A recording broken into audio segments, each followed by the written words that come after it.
In just a few years, the main character managed to create a capital of 100 million in business in the field of games, the internet, media, catering, and much more. Journalists crowded around Pei Qian, who started from scratch and is now known as the best boss in the world and a genius game developer. The guy was at a press conference. He was standing at a golden microphone, and dozens of journalists were ready to ask him questions. One of the reporters asked President Pei if he could share his experience and tell how the guy reached such heights. A young man in an expensive suit honestly admitted to a curious journalist that the main character's success is his luck. The protagonist spread his arms wide and told the crowd of reporters that his original goal was to spend 50,000. This whole dizzying story of success began back in 2009 in the city of Jingzhou, on the territory of Handong University. Our hero woke up from his sleep and barely realized that he was being woken up by Ma Yan, his friend, shouting that it was time for him to get up, because the vice-rector's classes were starting. After a deep sleep, Pei Qian still couldn't think straight, and sleepily he asked his friend what activities he was talking about. When Pei Qian finally woke up and saw his friend looming over him with a crazy smile, he started screaming and telling him to get lost. The hero's friend ran out of the room first, warning that Pei Qian would be in trouble if the vice principal didn't see him in class. Pei Qian scratched his head and complained of a headache. At that time, our hero was still an ordinary 19-year-old student. The guy was shocked when he saw that he was in a dormitory, and from the news about classes with the vice-rector, he realized that he was a first-year student. The young man grabbed his face with his hands and trembled with horror. He screamed, realizing that he had returned 10 years ago to the year 2009. Pei Qian pinched his cheek to make sure he wasn't dreaming, and it hurt, which made him realize that this wasn't a dream. The main character was confused when a bright blue light began to blind his eyes. He did not understand what kind of nonsense it was. A hologram appeared in front of the guy, serving as the wealth conversion system, with a message on it that the system was contacting the server. The young man stared at the hologram with puzzled eyes, his face sweating from the strain. He read what was written there. Then, on the virtual screen in front of him, Pei Qian saw a notification that the system had successfully connected to the server. Pei Qian saw his statistics. There was data on the initial capital of 50,000, but there was practically no money in his personal account. The hero smiled when he read that from time to time, the system would give him money that could only be used for running a business. He realized that the system not only provided him with initial capital, but would also give him money regardless of whether the business was profitable or not. After doing some calculations in his head, he realized that if he spent these 50,000 and earned 100,000, he would only receive 1,000 yuan in his personal account. A sly smile appeared on his face when he realized that if he spent 50,000 and all of it was a loss, he would get the lost 50,000 back into his personal account. The main character was happy. He smiled broadly and shouted that his future seemed more and more cloudless to him. The system asked to enter the name of the company. Pei Qian decided to call it Tengda. Knowing that under the guy's leadership the business would definitely die, Pei Qian completed the task and assumed that it would be much easier for him to spend money than to earn it. So he did not find the task difficult. He knew he had the advantage of 10 years of experience and would now stay away from profit-making industries. There was a meeting going on in Pei Qian's head. He was deciding which industry to choose in order to only make losses in running a business. The protagonist struck with an imaginary wooden hammer and shouted that the first meeting on the spending of money was declared open. The boy asked who would speak first, and one of his personalities, student Pei Qian, raised his hand when he was only 19 years old. The student, rummaging through the documents, said the system prohibits illegal activity, and the choice of permitted areas remains small. The main character was wondering if the system would really punish him if he chose a field that was prohibited. While drinking tea, the hero concluded that the world he was transported to was not much different. Only technology was developing faster.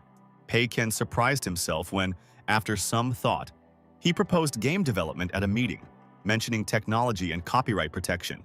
According to the guy, developing games requires a lot of money, and any changes to them can require even more. The student in his head adjusted his glasses and objected, saying that they wouldn't be able to sell a bunch of useless game codes after going bankrupt. Pei Qian then suggested looking back over the next 10 years and simply picking out games that wouldn't become popular in the future. Having made his final decision, the young man shouted that the first step of the plan was to create a computer game. Pei Qian, in the guise of a student, added, shouting that the second step was to pay for the creation of the game, turning the system funds into personal funds. The third step of the protagonist was to spend every penny of his money. so that, having received only losses, he could return what he spent to his personal account. The meeting in the young hero's head ended. The guy encouraged himself and raised his clenched fist up, getting ready to work.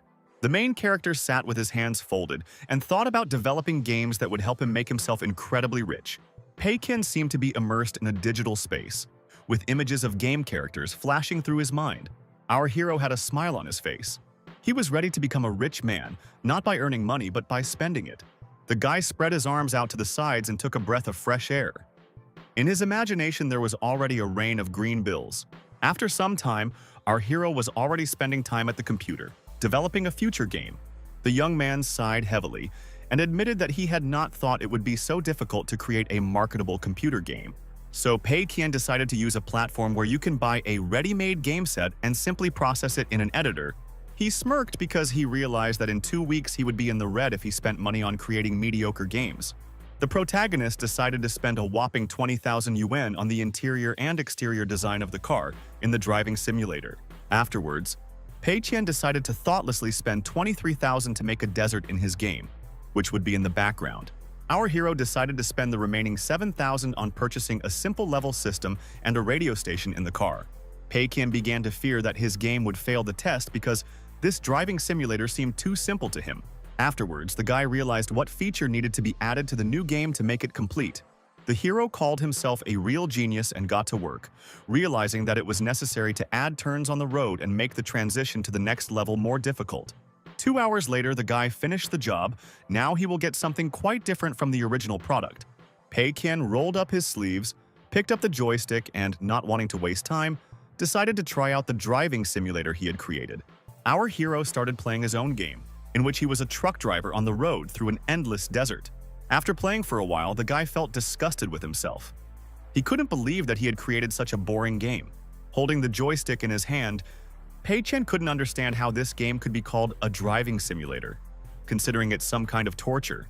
He threw the joystick on the table and said that with such gameplay, players would curse him, and it would not be possible to make money on this game.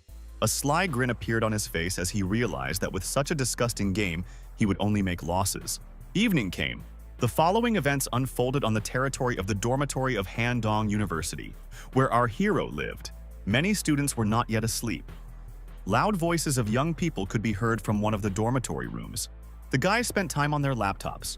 4 guys who lived in the same room playing a game together. Ma Yan, who was playing and eating at the same time, asked Brother Qian if he was going to continue skipping classes and not attending classes. Pei Qian asked his friend to shut up and eat faster because the guy was constantly losing team battles because of food. There were angry cries in the room. One of the guys was killed in the game, so the guys were loudly complaining. The game didn't go according to plan. Pei Qian was indignant that the 3 of them went against one opponent. But in the end, they were still killed. A notification of defeat appeared on the screen.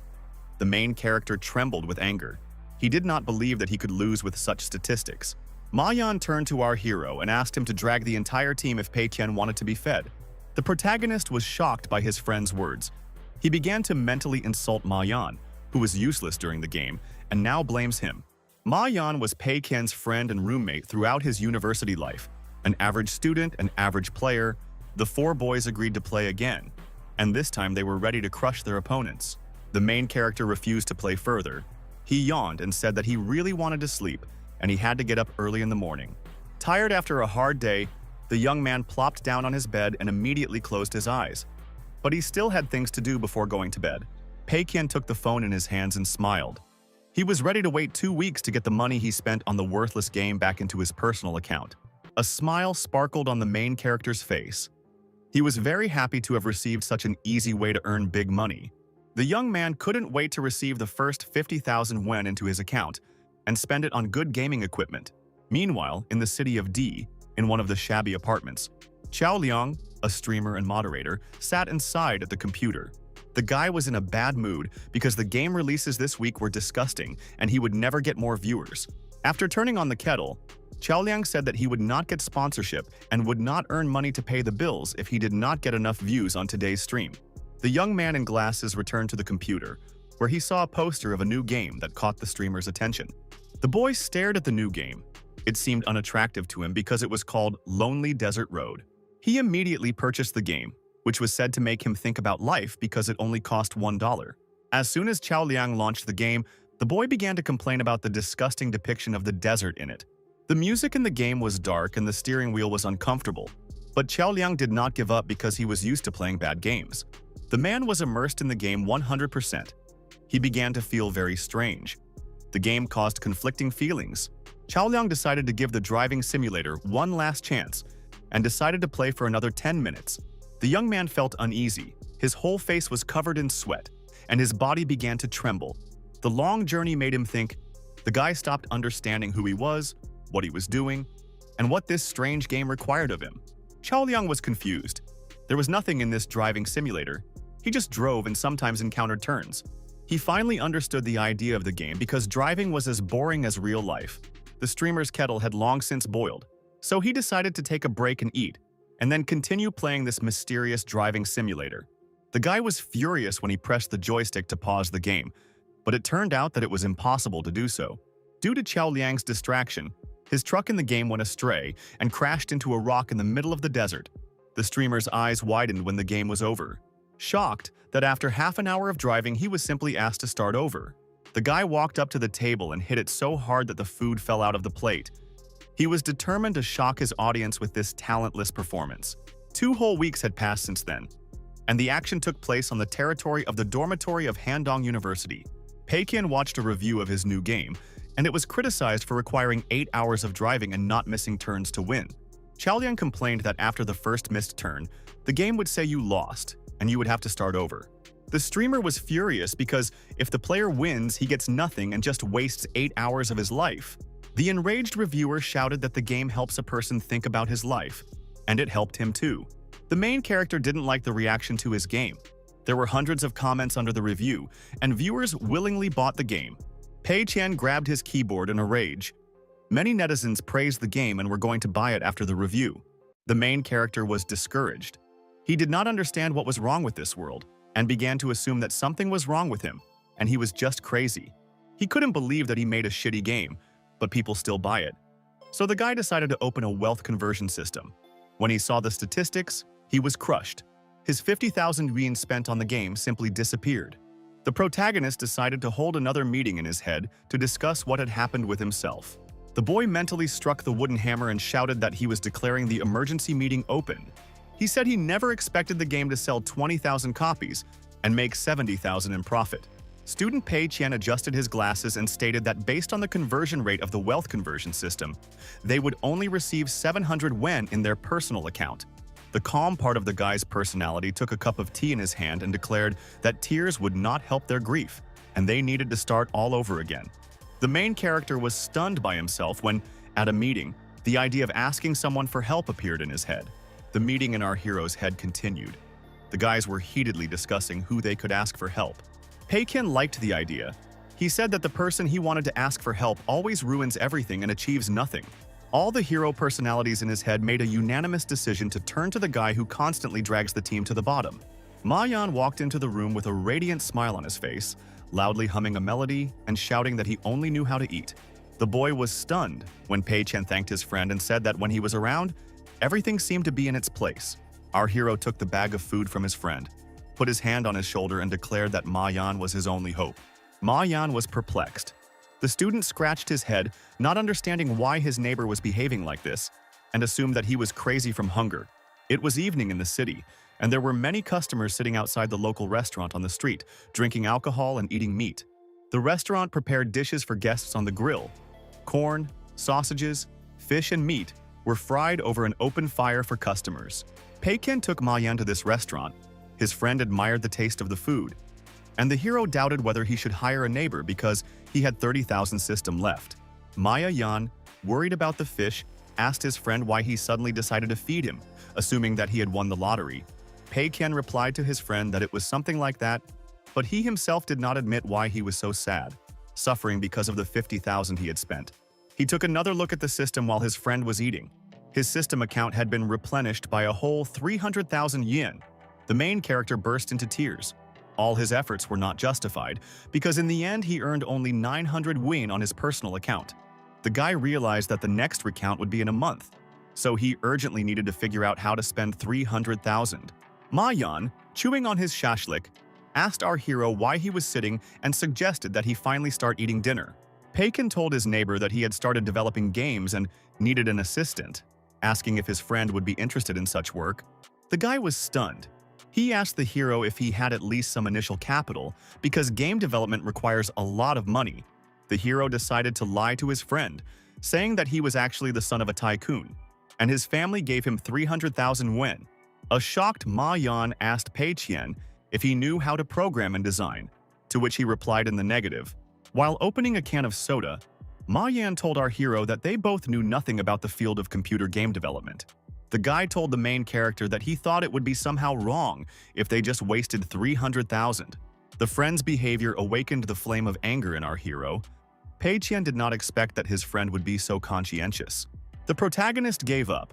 He thought that he would not find a way to persuade Ma Yan to help him develop the game. An idea came to his mind. Pei Qian coughed and asked Ma Yan if he had heard of the game Lonely Desert Road. Ma Yan asked if his friend was talking about that crappy game that had recently become very popular. The young man smiled smugly, pointed at himself, and declared that he was the creator of this game.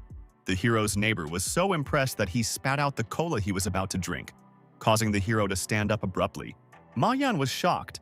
He stood up and stared at Pei Qian with dumbfounded eyes, shouting, "Is he the creator of this nonsense?" Ma Yan's mood improved.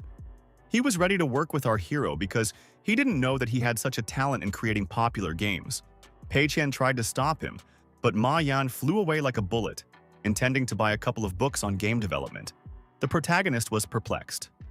It was strange to him that Ma Yan was going to learn how to create games from books. Doubts began to creep into the guy's head. He no longer knew whether it was worth hiring a roommate who was so enthusiastic. The following events took place in the university dormitory. Our hero had already returned home after dinner at the restaurant. Pei Qian was shocked when a joyful Ma Yan burst into the room, holding a long stack of books he had bought from the store. Ma Yan was full of enthusiasm. He began to show the hero the books he had bought and explained that some were on sale, so he took them. Our hero was furious. He was angry at his ignorant friend, who, being not a programmer, bought useless books. He decided not to upset his friend, gave him a thumbs up, and said that his books were just what he needed.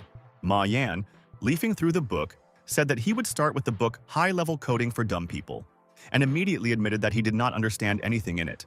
Pei Qian stopped his friend. He said that they would be working on design, not coding, and all these books were already outdated. An enraged Ma Yan shouted that it was no longer surprising to him that all these books were on sale and that the return policy did not work for them. The hero reassured his neighbor, saying that they could still be looked through for development, and that a complaint could also be filed against the company. Ma Yan got ready for work. He took one of the books he bought and was going to cram all the information. After a while, Ma Yan fell asleep on the top bunk of the bed. Pei Qian, who was working on the computer, looked at him. The protagonist stood up from his chair and leaned his hands on the table, causing a loud sound when he saw that his roommate had fallen asleep. Pei Qian cried with happiness and smiled at the same time. He mentally laughed at his friend who promised to cram the material, but fell asleep. The main character had a whole army of warlike Ma Yans in his head. He wanted to hire a whole bunch of such guys to get rich in a second. The guy sighed heavily, realizing that it was unlikely that Ma Yan would be able to become an assistant, and he didn't know any other people with such talent. He instantly pushed away the sad thoughts and stretched his hands. He needed to decide what to do next and how to spend 300,000 yuan. Soon, Pei Qian had an idea and was already standing with several character cards in his hands, showing them to his friend. Ma Yan woke up and rubbed his eyes when Pei Qian told him that he was planning to create a mobile card game.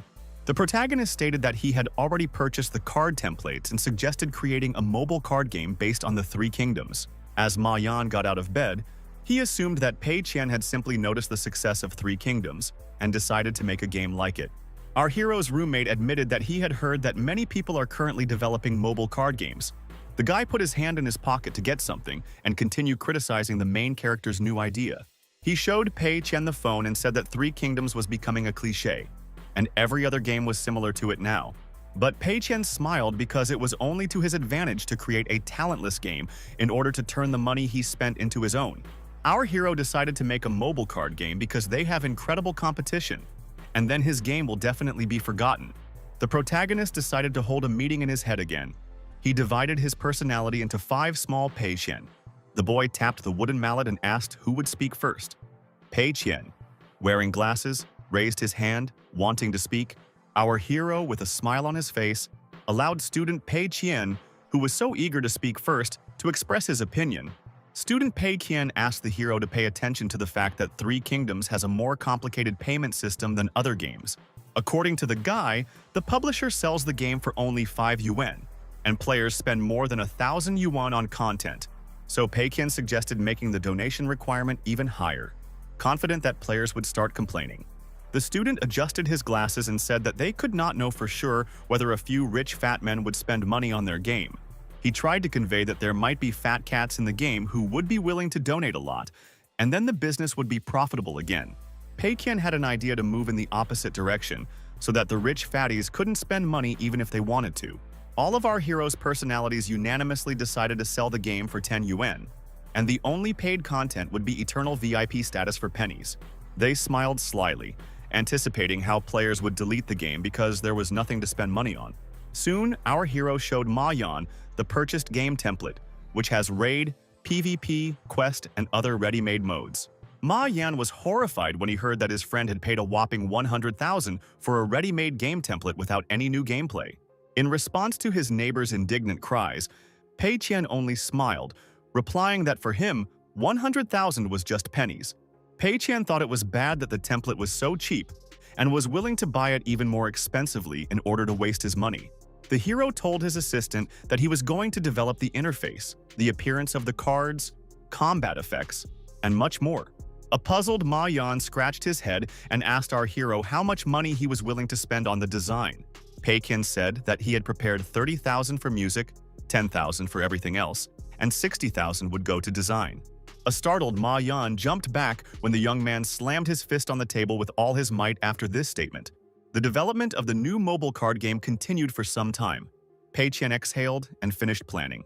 The guy handed Ma Yan the papers he was working on and told him to look at them. The neighbor didn't expect such a request.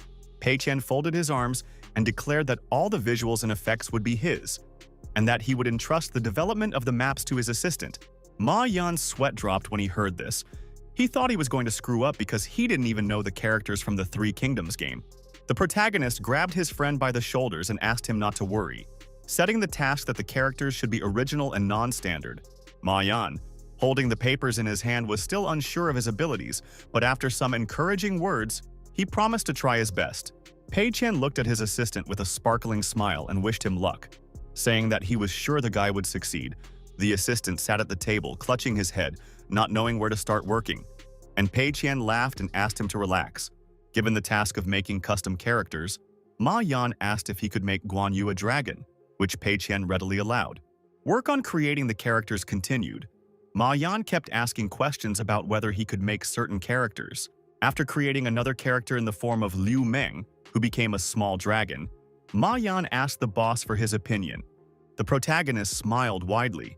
He said that this character was incredible and called his assistant a true genius. Looking at the characters that Ma Yan created, including Liu Meng and Zhou Changlei in women's dresses, the hero realized that he had found the right person. In Pei Qian's eyes, the heroes created by the assistant were incredible crap, which was why the guy was so happy. After studying the site, the hero concluded that players liked characters in the chibi style, so he decided to move in the opposite direction of realism. The young man found an artist named Ruan Guangjian on the internet and said that his work was not bad. He saw that this artist only charged 800 yuan to create one character card and was bad at drawing in a realistic style. The protagonist wrote a letter to this Ruan proposing cooperation and hit the key to send it. Pei Qian smiled, knowing that the players would curse them if the novice artist drew the characters in a realistic style. The guy had a wicked smile on his face from ear to ear. He was ready to release a paid game with ready-made templates without new gameplay. While Ma Yan was boiling over his work, our hero already saw this success before him, when he would lose 300,000 on creating a talentless game. The next day, the action took place in the student cafeteria of Hundong University. It was a normal school day. It was lunchtime, so the cafeteria was filled with students, many of whom were still standing in line to get their portion. Pei Qian and his new assistant were also having lunch. Ma Yan was eating rice with chicken, and our hero was looking at some papers. The guy smiled as he read them, because the list of demands was pretty good, considering that it could have been left blank. The young man gave his friend a thumbs up, saying that he had done the impossible, while he himself thought that this game was nothing like the Three Kingdoms. Ma Yan was overjoyed by his friend's praise and confessed to Pei Qian that another crazy idea had ripened in his head. The guy asked Pei Qian if it wouldn't be cooler if they made the divine warriors of the Three Kingdoms women. The protagonist was wary when he heard this idea because he knew that female characters would gain popularity. The guy suddenly jumped up from his chair and threw the papers on the table, shouting that he was definitely rejecting this idea, which scared Ma Yan. Ma Yan asked why he didn't like the idea, since he himself had said before that the game should be something completely new. The protagonist coughed and told his assistant that the characters would lose their uniqueness in order to get out of his way. He praised Ma Yan again, saying that he had already done a great job by creating Mao Chao as a centaur and Guan Yu as a dragon. Ma Yan no longer insisted on his idea when he heard our hero's praise for his characters. Pei Qian returned the papers to the assistant and asked the boy to transfer all the information to the computer. After returning to the dorm, our hero sighed with relief. He realized that his assistant was a complete idiot who could be easily fooled. The following events took place in the modern metropolis of Mo, namely in the dormitory of the city's main university. Two students crowded around a third who was sitting at a computer. All of them were students from the Faculty of Arts. Guanjiang stared at the screen with stunned eyes when he saw that he had received an order. His friends were also surprised. The guy asked his friends to be quiet because he was currently talking to a customer, and whether he would eat meat next month depended on it. The artist corresponded with our hero on the computer, but in his head, it looked like negotiations in a courtroom. While playing with a pencil, the artist asked the new client what special requests he had regarding the work. Pei Qian replied in a text message that he needed 200 drawings, 4 for each character, and they should not be in chibi style. The artist was tense because all the works in his portfolio were in the chibi style, and the client puts forward the main requirement to use a different style. Guanjiang told the client that he would take 2,000 for each character, assuring him that he was a very capable artist, even though he was a beginner.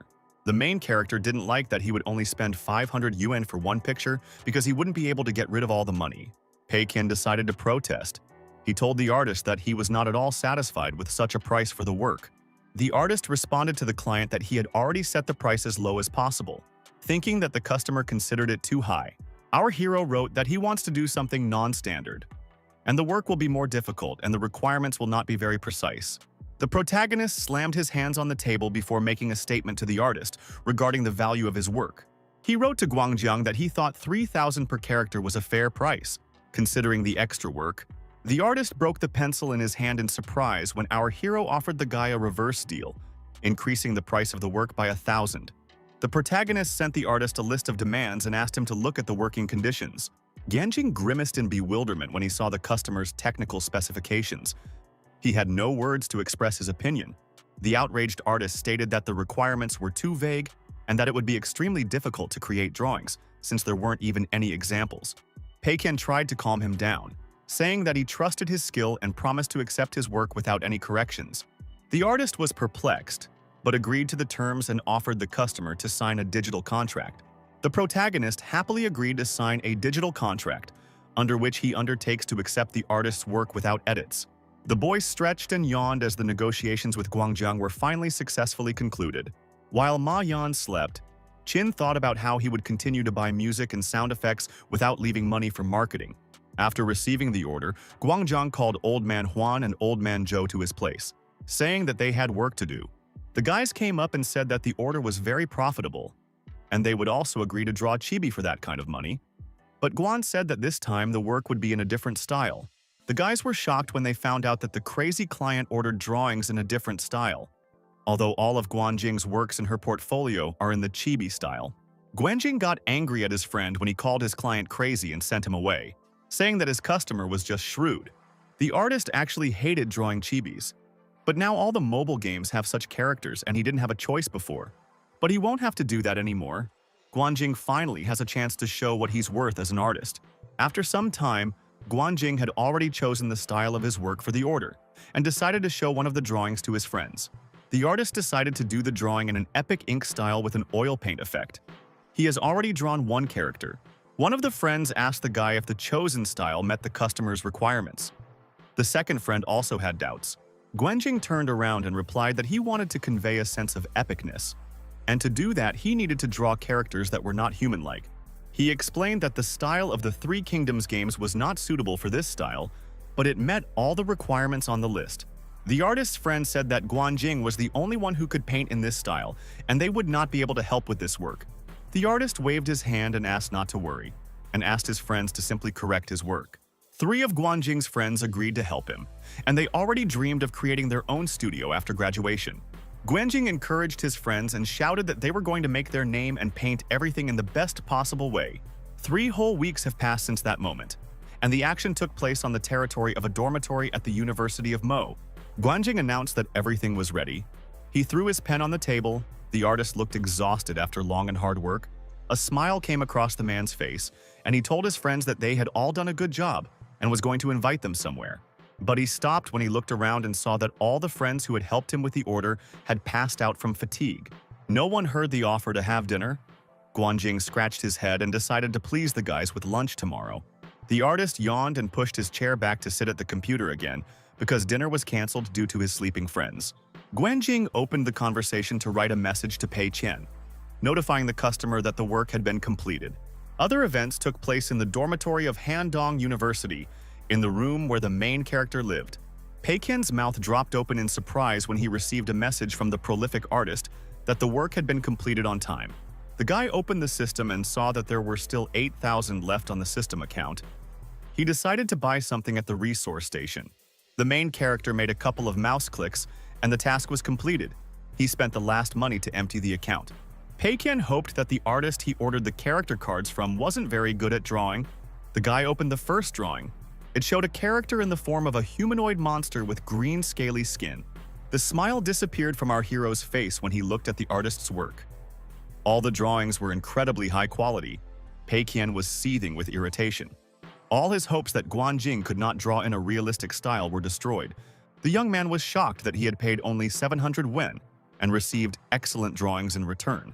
Pei Qian stared at the monitor. He thought the artist was joking, because all the drawings were up to standard. The guy grabbed his head and burst into tears. He didn't understand why all of Guanjing's drawings in her portfolio were in chibi style when he could draw so well. The young man decided to open a second emergency meeting in his head. All the little Pei Qian clutched their heads, not knowing what to do. The guy slammed the hammer down and shouted that they couldn't break the contract with the artist and that the game had to be released in 2 days. Student Pei Qian adjusted his glasses and asked the others to calm down, saying that the players might not like these drawings. The second Pei Qian was also calm. He said that their game has an old template. The gameplay is boring, so the creation is absolutely empty. The third guy yelled that due to the lack of marketing, players would never know about the game, so they wouldn't see the characters. They suggested keeping the game's name and description simple and avoiding words that could make it trendy. A puzzled Ma Yan approached Qian and asked his friend where he was looking while our hero was lost in his head. The roommate and assistant saw that there were art of the game characters on the monitor. He was amazed by these drawings. Ma Yan blossomed when Pei Qian praised him for the way his drawings turned out, thanks to the boys' descriptions of the characters. Pei Qian asked Old Man Ma to test the game for bugs, and after that they can release it. A happy guy in a yellow t-shirt asked his friend what the name of their new game would be.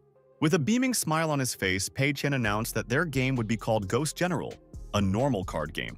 The next day, Guanjing and his 3 assistants celebrated the successful completion of the work by drinking beer and eating. Guanjing asked his friends to eat the mutton while it was fresh and hot and not to be shy, promising that they would get drunk today. One of the artist's friends asked the guy what game they were drawing characters for and when it was coming out. The artist scratched his face with his finger and replied that it was called the Phantom General and that he didn't know the release date of the game. The friends fell silent when Guanjing decided to check the website to see what date the game they had helped develop would be released. The guy was stunned when he saw that this game was already out. The artist's friend was perplexed because he sent their work only today. All 4 art students stared at their phones to make sure the Phantom General had already left. The guy with glasses criticized the description of the game, which only says that it is just a regular card game. The artist's second friend was shocked when he saw that these same people were the creators of Lonely Desert Road. The third friend asked Guanjing if he had bought the game, and the artist replied that he had already purchased the Ghost General for 10 yuan. One of the guys also bought the game and started playing. He said that he completed the tutorial and now intends to reach level 10. The young man was surprised when he was able to summon the Divine General so quickly and obtain 2 orange cards at once. Everyone started actively playing Ghost General. All the guys got 2 cards and one of them got 3. Guanjing was confused. He assumed that the game was still being tested, so the chances of getting rare cards were still high. The guy in glasses showed the artist his phone and showed that in the store of this game, you can only buy permanent VIP status. A black-haired student criticized the game for being useless because it only gave 10 extra spins each day. Guanjing suggested that the guys ask boss Pei Qian about it, suggesting that it was simply not the final version of the game. The artist wrote to our hero and asked if the game was really in the testing stage, since there was only 1 item in the store. The art student was transported back to the courtroom where Pei Qian stood before him as the hero responded that this was the final version of the game. A puzzled Guanjing asked the protagonist in correspondence what happened to the store where you can only buy permanent VIP status. The protagonist replied to the artist that they would only sell the membership card and would not add other items. Guanjing was shocked when he heard. He asked Pei Qian why he made such a decision. Pei Qian explained that their strategy does not include adding in-game purchases, and they added VIP status to meet the needs of some players. Guanjing asked in response how they were going to promote the game since it had very few downloads so far. The artist was taken aback when a cheerful Pei Qian threw up his hands and declared that they were not going to promote the game. Pei Qian sighed heavily and admitted that they had no money, since they had spent 300,000 on buying templates, design, and so on.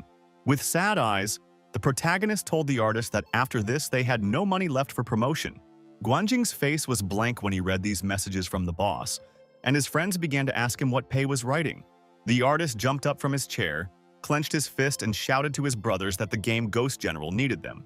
He told his friends what Boss Pei had just told him in a text message, and why the game was having trouble promoting. Afterwards, the guy sat down on a chair and admitted that he thought Pei Qian was very rich, so he didn't ask for a discount and even raised the price. The guy with glasses took a sip of beer and asked the artist if Pei didn't want to earn some extra money, since he had already invested so much into the game. Guanjing told his friend that this was not the case, and an image of Boss Pei appeared before him, standing in the sun's rays in a formal suit. The artist told friends that he thought Boss Pei was a righteous man who didn't need the heavy money. The friends replied that it was impossible to make the game popular without money, and one of them offered to help Pei advertise it. The guy in glasses threw up his hands and replied that they didn't have the means to do this, because they weren't internet celebrities or streamers. Guanjing slammed his hand on the table loudly before turning to his 3 friends and making a statement. The artist, raising his voice, declared that the protagonist had treated them generously, so they should help repay him. The guy picked up the phone and said that he would try to persuade the guys from his group, who are famous artists, to help. When evening came, the events unfolded in a hostel in the city of Handong. Our hero and his faithful assistant were in the room. Ma Yan was sad. He sat on the computer and complained that no one was interested in their game, assuming that it was so bad. The guy looked at Boss Pei and said that the other new games had several million downloads, but they only had a couple of them. Pei Qian placed his hand on his assistant's shoulder and told him not to worry, promising that everything would get better with time. Pei Qian smiled because he was sure that nothing would really work out, and no one would download their new game. Ma Yan sighed heavily. He wanted to see again how many times their game was bought, hoping that something had changed in a couple of hours. Pei Qian smiled slyly as he opened the bottle of water, confident that even after 3 days or 3 months, no one would pay attention to the game. The happy guy took a sip of water, already dreaming about how he would receive 300,000 in his account after the system summed up the results. But suddenly Ma Yan's eyes lit up and he shouted to brother Pei Qian that the number of downloads had increased and many people were giving positive ratings. Pei Qian choked and spat out a fountain of water from his mouth when he heard his assistant's joyful shouts. The protagonist's eyes widened in shock, as if he had been struck by electricity, and he asked his assistant to repeat what he had just said. The young hero was stunned.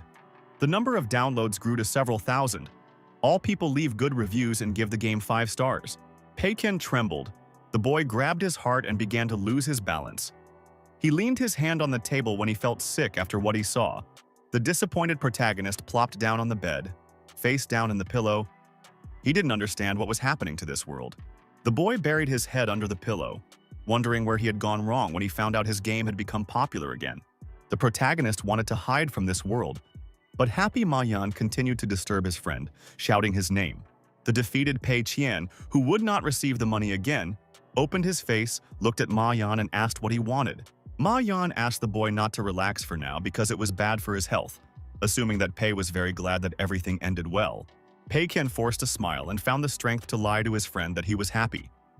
But he didn't understand where Ma Yan saw the joy on his face. The protagonist got out of bed and took control of his emotions, telling himself that tears wouldn't help the grief. The guy grabbed the laptop and opened it, sitting down at the desk. He was determined to figure out what went wrong. The young man's eyes widened as he entered the site and noticed one thing that made him think. Pei Qian saw that most of the players were mentioning drawings. He didn't understand where all these players came from. The guy started writing something on the keyboard. He wanted to figure out how people who appreciated the art in the game found him. He went to the artist's page to find out who forced the experts to repost and promote the Ghost General. The protagonist screamed when he saw that it was the artist Guanjin who decided to help him promote the game. Pei Qian decided to write to him right away. He was angry at the artist and did not understand why he was so actively promoting the game. The guy was furious with the artist when he told him in a correspondence that he had asked his friends to promote the game. A whole week had passed since then. Pei Qian stood on the balcony. It was the day of summing up the wealth distribution system. The main character stood silently on the balcony of his dorm and looked at the sky. There was no smile on his face. He activated the system and saw that the summing up was still in progress. The conversion had just begun. The young man sighed heavily, realizing that the income of the ghostly general was $500,000, which meant he had earned 200,000. But because of the system, only pennies would come into his account. Pei Qian burst into tears of grief. He couldn't bear it any longer, knowing that after working hard, he would only get 2,000 yuan. He received news from the system and was even more upset to learn that the next summary was in 3 months, and then the income would increase to 6 million. The main character had an idea to spend the system money by renting a more expensive office for 400,000 a month. The guy also planned to hire about 20 workers, which would cost him 200,000 a month. In order to spend the whole million, he also came up with the idea of buying equipment for work and installing it in the office. Pei Qian counted on his fingers and realized that this was all very complicated, and he had never looked for an office or employees before. While the sad Pei Qian was deep in thought, a joyful Ma Yan came up to him and patted him on the back. The guy's eyes were shining with happiness, he shouted, declaring that the game was becoming popular, which meant they could eat something expensive. Pei Qian didn't refuse him because he had promised earlier that he would take his assistant to a buffet when they started making money. The boys walked out onto the landing. Ma Yan asked the saddened boss Pei why he was so thoughtful. The protagonist forced a smile and asked his friend not to worry, explaining that he was simply tired and needed to rest because of work. Ma Yan nudged him with his elbow and suggested that Pei Qian find himself an assistant who would do all the work for the boss. An image of a pretty secretary appeared before Ma Yan's eyes, and he explained to his boss that in TV series, many bosses have assistants like that. Pei Qian finally smiled. He liked the idea. He didn't mind hiring an assistant and having her help him spend money. The protagonist praised his friend, saying that he was a genius, and admitted that he really needed an assistant, but it had to be a professional. The guy clenched his fist, his spirit rising, intending to get an assistant who would do all the difficult work. Soon, our hero went to the customer service center of one company. He was sitting on the couch, staring at the phone. A man in a suit entered the room and greeted the boy, introducing himself as the regional manager of the Lawrence Company. The hero shook his hand and greeted him, saying that he had come today to find an assistant for himself. Lawrence and Pei sat on the sofa. The manager asked about the requirements, to which Chen replied that he needed the highest paid employee. The company's regional manager threw papers on the table. These were applications for candidates for the position of assistant. Pei Qian glanced at the forms and heard that these were the most talented candidates in Handong province. Pei Qian asked the manager why one of the candidates, Xin Heiliu, quit her job as an assistant to the vice president of a foreign company. Lawrence sighed and told the boy that he thought the young man rarely watched the news since he didn't know anything about it. The protagonist's eyes widened in surprise, staring at the manager and asking what news he was talking about. The manager explained that the vice president had drunkenly had indecent thoughts, but he did not expect to be faced with a tough nut to crack. According to Lawrence, the vice president was ultimately fired, and the assistant, although she beat the man, left of her own accord. Pei Qian liked this girl. He called her a Wonder Woman and told the regional manager that he chose her. Lawrence smiled and agreed to discuss everything when our hero stated that he had only one request. The guy said that Xin Hailiu should only submit ideas when he asked and otherwise remain silent. The regional manager said that this is the kind of professionalism expected from a senior assistant. 3 days passed. It was Monday, and the action took place in the city center, lined with tall, modern buildings. A black, expensive car stopped abruptly on the street, raising clouds of dust with its wheels. Ordinary passers-by opened their mouths in surprise and began to turn around when they saw the car in front of them. The car door opened and a woman wearing black high-heeled shoes stepped onto the asphalt. It was our hero's new assistant named Shin Hailu. The girl demanded 30,000 a month for her work. Having closed the door of her car, the girl in a formal jacket walked around the car to open the passenger door. The assistant carefully opened the door for her new boss. She told our hero that they had come to the right place. The protagonist got out of the car and stood in front of a glass building called Shenhua. It was the most luxurious and expensive building in the city. Pei Qian and the assistant went up to the 17th floor. The building manager offered the guys to rent it out entirely. The main character looked around. The guy went to the window to see what view of the city opened up from there. The view from the 17th floor was not bad. It opened onto a large park with a pond and mountains, and not onto the bustling city. The building employee reminded the guys about the subsidies from the state if they are a young company, and also told them about the rental conditions. Pei Qian turned around and asked the manager what the rent price was for the entire floor in this building. The manager beamed and said the price was 4 yuan per square meter and began to talk about the advantages of their building. The man was shocked when the dumbfounded protagonist started screaming about why the rent was so cheap. Pei Qian thought about it because he would only have to pay 450,000 per month if the floor was 3,000 square meters. The guy sighed heavily because, after calculating in more detail, he realized that the rent would only be 360,000 when. A building employee approached Pei's boss and asked the guy if he liked the building. Without answering, Pei Qian waved his hand and declared that he was renting the entire floor, intending to spend as much as he could. The manager of the office building was happy. He was ready to sign a contract with our hero right away. After some time, Pei Qian and his new assistant named Shin Hailu were left alone in the new office. The guy said that a good office will improve the performance of employees and also improve the image of their company. The girl stood next to the notepad and obediently remained silent, taking notes while her boss talked. The protagonist told his assistant that an office desk should be expensive, and corrected himself by adding that it should also be stylish. He also said that they need the best computers, the best mechanical keyboards and 2 monitors, because now is the age of technology. Pei Qian also told the assistant that they should have plants in the office and a special worker to take care of them. Pointing to another corner of the office, he said that a small gym could be set up there to keep the body in shape. Shin Hailu wrote everything down, and Pei Qian continued, stating that they needed a coffee table and a sofa, the best tableware, and many varieties of expensive tea. The assistant agreed to complete all the tasks as soon as possible, and asked the young boss what the budget was. The protagonist thought about it. He couldn't decide on the budget, and assumed that he would rather spend 800,000 yen. Approaching the window, the guy smiled. He managed to spend 1.5 million in one day on office rent and equipment for it. The spending didn't end there. Our hero went to a men's clothing store where they sold suits, shirts, trousers, etc. The guy decided to transform himself. Having received the status of a boss, he already put on an expensive suit and acquired a luxury watch. Pei Qian also tried on a pair of brown leather shoes that were shiny and matched his new look well. The young man, adjusting his sleeves, stood in front of the mirror and looked at his reflection. Shin Hailu's assistant told the boss that Jessie, the brand he was currently wearing, was very elite and had a history of centuries. The girl offered to find the boss a more luxurious suit if he didn't like this one, but Pei said that everything suited him.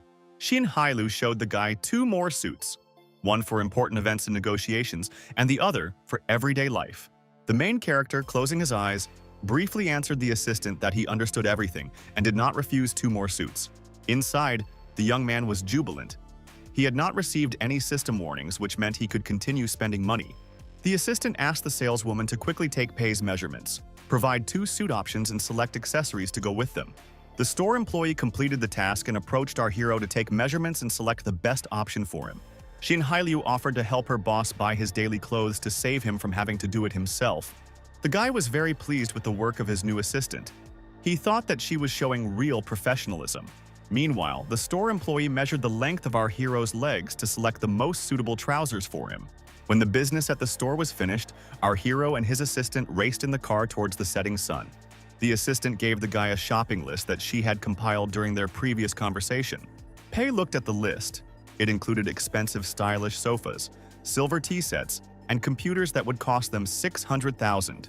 Shin Hailu said that everything was purchased from reliable sources at discounts because the company never wastes money. The black car stopped at the guarded gate, and the girl informed Boss Pei that they had arrived. The main character looked out the window. His eyes and mouth widened in surprise when he saw the place to which his assistant had brought him. She handed the guy the key holder and said that she had rented a 2-room apartment near the university. Pei Qian opened the key box. He didn't receive the system warning again, which means it's okay to spend money on the company's image. The girl asked the boss to have a good rest and said that new clothes would be delivered to his home in a few days. The hero told his assistant that he would begin accepting applicants for vacancies in the small conference room next week. Shin Hailu smiled sweetly and replied that it was her job when the guy asked her to prepare the necessary documents. After this conversation, the girl rushed home in a black car. The main character remained on the street, watching her go. Walking to his new apartment, the main character's thoughts were occupied with what kind of people should be hired for the job. As he imagined the candidates in his head, he knew that they must not be capable. Otherwise, it would ruin his plans. In the guy's opinion, they also can't be too useless because they still need to fulfill the system requirements and release games. Pei Qian decided to simply post the vacancy online, but he knew he couldn't write there that he needed people who would just sit around doing nothing. An idea appeared in our hero's head. He remembered that there was another talent at his university besides Ma Yan. The protagonist immediately went to the university campus to find the person he needed. He knew that the man always hung around in internet cafes during his first year and wore a turtleneck and sweater even in the summer. From his past, he remembered that the guy was expelled for poor academic performance in the second year, and he earned money by selling in-game items. Pei Qian smiled as he entered the internet cafe, looked around, and finally found the person he needed. Brother Autumn Pants, the emperor of grinding named Bao Shu, was sitting at the computer with headphones on and playing at this time. The guy spent his time alone in the computer club playing his favorite game. He wore a simple sweater, which he wore all year round. The main character came closer and started calling his university friend, but he couldn't hear him because of the headphones.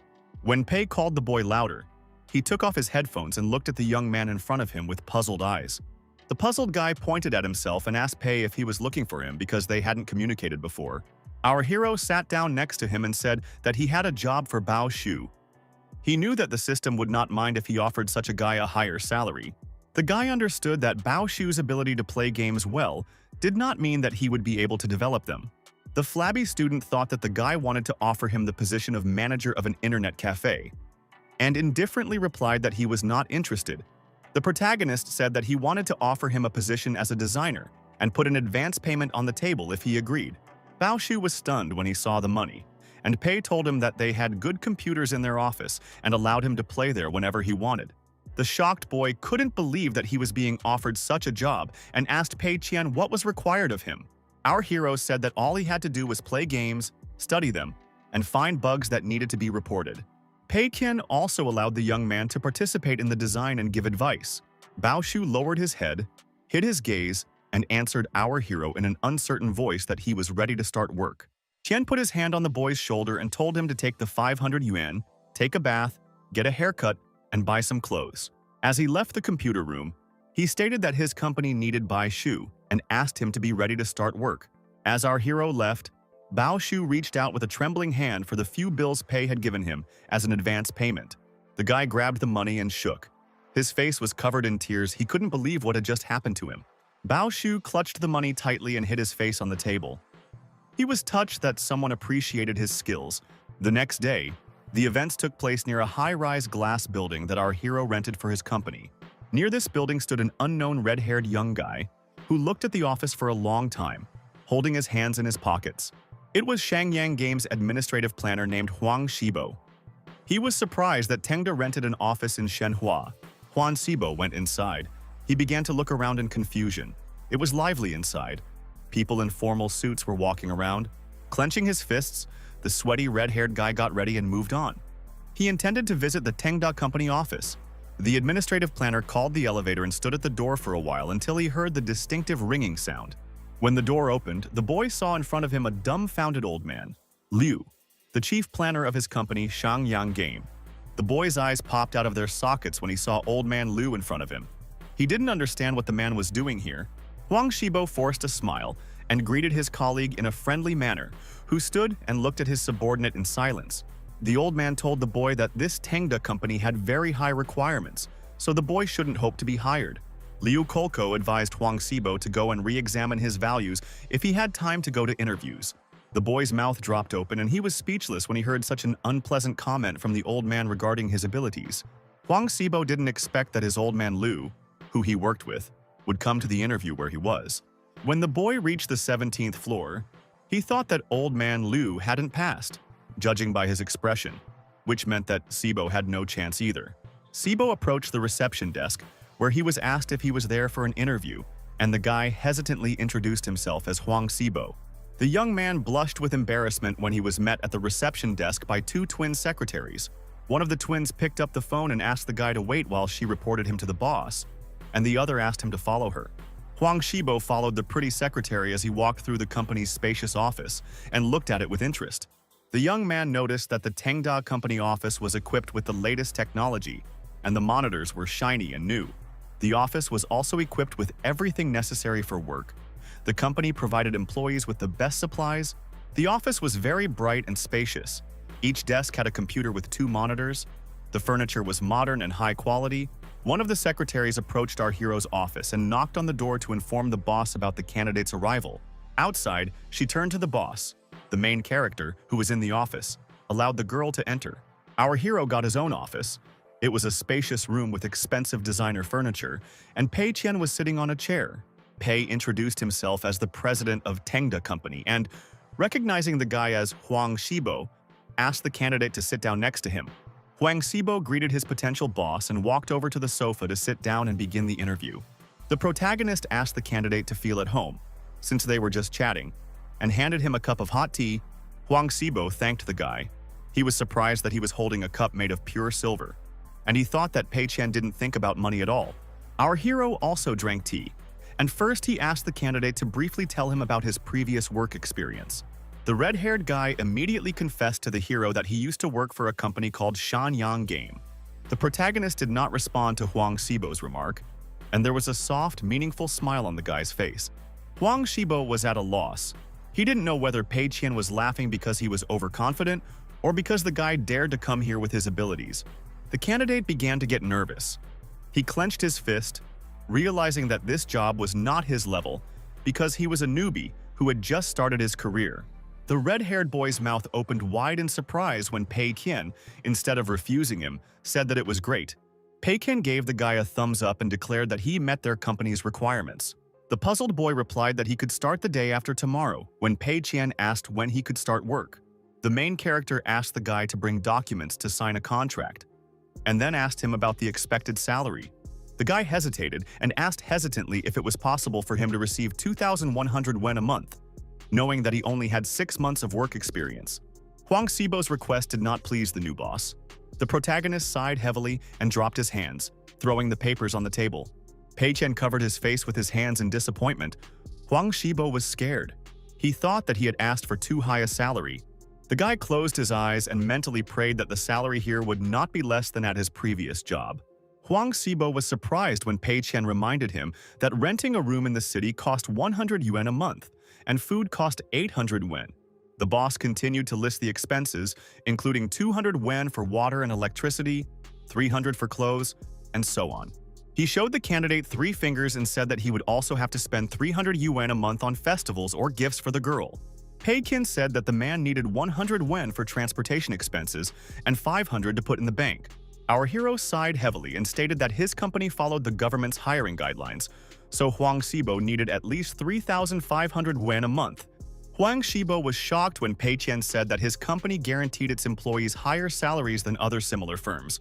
The main character showed the red-haired guy 4 fingers and asked if he would be satisfied with a salary of 4,000. For Huang Shibo, this proposal was extremely unexpected. He wondered if all rich people were like his new boss. In order not to miss the chance, the guy scratched his head and agreed to his boss's offer to receive a salary in this amount. The deal was sealed. Pei Qian welcomed the guy into his company and shook his hand. Huang Shibo was shaking with excitement and thanked the boss. Huang Shibo left the company president's office, his whole body trembling with excitement. Our hero watched the new employee leave. It was clear from the protagonist's face that he was very pleased that he had hired this employee. He hid the pen in his pocket. The protagonist put his signature on the document, confirming that he was accepting Huang Xibo into his team. Old Man Liu, the chief planner, although he was confident in his abilities, was not given the job because he was too capable.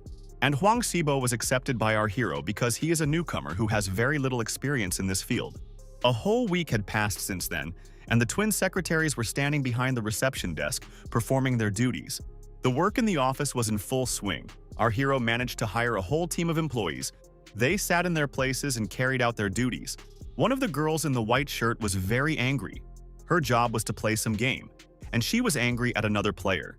Bao Shu was also there. One of the staff praised him for playing well and suggested the guy add him as a friend.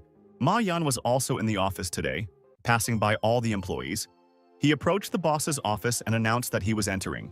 Pei Qian was sitting on the sofa at this time, relaxedly staring at his phone. He asked his assistant to come here and have some tea. Ma Yan sat down on the chair and told his boss that he was very productive because all the workstations in the office were already occupied. The protagonist said that everything was going very well and handed Ma Yan his resume so that he could get acquainted with the new employees.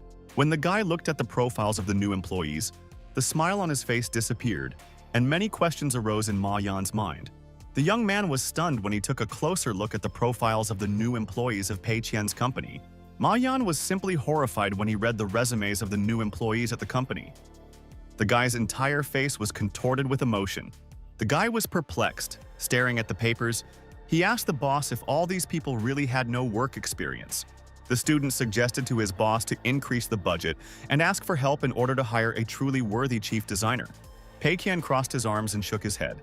He told Ma Yan that there were people for the designer position, but he rejected them all. The protagonist stood up from the sofa, turned his back to Ma Yan, and hesitated before answering why he didn't hire a worthy person. Coming to the window, the guy raised his index finger and said that, first of all the candidates had a serious problem, namely, an inflexible mind. He sighed and said that, secondly, all these designers demanded high salaries, but their abilities were too small. The arguments worked on Ma Yan. He calmed down and answered the main character that everything became clear to him. Looking out the window at the view, the protagonist stated that what was no less important was that the passion for the games of these candidates had completely died out. A puzzled Ma Yan asked who would then manage new projects without a chief designer in place. Ma Yan waited tensely for his friend's answer when Pei Qian sat back down on the sofa and sighed heavily before giving his answer. The protagonist smiled broadly, pointed at himself and declared that he would personally manage all their projects. The assistant grabbed his head and said that Pei Qian was the boss and he could use the chief designer to help. Pei Qian replied that he already had someone as an assistant and told him about a nice guy named Huang Xibo. Ma Yan looked at Huang Xibo's resume. He began to doubt that this guy could handle it after all. He had only been in the industry for half a year and held the position of a planner. The protagonist waved his hand and asked Ma Yan not to look at the position, but to look at what Huang Xibo would do.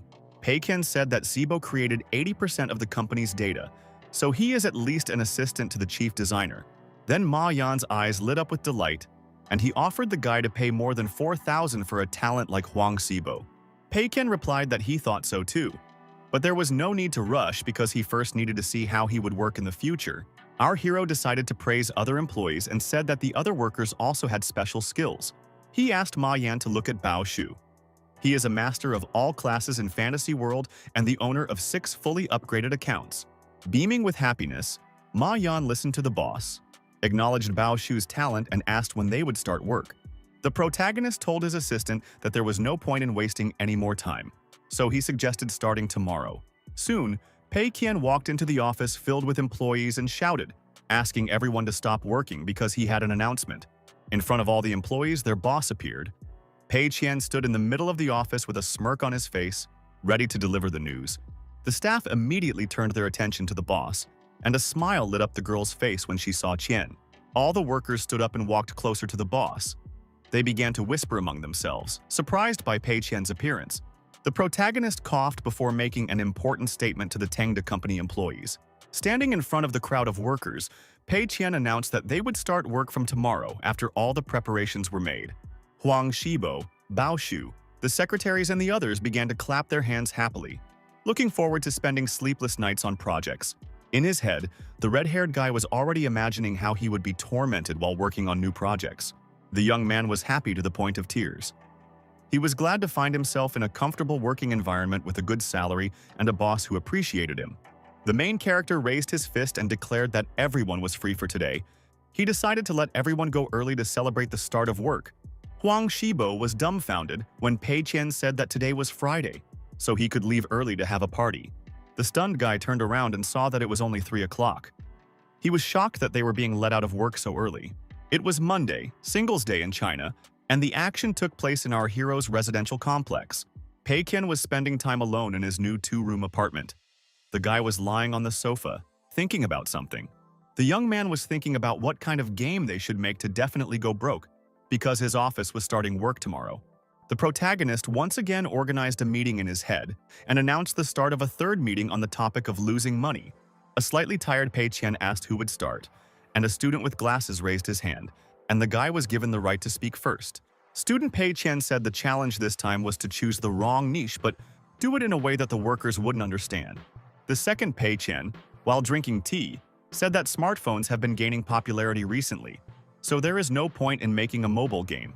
The guy suggested making a game with a client, for example, an MMORPG, to become a competitor to the game Fantasy World.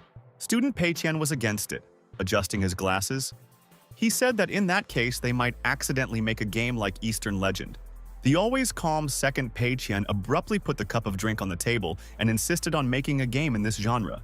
The rest were not against it, because there are already successful products in this genre on the computer games market. The student with glasses also agreed. He shouted that the requirements for games in this genre are very high, and their employees will not be able to do that. The 5 Pei Qians in our hero's head decided that this time they would definitely fail and lose money. The next day, Tuesday came, and the action took place in the office that the main character rented for his company. Our hero sat at the head of the table, surrounded by Tengda Company employees, and the meeting was taking place in a special room.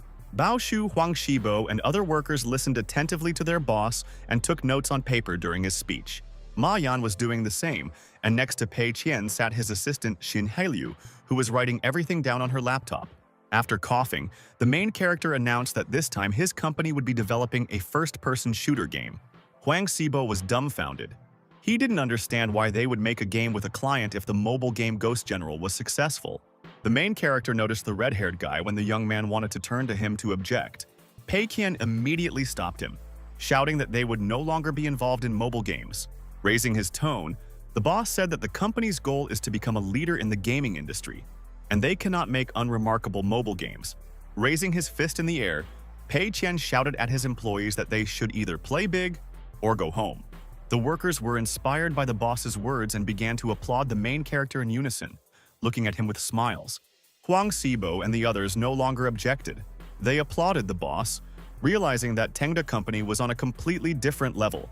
A smirk appeared on the protagonist's face and he looked at the workers sitting to his left before making a statement. Bao Shu and Huang Shibo were stunned when Pei Qian announced that one of them would be the chief designer and the other would be the planner. Huang Shibo couldn't believe that he had been promoted to chief planner so quickly, skipping 6 years of his career in a day. The protagonist showed the workers 3 fingers and stated that he had only 3 demands for the upcoming game. According to Pei Qian, firstly, the game must have a story. It shouldn't just be battles without depth and substance. The boss also said that it is necessary to pay attention to the feelings of newcomers, so the shooter should be as easy as possible. Bao Shu and Huang Shibo were already unhappy when Pei Qian announced that the shooter would have epic weapons and the game would cost 888 yuan. The main character looked at his employees with a fake smile and asked if they had any questions for him. Huang Shibo raised his hand and addressed the boss, but Pei Qian pretended not to notice and said that there were no questions. The company's employees began to applaud their boss in unison again, and Huang Shibo was unhappy that he was not allowed to speak. Pei Qian stood up from his chair and announced that he would give the designers a week to make the first sketches. Bao Shu began to take notes in a panic when he was told that the guy would be responsible for the creative part and the main directions. Huang Shibo also began to write everything down quickly when he was put in charge of finalizing the project and distributing tasks. Ma Yan told Pei Qian that he understood everything when the boss said that his job would be to help everyone and learn from everyone. Finally, Pei Qian asked the workers to contact him if they had any problems, particularly with the budget. Pei Qian smirked, knowing that story-driven shooters were a big risk for little profit, and the ease of completion would reduce the interest of professionals. The main character also understood that there was already a better shooter on the market, one with better motion sensitivity. He left the boardroom smiling because a game that has bad sensibilities and a budget spent on the story is doomed. Moreover, no one on the team has experience in creating shooters, and the epic weapons in it will be sold at an exorbitant price. Remembering his workers with little experience, Pei Qian understood that such a game would hardly even pass the test, and it would be completely impossible to make money on it. Night had already fallen, only on the 17th floor, where our hero's office was in the Shenhua building. The light was still on. Huang Shibo still worked hard. He decided to do overtime even though Boss Pei strictly forbade them, threatening to reduce their salary. Bao Shu walked up to Brother Huang, who handed him a paper and announced that he had almost finished the design sketches for the new shooter. The red-haired boy's eyes and mouth widened in surprise as he looked at the sketches that Bao Shu handed him. The young man stood up and pushed his chair back. He wanted to discuss Bao Shu's work in more detail at the table. Bao Shu was surprised when Huang Shibo asked the boy to sit down with a forced smile, because they needed to talk. Sitting down, Bao Shu said that 2 of the boss's 3 demands had been met, and he was having difficulty with the plot. Huang Shibo admitted that he thought the same thing when the guy said that they couldn't compete with the big overseas games in terms of plot. The guy in the jacket said he believed the boss was just testing them, so he thought they should save as much money as possible on the characters and the plot. Bao Shu stated that it would have been possible to save on the main character's model, because it is a first-person shooter and the character will not be visible. The guy also suggested sticking to 2 types of enemies, zombies and mercenaries, to simply change the templates for variety. Huang Shibo listened carefully to the young man and said that it would be difficult to create a plot if there were only zombies and mercenaries. Bao Shu handed the boy his sketches again and said that he wanted to make a mute little girl as a secondary character. The red-haired guy was stunned when he looked at his colleague's work and heard that the character was supposed to be mute. The designer sighed and explained that it was a compromise so as not to have to find professionals to do the voice acting and animate the girl's mouth. He suggested making this character a ray of sunshine in the darkness that would support the protagonist throughout the entire plot. The guy came up with the idea of using the girl to solve puzzles, such as getting through small ventilation tunnels that would be the only way out. Huang Shibo admitted that the designer's idea was not bad and asked whether the story would take place in a fortress or at sea. Bao Shu nodded and said that the story was about an evil corporation experimenting with a virus, and the main character would need to climb to the top of the fortress. According to the designer, the locations in the game will thus be reduced to only the fortress rooms and corridors, which will sometimes be covered with traces of the virus. The guy also decided to come up with decorations for the locations. Some places will be destroyed, and things will be scattered.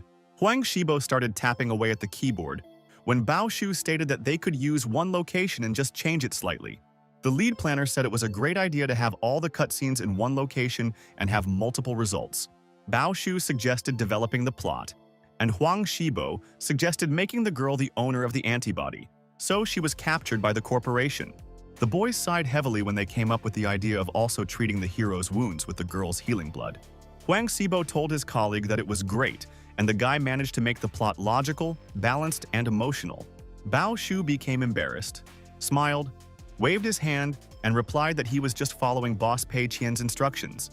The planner praised his colleague for his modesty and thought that Brother Bao had really fulfilled the boss's conditions perfectly. Remembering his boss, Huang Shibo decided that the boss had set the right direction for the work, especially since he had already made 2 successful games before. Bao Shu said that the sensitivity in the game is easy to adjust when Huang Shibo asked about the requirement to make the game easy. The designer raised his index finger and stated that the requirement for weapons was the result of the boss's ambitions. According to Bao Shu, the boss wanted to convey to them that weapons should have different levels, but only epic ones would be sold. Huang Shibo's eyes lit up when he realized that in order to increase the playing time, they could come up with different ways for players to obtain weapons. The red-haired guy, despite the fact that it was deep night outside and the office was empty, continued to work. The chief planner was actively typing on the keyboard, smiling, realizing that everything was under control, and the boss just wanted to educate them. The next day, the events took place at the university. Our hero was fulfilling his duties as a student, Pei Qian, although he often missed classes, decided to attend the lecture that day. The guy was sitting in the auditorium with other students. The guy picked up the phone because he was very bored. He regretted that he didn't go to the office instead of studying to play. The protagonist opened a mobile card game to play, but was distracted when his phone vibrated. Pei Qian looked at his phone screen in surprise when he suddenly received a message from someone. It was Bao Shu who sent the guy the sketch. Pei Qian was surprised because only 2 days had passed since the task was announced. He decided to check the document that was sent to him. He did not understand how to read it from his phone because he was blinded by the number of words. The protagonist still intended to check the sketch to see if his workers had coped with the conditions. The guy smiled because there was a decrease in difficulty. A planned plot, like a paid epic weapon. Our hero responded to the employee in correspondence that the work was not bad and asked him to move in the same direction. When it was already evening outside, work in the office was still in full swing. But many employees were busy playing on the computer. Among them was the chief designer Bao Shu, who sat with headphones on his head and held a joystick in his hands while playing. Huang Shibo also put on his headphones when he received a message from Bao Shu, asking him to check the footage he had sent him. The red-haired guy started to carry out the request. Ma Yan, who was also in the office, paid attention to what he was doing. Ma Yan cast a wary glance at Huang Shibo, but did not approach the chief planner. Several days had passed since then. It was Monday again, and the action took place in an office building. The main character was still spending time at work. The guy was pretty bored. He sat with his face resting on his hand. After checking the system, he saw that the system account had been replenished again. Now it was almost 1 million. And Pei Qian realized that it was very difficult to spend money. While the guy was lamenting the fact that his system account had been replenished again, someone knocked on the door leading to his office. Ma Yan rushed into the office, shouting that he had found out that Huang Shibo and the others were secretly working overtime using the work computers. The news shocked our hero. He had previously instructed his employees not to work overtime, but they disobeyed him. Pei Qian asked his assistant why Huang Shibo was working overtime, assuming he was filling out paperwork or designing. After a slight hesitation, Ma Yan told his boss that he thought Huang Shibo was just playing computer games. The protagonist breathed a sigh of relief when he learned that his subordinate was not working, but simply spending time playing games. Our hero's dorm mate sat down on the sofa. Pei Qian got up from the table and walked closer to his assistant. Still wary, Pei Qian asked Ma Yang if he was sure that Huang Shibo was just playing games in his free time. Ma Yan replied that he was sure of it, and suggested that Huang Shibo be reprimanded because he was wasting the company's resources during overtime. The protagonist immediately stopped the guy, shouting that he shouldn't do that. He knew that this would only help Huang Shibo and the others spend the system money. Pei Qian explained to his assistant that they were a gaming company and his subordinates played to learn from others and gain experience. Ma Yan scratched his head and realized what was going on, and asked his boss if he should leave these workers alone. The guy cast a questioning glance at his boss when our hero didn't answer Ma Yan, but silently got up from the sofa. The protagonist left the assistant without an answer. The young man stood up and went back to his desk. When Pei Qian walked up to the table, he loudly leaned his hands on it before making his statement. Clenching his fist, he yelled at the assistant, stating that they were a company that put the well-being of their employees first. He grabbed his laptop and shouted that they should pay extra to those who work overtime to adhere to national policy. Pei Qian began to pound on the keyboard, declaring that overtime pay would be 1.5 times the normal hourly rate, and that weekends would be paid at double the rate. The protagonist drew up a corresponding document with a new decree and sent it to print. The paper came out of the printer. The boss handed his assistant this paper and told old Ma that he had an important task for the boy.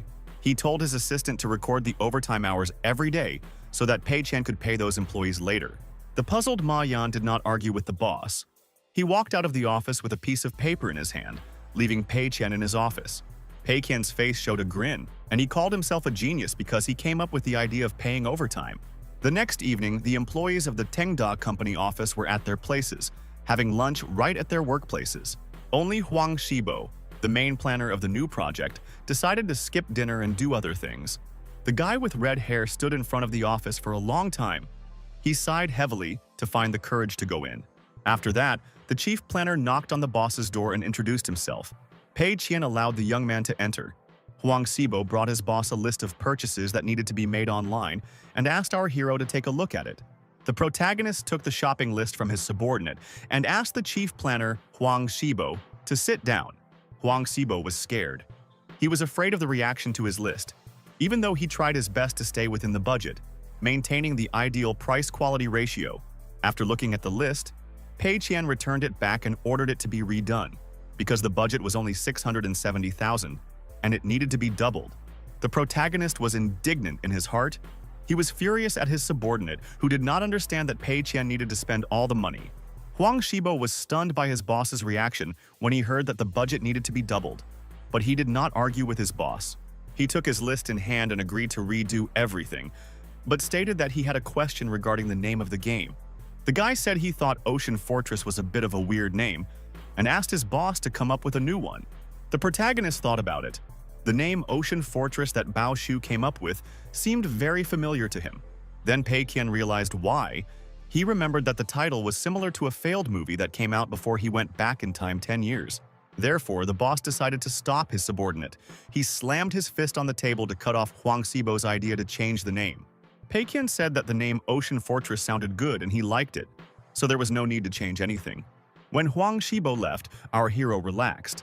He understood that the guys did not know that a film with a similar name had failed in the future. Recalling the scenes from this film, Pei Qian believed that his new game would repeat his fate and lose a couple of million yuan. The work week was coming to an end. It was Friday evening, but many of our hero's subordinates were still spending time in the office. Someone approached an employee named Xiao Liu and said that they had a problem with the functionality and asked him to fix it.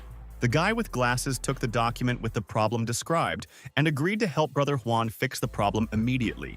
Huang Xibo put his hand on the boy's shoulder and advised him to ask Bao Shu for help because he was a professional in sensitivity in games. The red-haired guy sighed, seeing how the game's budget was gradually growing. Now it was 1.5 million, and the growth did not stop. After speaking with Xiao Liu, the chief planner, holding a piece of paper in his hand, was about to return to his workplace.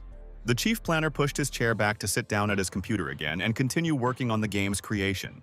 The guy started typing actively on the keyboard. He was determined to create this game so that he could boldly look his boss in the eye.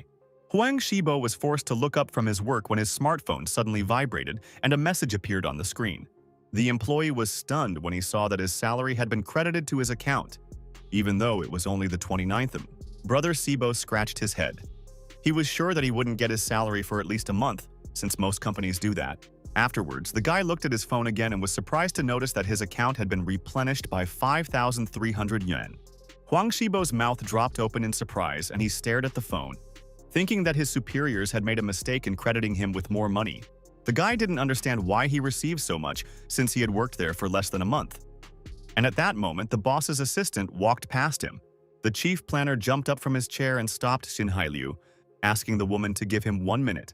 Huang Xibo showed Miss Xin his phone screen and asked if they had made a mistake in paying the wages. The guy explained that his salary was 4,000 yuan, including taxes and rent, and he didn't understand why he would receive 5,000. Xin Hailu replied that it was not a mistake because the guy was also given overtime pay. Huang Xibo was shocked when he heard that he was given extra pay for overtime hours. The guy was perplexed. The girl laughed and explained that everyone who works more than they are supposed to gets extra pay, and it doesn't just apply to him. She said that Huang Xibo worked 50 hours on top of that and was paid at time and a half, which left the guy speechless. Huang Xibo couldn't believe his luck. He trembled when he found out that it was not by mistake that he had received 5,000 into his account.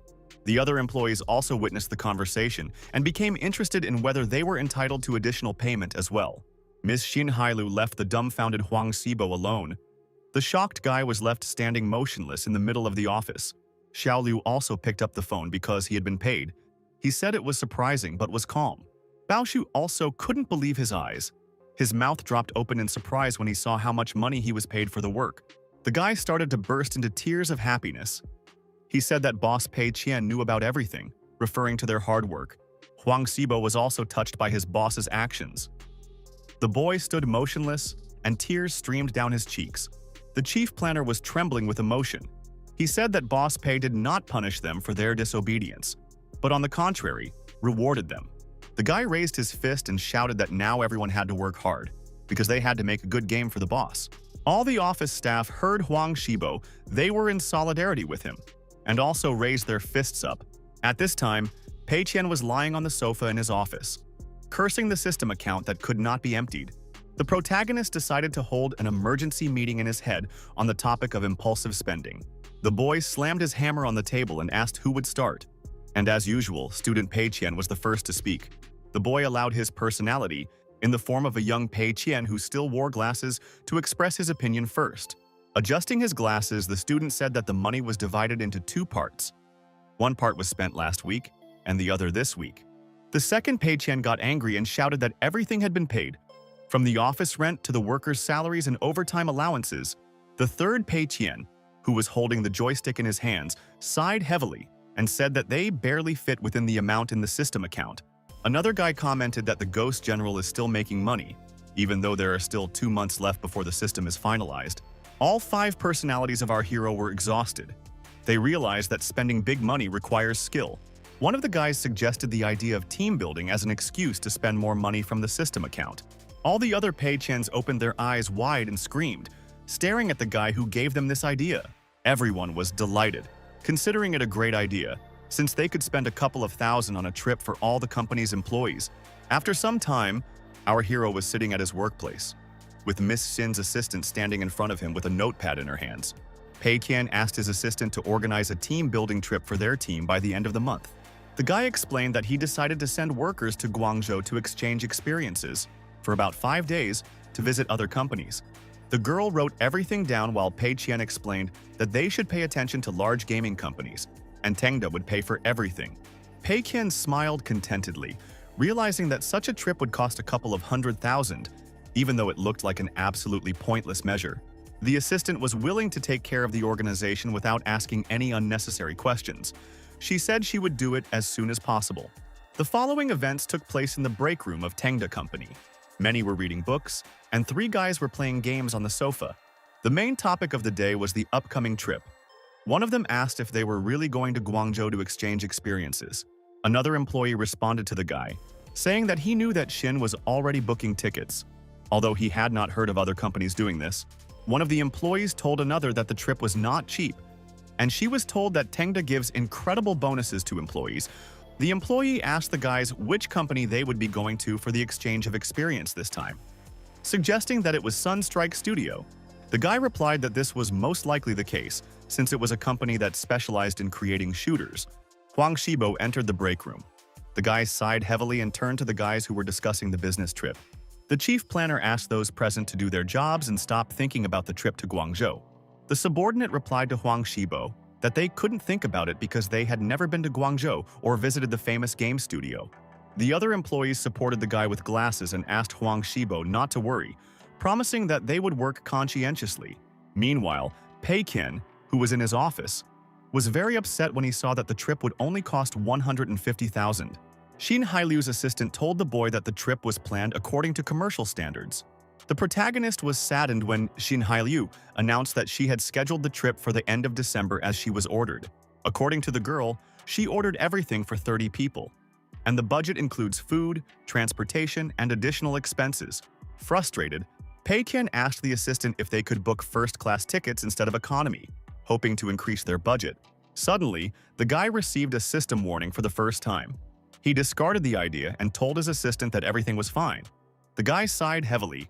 He didn't expect that a trip to Guangzhou for 30 people would cost him such a small amount. Xin Hailu nodded and agreed, warning that in that case she would contact the company in Guangzhou. When evening came, the following events unfolded in the Chinese city of Guangzhou, where our hero wants to send his workers. The office, which belonged to Sunstrike Studio, was still full of people. The employees were busy with their work. Zhou Muyan, the manager of the company, heard the news that Tengda was coming to the city to visit their company to exchange experiences. The man's secretary confirmed the news, which made Zhou Muyan surprised because it was unexpected. The company director was stunned. He had never heard of other companies sending their employees to exchange experiences. He was even more surprised when the assistant said that Tengda Company had made a game called Ghost General. The girl suggested to the boss to send Sun to meet the Tengda representatives, and promised that there would be little trouble since those guys would just be walking around their office. Zhou Muyan scratched his beard and realized that it would be nice to meet the people involved in creating such a popular game. He allowed the secretary to agree to this meeting and asked her to make a plan, and then declared that he would personally meet the guests. The girl replied that she understood everything, and then asked her boss to look at the list of newcomers being excluded. The assistant handed the boss a piece of paper, and the director of the game studio silently stared at the list. He handed the paper back to the secretary and ordered his subordinate to fire all the newcomers, but leave only Lin Wan. After these words, the man turned around and left, and the assistant was perplexed, because this was not the first time Lin Wan had stayed. Zhou Mu Yan returned to his office. He took off his round sunglasses and placed them on the table to rest. The man plopped down into the black leather chair and relaxed. He closed his eyes and sighed heavily. The studio director rubbed the bridge of his nose. He himself did not understand why they had to leave an employee named Lin Wan.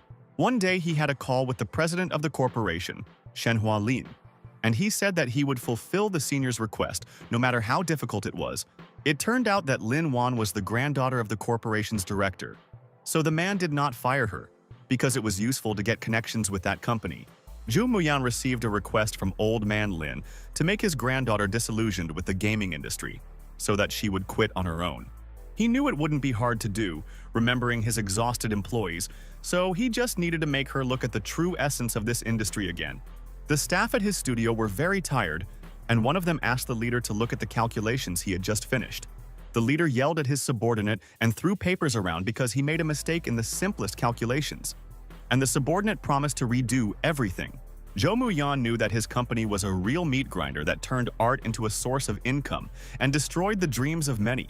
Remembering the granddaughter of the corporation's director, Lin Wan, Zhou Muyan was determined to show the girl the true nature of the industry. A whole month passed. At the end of December, our hero and his staff went to Guangzhou. The events unfolded in a luxury hotel.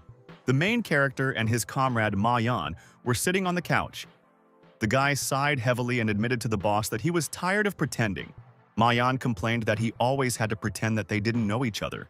And in front of other people, he had to call Pei Qian boss. Pei Qian placed his hand on his friend's shoulder and told him to be patient for the sake of the company, and to tell him any suspicious things he noticed in the office. Ma Yan was taken aback when the boss started patting him on the shoulder and calling him his main informant, entrusting him with an important mission. The guy felt uneasy and said that it sounded like he was some kind of spy. But Pei Qian smiled and said that it was great. Ma Yan looked at the guy with a puzzled expression when the boss asked him if Sunstrike Studio was really that cool. The guy told the boss that he didn't know anything about it, and Pei Qian just needed to spend a lot of money, so he wasn't interested in it. Pei Qian told his friend that Sunstrike would be their first stop in the city, and asked Ma Yan to find out more about the company. Ma Yan slapped his chest and asked his boss with a smile on his face to entrust this task to him, so that Pei Qian would not lose his status by asking questions about that company. The next day, events continued to unfold in the city of Guangzhou, where the guys from Tengda went on a trip. They looked at Sunstrike's office with admiration. They thought the company was very rich since it had its own building. The happy secretaries from Tengda also arrived on a business trip, taking photos of the surrounding buildings. The main character in a formal suit and his assistant were also there. Pei Qian thought that building such a building costs a lot of money. At the entrance to the building, Boss Pei was met by a man who introduced himself as Song Shi and said that he was glad to see him here. The young man smiled amiably, extended his hand and said that he would be their personal tour guide today. Pei Qian and Sun Si shook hands in greeting, and the guy from Sunstrike apologized to our hero for the inconvenience. Song Shi looked at the protagonist with a smile and asked him to follow him. Pei Qian agreed to follow the tour guide. Inside the office building of the Sunstrike Gaming Studio, Zhou Muyan was already standing, patiently waiting for the guests, leaning against the reception desk. The man decided to look good today in honor of the meeting with important guests. He fixed his hair, waiting for the guys. Footsteps were heard in the lobby of the office building, and the entire delegation from Tengda Company entered the room in a crowd. Song Si brought the important guests and informed his boss that Boss Pei and all of Tengda's staff had already arrived. Zhou Muyan and the protagonist joyfully shook hands, and they said in unison that they had heard a lot about each other. Director Sunstrike noticed our hero's expensive, custom-made suit and concluded that he was a rich kid. The tour guide told the guests that they were now in a room where classes on game development were taking place. He showed the guests the recording area, which was the studio where they record and create sound effects for their games. Afterwards, Song Shi led the delegation to a spacious room that served as a classroom for the staff. The guy then showed off their company's merch. The costume on the mannequin was worn by the actress who advertised their game. Then Song Shi took the boys to the restroom. He allowed the guests to help themselves to the snacks that were there at any time. Huan Sibo smirked when he saw the rest area, because there was only one TV and a console in this room. The guy didn't understand how it could be called a recreation area if there was only one small sofa in the entire room. Huang Xibo found it funny that they called the snack area a small shelf with a few packs of cookies and chips. The guests were not thrilled with the competitors' lounge area, and they realized that it was much worse than the one in their office. Zhou Muyan was annoyed that the guys from Tengda did not express admiration when they saw their restroom. The man was sure that they were very comfortable. There was a large TV, a snack area, and the sofa looked comfortable. He praised their recreation area, but the guests from Tengda still stood there silently, not giving any admiring reaction. Ma Yan realized that things were bad and the situation was becoming awkward. He remembered that Brother Pei told him to ask a question in such a situation. The guy was intent on testing his own skills by asking the director of the game studio a few questions. Zhou Muyan and his subordinate were surprised when Ma Yang asked them why there were so many employees at their workstations on Saturday. The director was puzzled by the question, because he was sure that all companies operate on the 996 system. He asked his subordinate about it, and the guy gave his boss a look that he had no idea why the guest asked this question. Huang Xibo took the floor and said that everyone was on duty because it was normal to work overtime. And Ma Yan added that employees would receive overtime pay in that case. Ma Yang asked Zhou Muyan if overpaying them would be super expensive since there were so many people in the office on the ground right now. Zhou Muyan's eyes widened in shock and he stared at Ma Yan as he began to tell him about the overtime pay. Zhou Muyan and his subordinate looked at each other in shock. They didn't know that there could be overtime pay in the gaming industry. Pei Qian grabbed Ma Yan's hand and told him to stop asking questions. He knew that the guy would make enemies for them if he continued. Huang Xibo scratched his head and apologized to Zhou Muyan for their employee's impudence, explaining that he was just a newbie. The Sunstrike employee suggested that everyone follow him because they had planned a special meeting to share experiences. The office was still in full swing even though it was Saturday, and all the game studio employees were at their workstations. Songshi, Zhou Muyan, Pei Qian and his staff walked through the main office room where all the employees were. Xiao Liu whispered to his colleague Huang Xibo and criticized the room for being too cramped. Huang Xibo laughed and replied that it was fine here, realizing that it was just too spacious in Tengda. Zhou Muyan was puzzled when he heard his office being criticized for being too cramped, because he thought that everyone had the same conditions. The meeting began. Sun Si invited the chief planner of the Tengda company to speak and talk about the creation of the Phantom General. Zhou Muyan and Lin Wan applauded Huang Xibo, who came to the board to talk about his company's experience. Pei Qian and his assistant Miss Xin Hailiu were also there, and they also applauded their employee. Huang Xibo felt awkward, scratched his head and said that he had not participated in the creation of that game, but he could still tell the main idea. He told those present that the first key to the success of this game was the perfectionism with which its creation and style were treated. Huang Xibo said that Pei's boss spent half of the budget on the drawings, and also praised the boss's sense of beauty and vision. The protagonist sweated from awkwardness as he listened to flattering comments about himself from the chief planner. Lin Wan took notes as Huang Xibo talked about the game's unprecedentedly low price, which is why players loved it. The chief planner said that Boss Pei had invested all his money into developing the game, and raised his voice and said that such a strategy should be considered a classic. Pei Qian felt flattered by Huang Xibo's comments about his acting. He never thought that things would turn out like this. Huang Xibo was delighted when he saw Boss Pei nod, and thought that his guess was correct, which meant that he was gradually beginning to understand his boss. Song Shi thanked Huang Xibo for his speech and gave the floor to their studio manager Zhou Muyan, who will share his achievements. Zhou stood up and glanced at our hero. He was surprised that the guy spent all the money on the game, took the risk of hiring a newbie, using a new style and much more. The man mentally praised the young and strong guy, and our hero smiled and applauded, greeting Zhou Muyan. When Zhou Muyan came to the podium, he raised his index finger and announced that they were working on a new shooter called Breach. The Tengda staff listened carefully to the competitor's words about how the most important thing in a shooter is the feeling, and most fans of this genre are veterans. Zhu said they worked on the graphics, hired a military expert to work on the weapons, and now they are going to surpass the best shooter on the market. Huang Xibo was shocked when he heard that competitors decided to make the new game free, but equipment would cost money. The main planner tensed up. He was afraid that the old players would be more interested in Breach than in their shooter. The red-haired guy started to play out a scenario in his head about what would happen if both games became popular, and turned his gaze to the boss. Huang Shibo was surprised when he saw his boss smiling and began to suspect that the boss had brought them here on purpose. The guy suspected that his boss Pei was smiling because he was convinced that the shooter of Pro Boy's competitors would be a failure. Pei Qian smiled happily and clapped. He was confident that his ocean fortress would fail and Zhou Muyan would release a successful game. Afterwards, our hero shook his competitor's hand and praised him for his wonderful speech, adding that he had learned a lot from him. Zhou praised the boy in return for his talent and said that he needed to go because he had urgent business. The director of the Sunstrike game studio turned around and left. The main character watched the man go.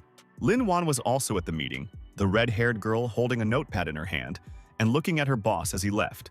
The protagonist looked at the girl in shock as he was about to leave the hall, but Lin Wan suddenly stopped him. She smiled sweetly, introduced herself to him as Lin Wan, and asked if she could ask him a few questions. Pei Qian allowed her to do so, and the girl became more serious and asked the boss if making money was really his main goal. The guy cleared his throat, covering his mouth with his hand, and told Lin Wan that the main goal in creating games is to make people happy. Lin Wan was delighted by the young man's answer and asked Pei Qian if his company had a dismissal system. He replied that of course there is no such system, and he cannot abandon his employees, whom he considers family, and with whom they grow and develop together. The girl's eyes sparkled with admiration. She took a step closer and asked if his employees were working overtime. Pei Qian replied that he tries to send them home, but some stay voluntarily, and he pays them extra for their work. The protagonist confessed to the girl that making money remains his goal when she suggested that he creates games for a dream. Lin Wan laughed and asked her not to make fun of her, saying that she knew for sure that Pei Qian was a man with a dream. She bowed and told the guy that she understood everything, and then thanked Boss Pei for taking a few minutes to talk to her. After that, the red-haired girl turned around to leave, and the main character still stood motionless, looking after her. The girl's assumption left the young man dumbfounded. He looked at her with his mouth open as she left the room with a smile on her face. Pei Qian scratched his head in confusion, wondering who the girl who just approached him was. After some time, the red-haired girl came into her boss's office and handed the man a white envelope. Zhou Muyan didn't understand what was going on. He looked at the girl with a puzzled expression and asked what was going on. Lin Wan confessed to her boss that she had decided that she wanted to leave Sunstrike. The manager of the game studio was overjoyed. He realized that Lin Wan had finally seen the darkness of the industry and decided to become her grandfather's heir. Zhou Muyan took the white envelope the girl handed him and asked if she wanted to quit the gaming industry. The girl did not seem disappointed in the gaming industry. She told her boss that she was not going to leave it. A shocked Zhou had many questions in his head. He did not understand why she was quitting but not leaving the industry. The man asked Lin Wan what was wrong, assuming that the girl was having some problems at work. Lin Wan turned her head to the side and thanked her former boss for his work, and was ready to confess something to him. The girl looked out the window and admitted that she felt like she wouldn't be able to fulfill her dream if she stayed in this game studio. She walked over to the window and, lost in her dreams, looked at the crow that was sitting on a tree branch outside. The trip to Guangzhou ended. Several weeks passed. White pigeons on the streets of Handong City were pecking at sunflower seeds. Life in the city center was in full swing. The sidewalks near the high-rise glass buildings were filled not only with pigeons, but also with passers-by. Pei Qian and the rest of the Tengda Company employees were in the office, and our hero came out of the office to supervise the work. Huang Xibo was happy to see his boss, and Pei Qian asked if the release of the Ocean Fortress game should be delayed. The chief planner loudly replied that it was not necessary and asked him not to worry, promising to check all the errors several times. Our hero felt uneasy about his subordinate's confidence and asked the guy to let him take a look at the plot and the epic weapon. Huang Xibo agreed to show everything. He demonstrated the story mode, where the player must fight to get to the top floor of the fortress. The guy showed the boss the gameplay and said that the essence of the game is in fighting zombies and mercenaries. There will also be several riddles. The chief planner revealed a paid epic weapon called Rainbow Red Fire, priced at nearly 900 yuan. Pei Qian was shocked. He didn't expect the graphics to be so good, although it couldn't compare to foreign shooters. He was unpleasantly surprised that his subordinates had made a beautiful game, and mentally blamed them for not knowing that beauty could kill. The main character was stunned when he realized why their new game was so good.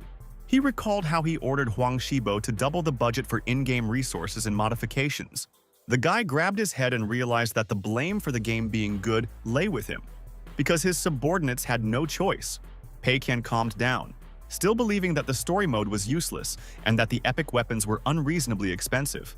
Huang Xibo looked at the boss and asked if he wanted to take a look at some more modes they had added to this game. The main character waved his hand and politely refused. He asked his subordinate to send the game for verification on the official website.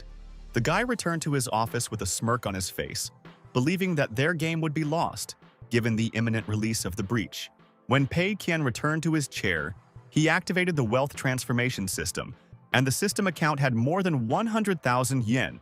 The protagonist also saw that the results would be announced in 19 days, and that his personal account had just over 1,000 yuan. But the guy sighed with relief, even though he felt tired, because there was much less money in the system account than there had been before. He decided to leave as little money as possible and spend the last 100,000. The idea of organizing another event came to his mind. After some time, Miss Jin Hailu's assistant came into the boss's office and apologized to the boss for coming without knocking. The girl started taking notes when her boss told her to organize an event tomorrow that would include a movie, karaoke, and dinner. Our hero's assistant was surprised when he scheduled an event for tomorrow because tomorrow was Friday. Pei Qian responded that it would be unfair for employees to spend their day off on a work event. Miss Shin told the boss about Lin Wan, who came to town and said that she wanted to work for them even without a salary. The guy looked at his assistant with a surprised look when she told him that Lin Wan was already waiting for him in the small meeting room. He asked the assistant what she thought about that girl. He was puzzled that Lin Wan was willing to work here for free. Miss Shin said that she thought that this girl was from a rich family and that she did not seem very modest but rather too innocent. Pei Qian covered his satisfied smile with his hands. He realized that an innocent rich girl who didn't know how to do anything was right for him. Our hero offered to hire his assistant and pay her 4,000 a month, and allowed her to do whatever she wanted without giving her any assignments.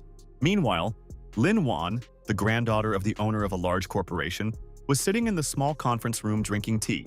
The girl was holding a cup of hot drink in her hands and looked at the door when she noticed someone entering the room. It was our hero's assistant, Miss Shin Hailu, the woman who came to Lin Wan to tell her the good news. She congratulated the girl on the fact that her boss had agreed to hire her and offered to sign a contract. Lin Wan was incredibly happy. She immediately agreed to sign a contract and receive 4,000 a month in her new position. The excited girl asked the assistant if she could find out what she would be doing, after which Miss Shin hesitated. She smiled and told Miss Lin that her task was to come to the event tomorrow, where they would eat, watch a movie, and sing karaoke. Lin Wan, who was holding the contract in her hands, froze in surprise when she received such strange tasks from the boss's assistant. The first day of the working week arrived, and on Monday the cheerful and smiling twin secretaries were already standing behind the reception desk. Bao Shu was not in the mood today. The chief designer was sitting dejectedly at his desk. Huang Xibo decided to approach him. Huang Xibo asked his colleague if he had also noticed the data from the ocean fortress, but the guy stared at one point and seemed not to hear him. Then Bao Shu turned around and said they sent the game for review on Friday, and it's already Monday and there are still no downloads. The chief planner asked if the boss hadn't tried to advertise the game at all because Huang Xibo hadn't come across any on the internet. Bao Shu smiled and asked his colleague to believe in the boss and stop worrying if Pei didn't ask them to distribute the game. Huang Xibo agreed with the chief designer's opinion and decided to sit down on an empty chair to continue the conversation with his colleague.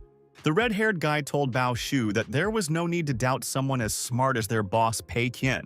Bao Shu was surprised when Huang Xibo asked him what they would do since they needed to develop a new version of the shooter. Looking at the staff spending their time watching videos and eating snacks, Xibo asked what else the team could do.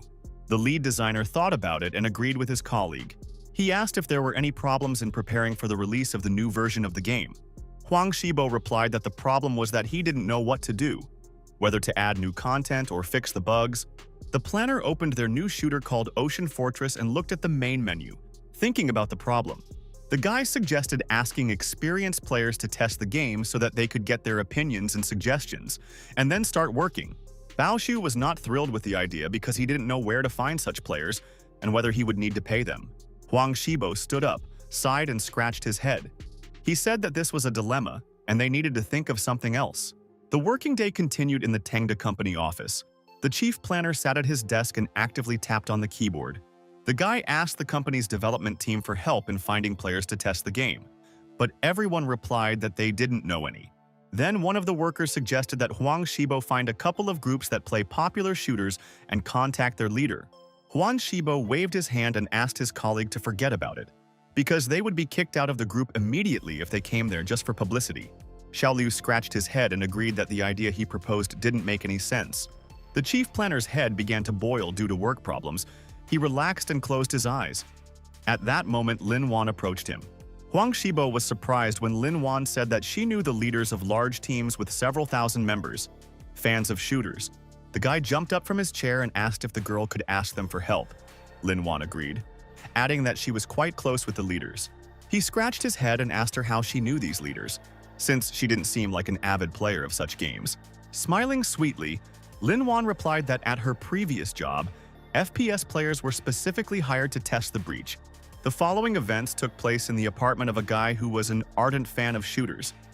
He was sitting at the computer. A fan of shooters and the leader of a group of players was doing his favorite thing at that time when he received an unexpected message. In the correspondence, Lin Wan asked old Chen to help her test the game and said that she quit her job at Sunstrike Studios.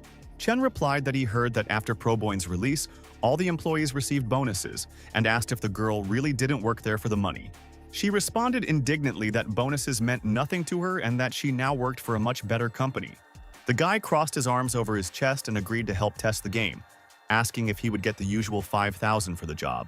The girl smiled sweetly and replied that there would be no payment, but the guy would be able to get a limited edition pistol in the game. Chen was outraged that her company was so greedy, asking for help but not promising to pay a penny for it. Seeing that the guy was unhappy, Lin Wan offered to pay him with an in-game epic weapon in addition to the pistol. The guy was furious. He accused the girl of being crazy and asked who needed an in-game weapon for 100 or 200 yuan. Lin Wan replied to Chen that as far as she knew, the epic weapon in their new shooter cost 888 yuan. Chen choked on his sugar water when he heard that the epic weapons in this shooter were unprecedentedly expensive. A young man had to wipe his monitor with a napkin after he spat out cola on it out of surprise. The shocked guy grabbed his monitor when he heard that the gun cost real money and screamed that it was daylight robbery. But Chen still agreed to test the game. When he opened it, he had a feeling that the game sucked, judging by the name. An experienced shooter player, while simultaneously eating hot noodles with sausages, admitted that the graphics in this game are not bad. The guy saw that there was only one paid weapon in the store, and there were no other goods there, and this surprised him. Chen was puzzled when he saw that the characteristics of the machine called Fire Dragon were not that high. The young man looked at the main menu and saw many game modes. He was especially surprised by the biochemical mode.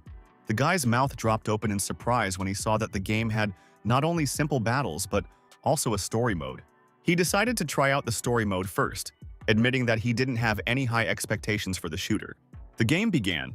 The main character opened his eyes and saw two people in masks in front of him, who said that he was infected. Chen was immersed in the game's plot. The guy seemed to find himself in the game, immersed in the atmosphere of a scary shooter. The first thing the main character of the game did was raise his hand up, and he was thrown by guys in masks onto a whole mountain of dead people. Contrary to predictions, the main character of the Ocean Fortress did not die. He sighed heavily and found the strength to rise. The man had to stand on the dead bodies of infected people and apologize to the person he stepped on. The mountain of dead bodies turned out to be slippery, so when the game's protagonist got to his feet, he immediately slipped and lost his balance.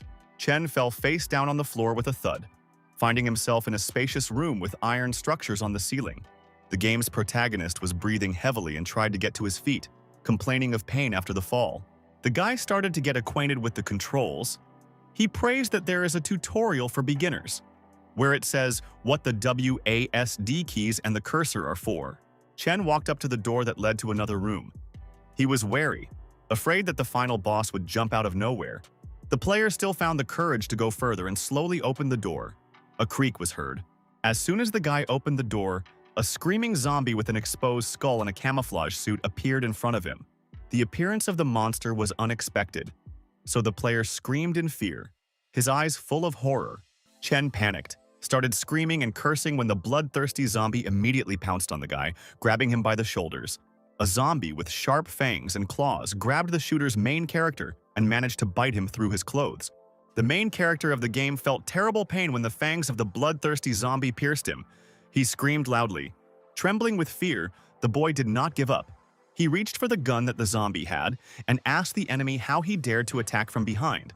The young man snatched the pistol from his opponent, which the zombie carried with him, keeping it in a holster on his body. The player pointed the gun at the zombie's head and shouted that he would send the enemy to the next life. One shot was enough to disable the enemy. The zombie fell to the ground and no longer resisted. Chen was tense. He thought he was going to play a regular shooter, but it turned out to be a horror game, which almost made him shit himself. The young man fell to his knees and grabbed his shoulder. He realized that he was infected due to the zombie bite. The guy began to lose consciousness. He fell to the floor. Chen began to guess that this was the end for the main character of the game. As the man lay on the floor, meekly awaiting his departure to the next world, a girl in rags approached him. Chen saw a girl in front of him with a large syringe in her hand. The player did not understand what this character was doing now. The girl's eyes were filled with tears. She whimpered, but continued to fill the large syringe with green blood. When she injected the green blood into the guy, the player realized that this liquid was capable of curing the protagonist of the zombie virus. The main character tried to greet the girl.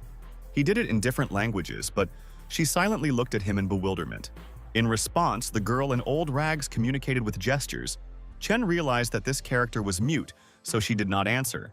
A mischievous smile appeared on Chen's face as he stared at the monitor screen, realizing that the game was going to be fun. The guy noted that this game has stable shooting and simple recoil. He has already mastered more destructive firearms. Chen also praised the game for making it easier to hit enemies in the head and for the mouse sensitivity being different from popular shooters. The guy also liked the little memorable girl as a secondary character who helps him solve puzzles.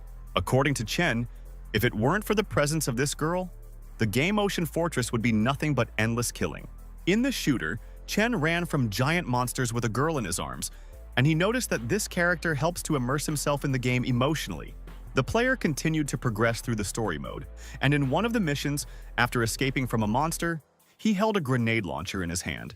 In the final episode, the shooter's protagonist left nothing of the fortress, blowing it up and escaping from the island in a helicopter.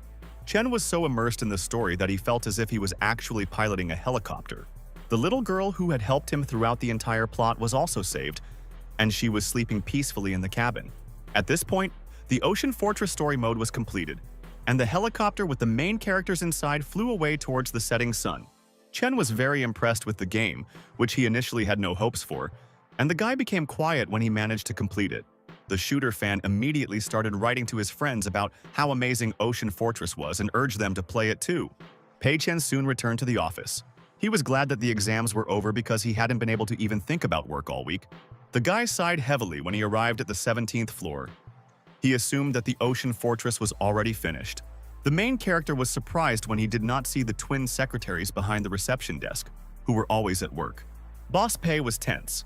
He didn't understand what was going on in his company and why people were absent from their workplaces. He walked further and saw the chief planner, Huang Xibo, sitting at his desk. The guy looked worried. Then he noticed another employee, a young man with glasses, eating chips and also looking tense. Seeing Miss Xin and Lin Wan, who also didn't look happy, Pei thought that the workers were worried about the game's failure. Pei Qian saw Bao Shu standing to the side sighing and thought that he was thinking about the meaning of existence due to the failure.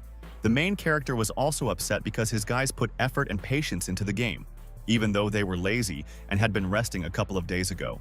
Boss Pei clenched his fist and was determined to calm his subordinates down because it was his duty as a boss. Our hero's assistant, Miss Xin Liu, and Lin Wan turned their heads and widened their eyes when they saw the boss. Lin Wan beamed with happiness when she saw that the boss had arrived. She shouted to notify the others. Hearing the girls scream, the other employees also jumped up from their seats and began to joyfully greet the boss. All the company employees crowded around our hero, began clapping and loudly congratulating their boss. The main character was taken aback when he saw this. The shocked guy did not understand what was happening and what he was being congratulated on.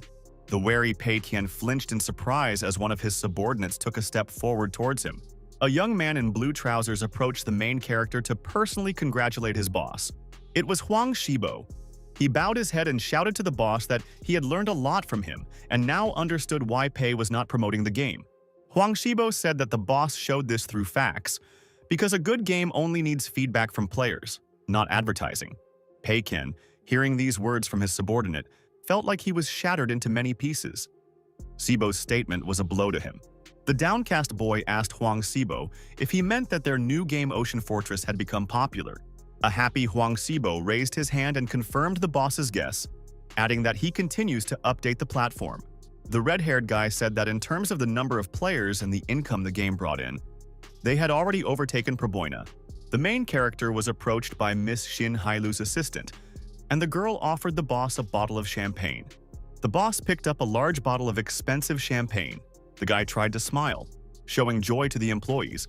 The protagonist loudly opened the champagne to celebrate the success of the new game. Splashes flew in all directions. The twin secretaries, who were absent from work, showed up, set off firecrackers and congratulated the boss. Everyone clapped their hands for their boss, while Pei Qian stood still as a statue, trying to keep his emotions under control. He immediately handed a bottle of champagne to Huang Xibo and praised him for his good work, asking the guy to continue in the same spirit. Without saying another word to anyone, Pei Qian turned around and hurriedly left the room, not wanting to celebrate the success of the game. Huang Xibo didn't suspect anything. He was happy, thinking that Boss Pei had everything under control as always.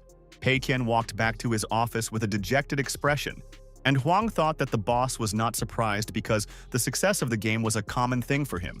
The main character slammed the door behind him and sat down on the floor. He was defeated. The guy did not understand what was happening and where he had taken the wrong turn. Pei Qian was shocked.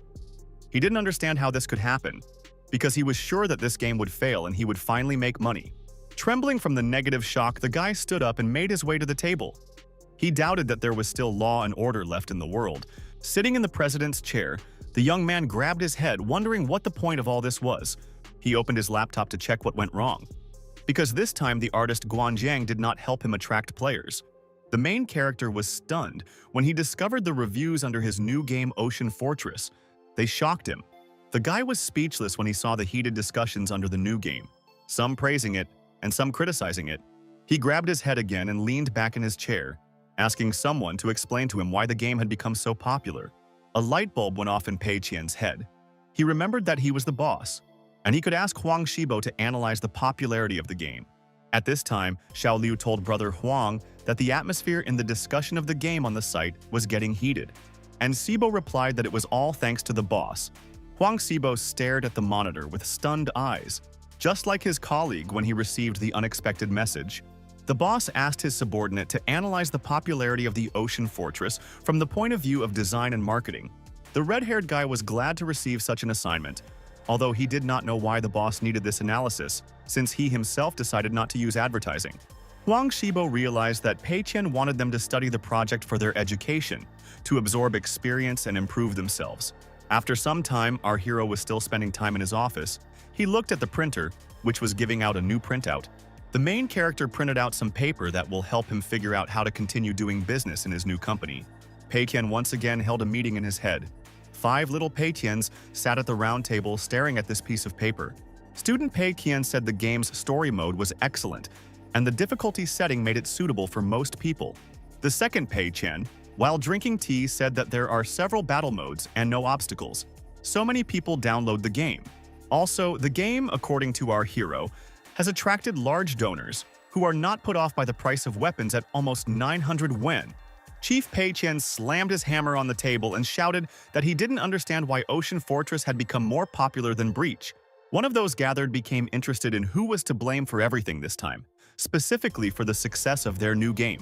Angrily, student Pei Qian adjusted his glasses and shouted that Huang Xibo and Bao Shu created the game according to their conditions. The second Pei Qian also got angry, threw the teacup and shouted that Lin Wan only asked a few players to test the game. An enraged Pei Qian imagined throwing that cup at Lin Wan's head, who was the reason for the game's advancement. Pei Qian, a game enthusiast, raised his hand while holding a joystick and declared that they had decided to release Fortress on the same day as Breach. Everyone at the round table unanimously asked each other not to say that they themselves were to blame for the game becoming popular. The main character could not stand the negative emotions that had washed over him and loudly slammed his hands on the table, rising from his chair. Pei Qian was furious. He gritted his teeth but told himself to calm down. The guy didn't want to give up so easily. Clenching his fist, the young man trembled, snorted, and declared that this time he had to get the money and no one could stop him. Work continued in the Tengda office. The secretary twins were at their workplace behind the reception desk. All the main character's enthusiasm disappeared somewhere when the guy decided to look at his statistics in the wealth conversion system. One piece of news was good, because the previous game stopped making money. But Fortress had already made 400,000 in a week, which was bad. The assistant told the boss that the capacity of their game servers had been increased and that an outsourcing service company had signed a contract. The protagonist found the strength to calm down and praised his personal assistant, Miss Shin, for her good work. Pei Qian looked at the transformation system and began to do calculations in his head and realized that he would earn no more than 6,000 yuan to his personal account. He was furious, realizing that he could only make money if he lost money, and even a small profit would make him poor. The guy needed to find a way to reduce the amount on the system account as soon as possible, because there were only 2 days left until the results were announced. Pei Qian turned to his personal assistant again and asked if they had increased the salary rate for the employees yet. The girl nodded and said that the order had been carried out, and now the heads of departments would receive 60% more, and the rest 30% more. It turns out that Miss Shin and Huang Xibo received a significant salary increase, and Bao Shu and the others received a third of their pay increase. Miss Shin also said that they will introduce a bonus for the project. It will be 15% of the game's income for everyone who developed it. The girl also planned to give each employee a gift card for 1,000 yuan once a month, which could be spent on goods in stores. The protagonist sighed with relief. Now he pays employees the maximum amount allowed by the system, and so he can get rid of 300,000. Miss Shin Hailu reminded the boss that everyone was supposed to get paid today, and asked if he wanted to add anything new. A light bulb went on above our hero's head when his assistant mentioned that payday was today. He asked her to wait and said that he had decided to add another payment once a month, 3,000 each for office supplies. The girl was perplexed. She said that all employees already receive bonuses and did not understand why they needed to be paid more. The boss explained that it was called a special payment for the purchase of work-related things, such as buying games and equipment. Miss Shin didn't like the idea, but she kept quiet, and the boss added that some people also needed headphones for better sound in games. Shin Hailu replied to the boss that she understood everything, smiled and wrote something down in her notebook. The following action took place in an office. The working day was in full swing, and the chief planner, Huang Xibo, was sitting at his desk. The guy was happy because Ocean Fortress simply smashed the competitor's shooter Proboin in popularity. Imagining the boss's face, Huan thought that the boss had foreseen this outcome, so he released Fortress at the same time as Breach. The chief planner, remembering the boss's face the day they visited Sunstrike, laughed with joy because they had crushed the competition's game. Huang Xibo continued typing something on the keyboard at his desk. The guy was distracted when he received a message. The red-haired guy immediately picked up the phone and cast a wary glance at the screen. The chief planner of the Tengda company was stunned when he saw that his salary had arrived, and this time it was again larger. The young man's eyes widened, and he stared silently at the phone screen. His account had been replenished by 1,500 yuan. The rest of the employees were also staring at their phones. They were happy because they had all received a raise as well. The joyful cries in the office were stopped by Miss Shin Hailu's assistant, who walked in and clapped her hands loudly. Smiling, the girl said that every month everyone would receive gift cards for 1,000 yuan to buy everything they needed. The twin secretaries began handing out gold gift certificates to all employees, who accepted them with gratitude. The good news from Miss Shin was that the company would pay them 3,500 yuan every 3 months for their working needs. Huang Xibo and Xiao Liu, who had already received the cards, looked at He Liu with stunned expressions when they heard this news. Bao Shu was shocked that he could now play games at work without spending a penny on them using the special payment. Xiao Liu shared with Huang Xibo that he felt it was too much that Boss Pei provided them with bonuses, allowances, and even special payments for games. The assistant asked the boys not to be shy because the work was finished at 3 and the boss would take them to the mall to celebrate the success of the game. At 3 o'clock in the afternoon, as she promised, the working day was over and the company's employees went to a modern shopping center. The main character was also with them, leading Ma Yan, his assistant, and a huge team of employees around the shopping center. The guy said that they were here today to celebrate the success of the game, and in honor of this, he would pay for everyone's shopping. Pei Qian was pleased because there were still 400,000 in the system account, and he was going to spend it at the expense of the employees. Raising his index finger, the boss sternly ordered to spend 1,000 yuan from the card and 3,500 special payment to each, threatening that otherwise they would not be able to return the money. The boss waved his hand and ordered everyone to disperse. Everyone was happy to go on a shopping spree at the company's expense, so they agreed to follow the boss's order to spend all the money. The secretaries and assistants, beaming with happiness, went shopping, and the guys from the company also split into pairs and went their separate ways. The secretaries went into a stationery store and began choosing items that they would need for work. Bao Shu and Huang Shibo were happily shopping together, and Boss Pei was also planning to buy something for himself here today. The protagonist grinned as the idea of buying himself something worth 100,000 yuan appeared in his head. The guy decided to spend all the money from the system account, hoping that he would have losses due to impulse purchases. The guys from our hero's company were happily choosing clothes. One of them chose a sweater, and they told him that it suited him. Then they went to the technology department and looked at the portable gaming consoles with eyes shining with delight. Miss Xin Hailu helped the twins choose lipstick. She found one that would suit them for every day and for special occasions. Bao Shu spoke with a consultant, who recommended that he buy the best model of mechanical keyboard with a mousepad as a gift. The protagonist watched his employees from the side. He looked at Huang Xibo and the others who were choosing new phones. Lin Wan was surprised when she noticed her boss standing and peeking out from behind the wall, watching his subordinates. Pei Qian was angry. He was determined to keep an eye on the employees, seeing that the guys were not very willing to spend all the money. Xiao Liu looked at the new phone with a smile on his face. There was a price tag at the bottom, indicating that the smartphone cost almost 4,000 yuan. The guy checked the camera on his phone and felt awkward when his boss came up from behind and advised him to take the smartphone if he liked it.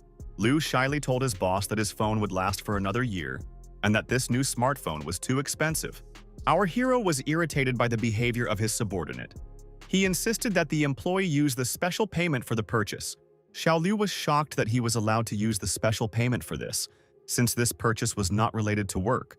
Pei Qian replied that it was worth buying a new phone to test games on, because they could start developing a new version of Ghost General. The guy with glasses was sweating from the tension when his boss started to egg him on to buy a new phone. The young man hesitated. Our hero got angry and started shouting and demanding that his subordinate immediately change his phone for the sake of work. Xiao Liu didn't argue anymore. He ran to the checkout with a happy smile on his face, holding a new phone in his hand. Pei Qian suggested that Huang Shibo change his phone too, but the red-haired guy started making excuses that he had bought a new one a couple of months ago. An enraged Pei came up close and said through clenched teeth that, as far as he remembered, his subordinate's phone was trash since it was from a youth publication. Leaving Huang Shibo alone, Pei Qian walked up to Ma Yan and said that he remembered that the guy's headphones cost about 20 yuan. Pei Qian grabbed the new headphones and told Ma Yan to take them since they only cost 3,000. But he replied that he didn't work with headphones. The protagonist gave his friend a crazy look when the guy refused to spend so much money on headphones. Without further ado, Pei Qian handed the expensive headphones directly into Ma Yan's hands, insisting that he make the purchase. The boss asked his subordinate to prepare in advance, because in the future, Ma Yan would be communicating with companies about sound effects, and the headphones would be useful to him. A puzzled Ma Yan scratched his head and asked his boss if their office wasn't already equipped with high-quality headphones. The protagonist insisted on buying them again because Ma Yan might need the headphones outside the office. Ma Yan didn't argue with his boss anymore. He grabbed the box with the new expensive headphones and ran to the cash register. Pei Qian breathed a sigh of relief. Everything was going according to his plan, and Lin Wan was surprised why the boss didn't buy anything for herself. The main character turned around and saw his new subordinate watching him. He wanted to say something to her, but stopped, understanding what the boss was about to offer him. Lin Wan took out a brand new phone and said that she already had the entire range of this store. Pei Qian did not bother the girl, and allowed the rich heiress who outplayed him to do whatever she wanted today. Leaving his employees alone, our young hero decided to walk around the shopping center alone. The guy wanted to spend the remaining 70,000 from the system account, so that every penny would then be converted one for one into his personal account. With his hands in his trouser pockets, Boss Pei walked into a store where a wide range of expensive watches were on display. Lin Wan was not interested in shopping. The red-haired girl continued to secretly follow the boss. She was curious about what he wanted to buy. Soon, the shopping at the mall ended. Everyone was happy. The girls praised Boss Pei for his generosity. The smiles disappeared from the boys' faces as they turned their heads sharply and looked at the man with wide eyes. The boss appeared before them. He spent everything within the limits allowed by the system, buying an expensive watch, a briefcase, a belt, and a pen. Lin Wan looked at the boss with admiration. She was surprised that Pei was so frugal. After all, he spent less than 100,000. Huang pointed out that everything the boss bought was of a work nature, and Lin Wan agreed that Pei was kind in terms of work. Zibo and Lin Wan looked at their boss with adoration, tears welling up in their eyes, and they declared in unison that he was an incredible boss. The main character was upset.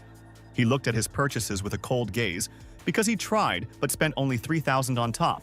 Assistant Shin looked at the boss when the hero said that he wanted to buy a gift for a friend, and he had no ideas. The twin secretaries and Hailu's assistant began to discuss together what they could give as a gift.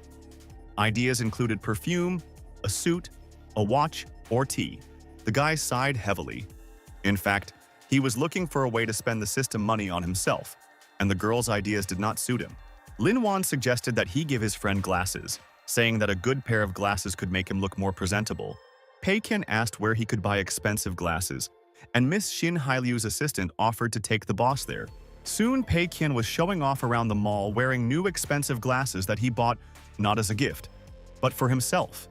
The employees admired the boss when they saw him wearing new glasses, exclaiming that he was handsome and that the glasses probably cost thousands of yuan.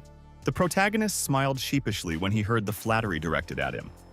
He was glad that he spent another 20,000 on 2 pairs of glasses.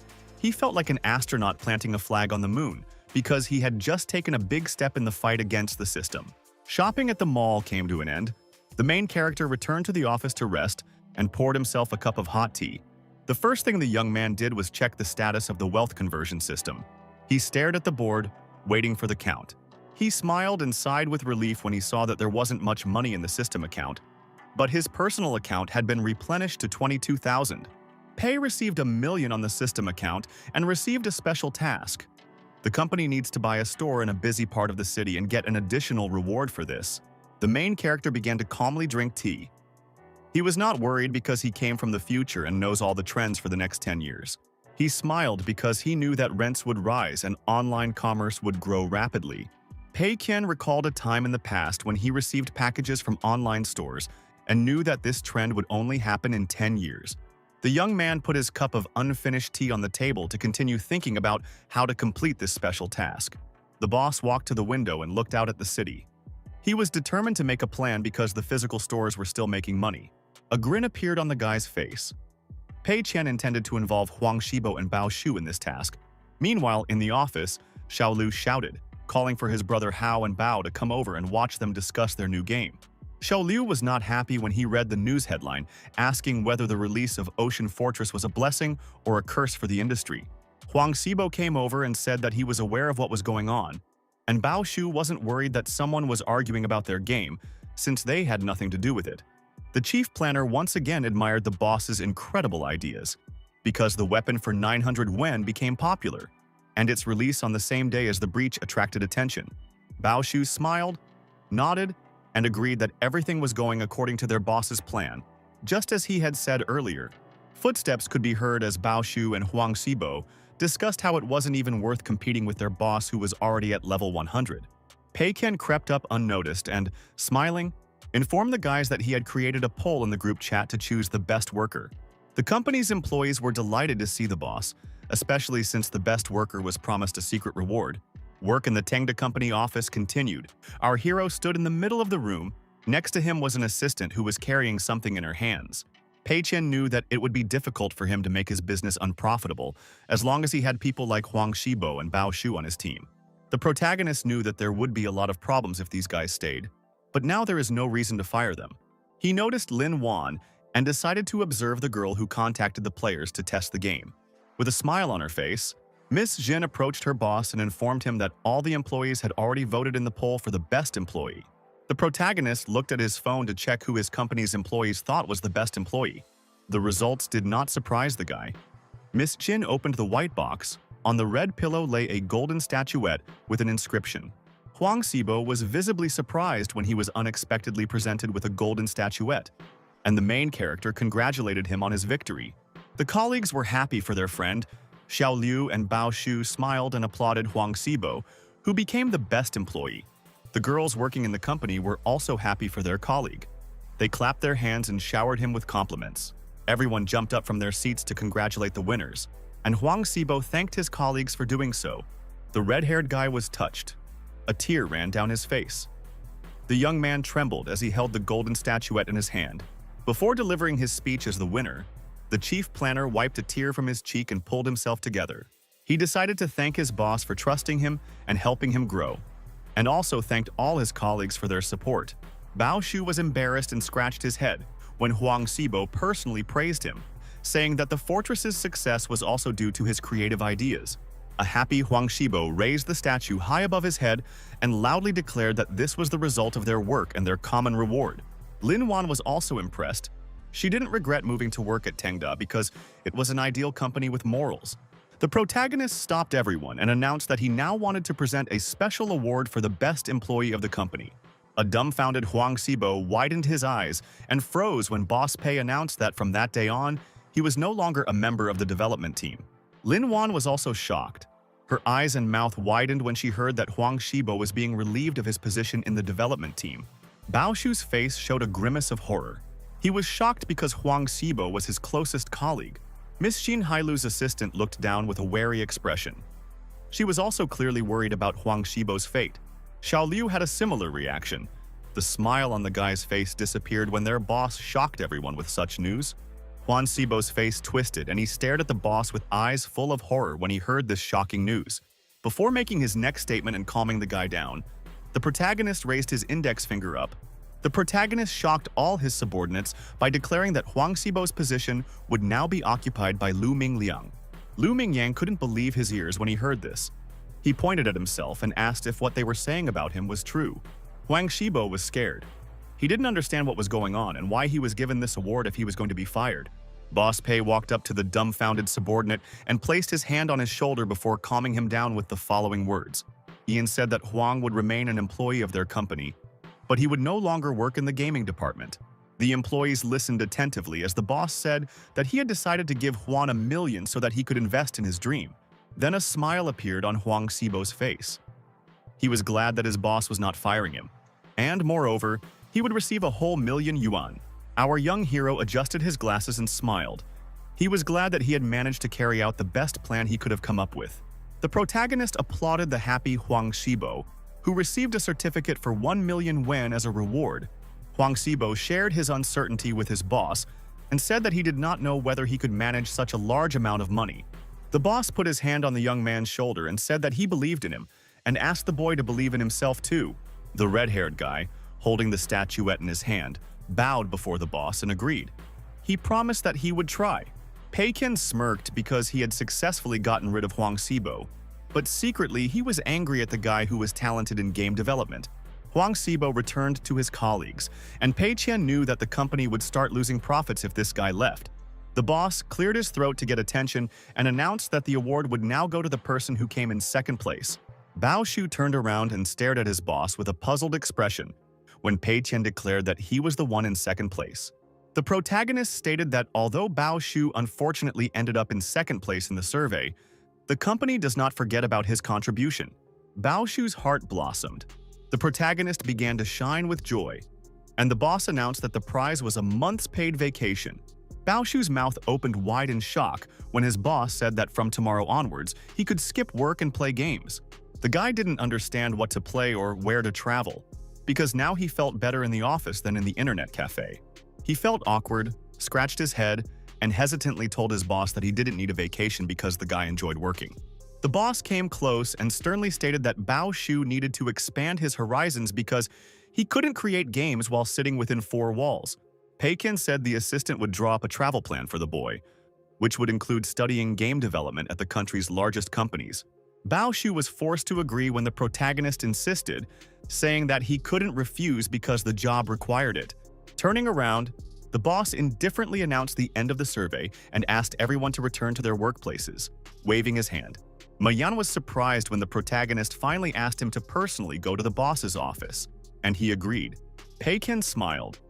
He knew that when Bao Shu returned, the game would be in development and his creative ideas would no longer be relevant.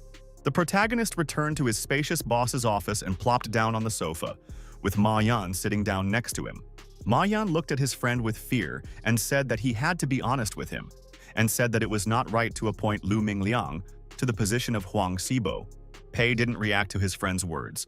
He calmly poured tea into cups while Ma Yan criticized Lu Mingliang's lack of skills. Our hero asked his friend not to worry and treated him to hot tea, assuring him that he would not treat Ma Yan badly. Qian carefully handed the boy a cup of hot tea before saying something to his worried friend. He surprised his comrade by saying that he had appointed Ma Yan to such a high position because he had another important task for the boy. The protagonist asked Ma Yan if the guy was ready to take on the responsibility of taking their company into new markets. Ma Yan was surprised but very happy. When he was entrusted with such an important mission, he asked his friend if he was telling the truth. The boss handed over the phone and asked his friend to take a look, saying that there were a couple of places in the Jingzhou business district, and he wanted to open a chain of internet cafes there. The boy tensed up and fell silent, looking at his boss with frightened eyes when Pei said that he was handing over all management of the internet cafe to Ma Yan. Ma Yan scratched his head and asked if brother Pei Qian meant that the guy would get the position of owner of an internet cafe. Enraged, our young hero corrected his friend and shouted, declaring that this would not be a simple internet cafe. According to the main character, he plans to open an establishment that combines an internet cafe, a gaming experience, and much more. Pei Qian shouted that it would be a large entertainment center that would also have a computer hardware store. The protagonist loudly declared that Tengda aims to grow into a large organization that will manage various industries. Grabbing his friend's shoulder, Pei Qian declared that he could not entrust this important task to anyone other than Ma Yan. Ma Yan blushed with embarrassment and trembled. Hot tea began to spill out of the small cup. The guy was stunned. Before giving his answer to his boss and university friend, Ma Yan drank a cup of hot tea in one gulp. Ma Yan jumped up from the sofa and shouted, asking brother Pei Qian not to doubt him and promised to carry out his task. The boss smiled and asked his friend to try harder and allowed him not to think about money and to hire more employees if there were not enough of them. Finally, Pei Qian asked his friend not to forget that a physical store is a company's image and should not look cheap. Confident in his abilities, Ma Yan hit his chest and told his boss not to worry and to leave this task to him. The guy was ready to immediately begin the task. He quickly left the chief's office, leaving the boss alone with himself. As the door slammed shut, Pei Qian smirked and adjusted his glasses, thinking that his friend was the most reliable person. The protagonist stood up from the sofa and walked over to his workstation, running his hand over the surface of the furniture before sitting down. Pei Qian was in a good mood because the guys he underestimated were on vacation or busy with million-dollar projects. The satisfied protagonist plopped down in his boss's chair, leaned against the back and sighed with relief. The guy knew that Lu Mingliang had agreed to take over the management of game development, and he was now having difficulties in his new position. The boss was willing to lose 800,000, knowing that Ma Yan, whom he thought was clumsy, was now in charge of the internet cafe. It was the middle of the work week, Wednesday, February 3rd. It was warm outside despite the winter, and passers-by filled the sidewalk of the street in the business district. The events took place in a conference room in the Tengda Company office. Our hero was sitting at the head of the table, with employees gathered around him. Miss Xin Hailu's assistant, Lin Wan, and Ma Yan, all of them looked at their boss attentively.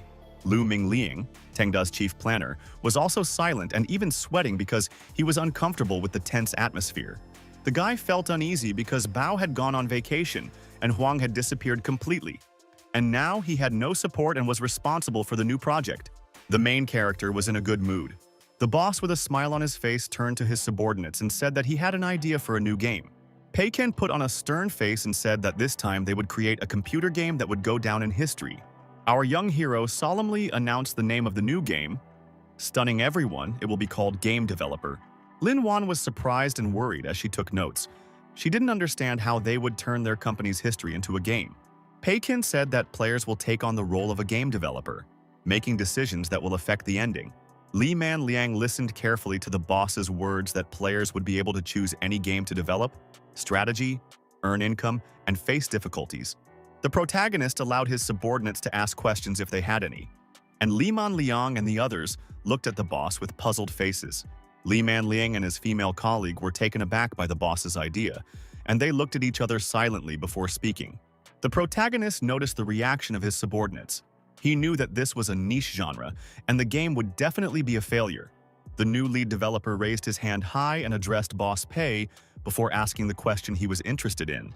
He asked what form the game's narrative should take, and whether it should be some kind of interactive story.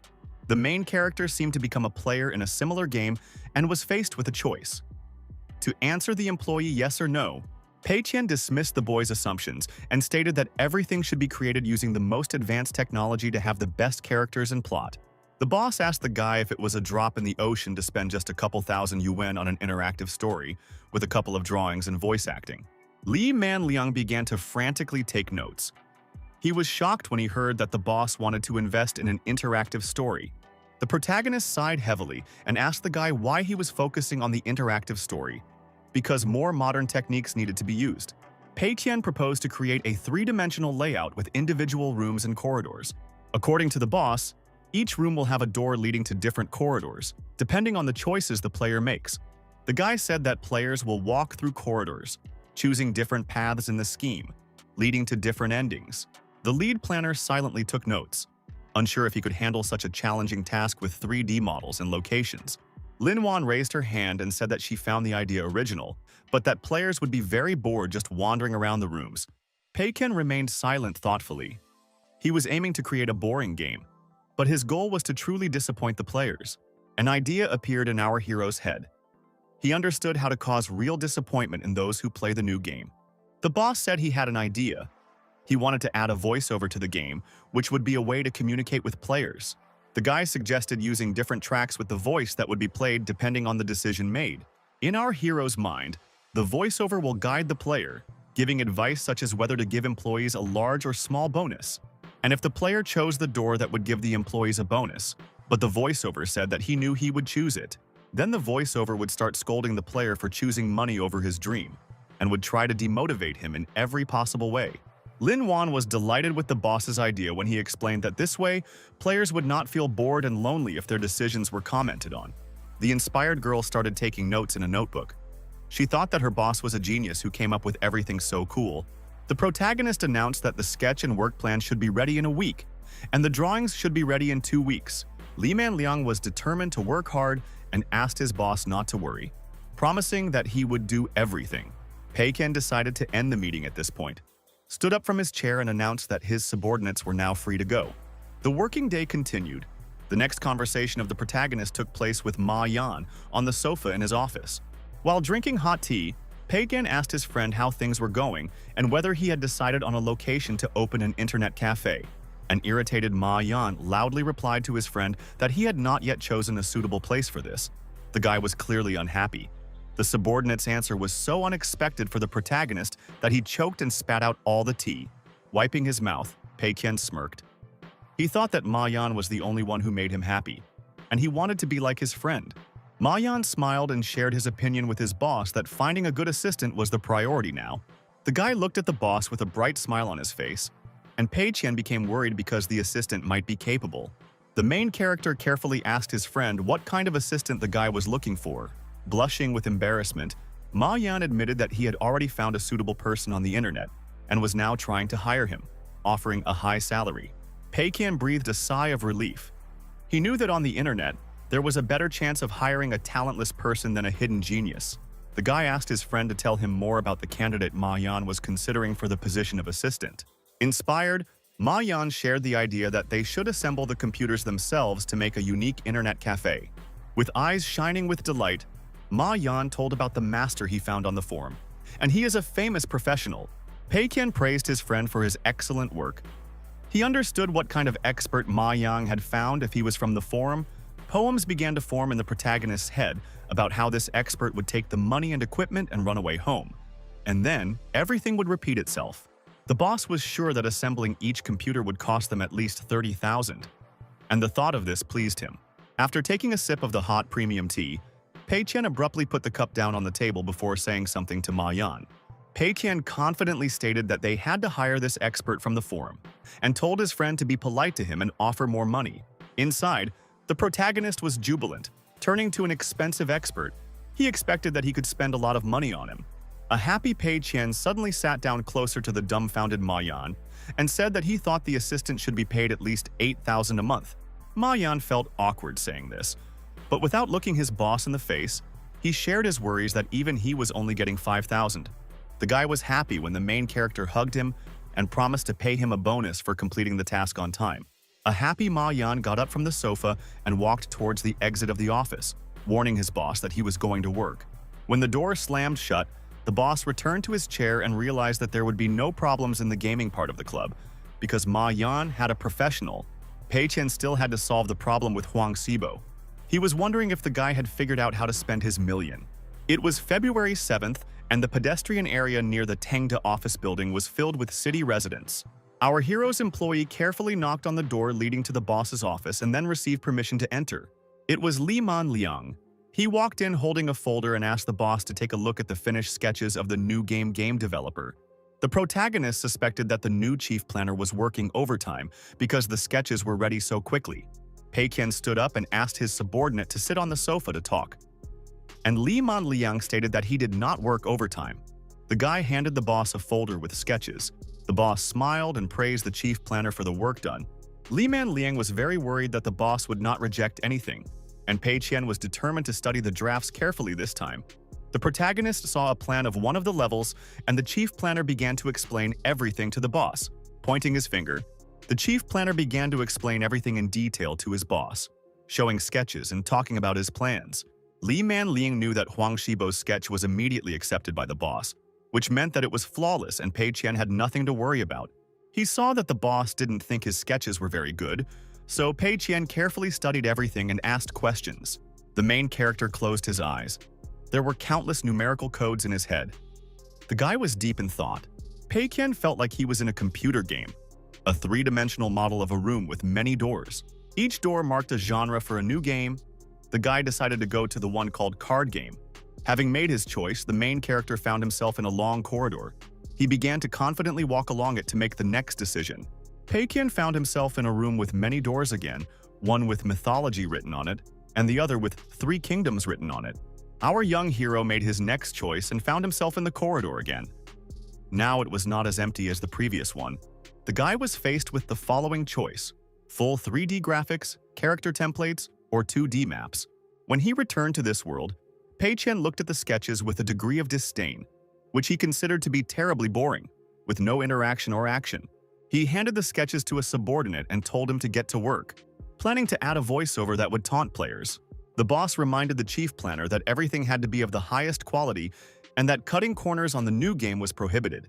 Li Man Liang asked the boss not to worry, promising that he would definitely follow his instructions and improve the results.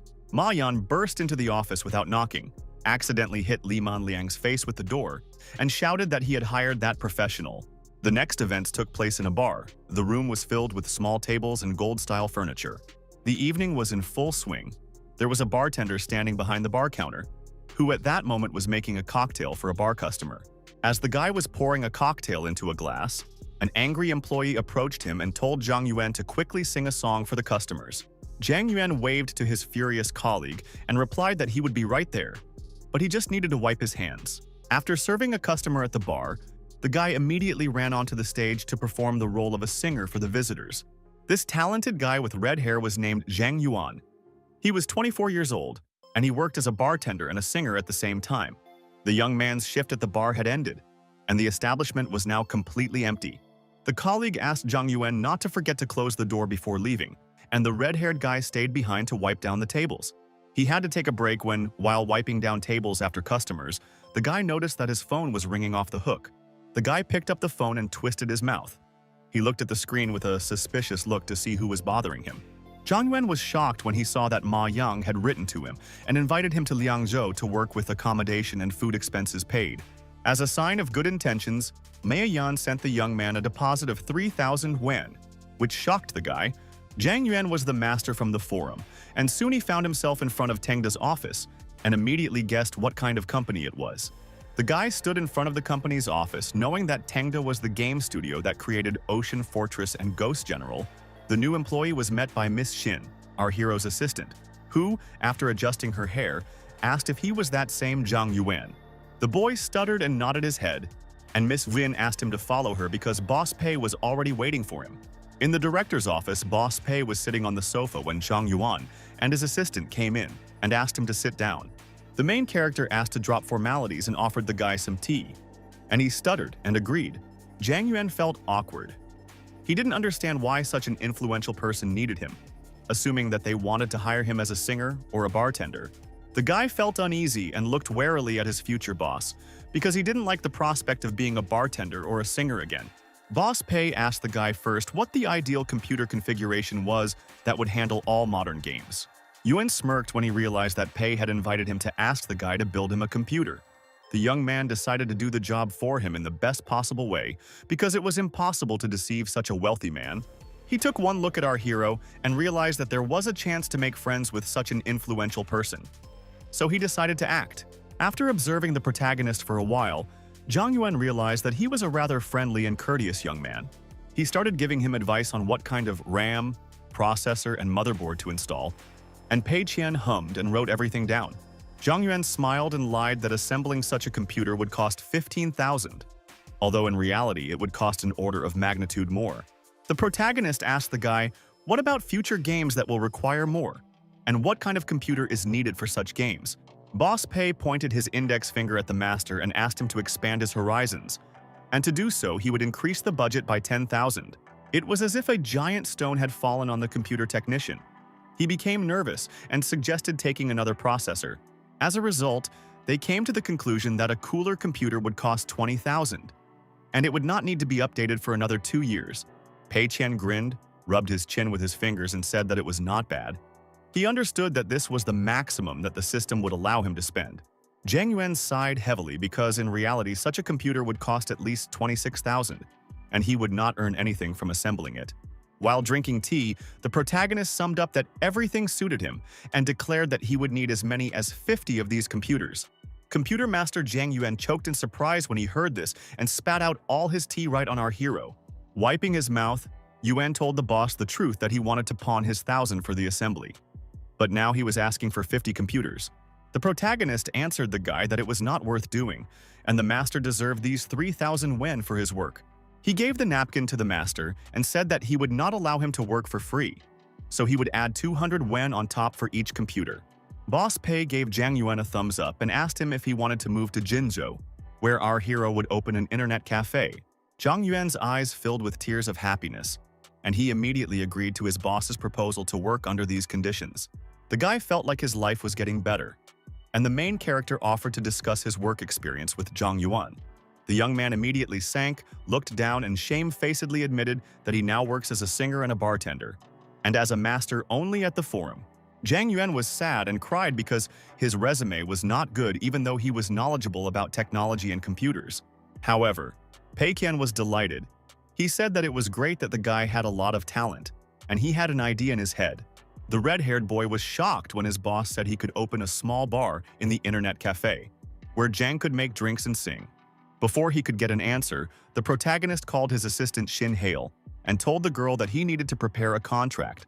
After some time, Miss Xin Hailiu came to her boss and handed him a piece of paper, saying that the contract was ready, and he thanked her.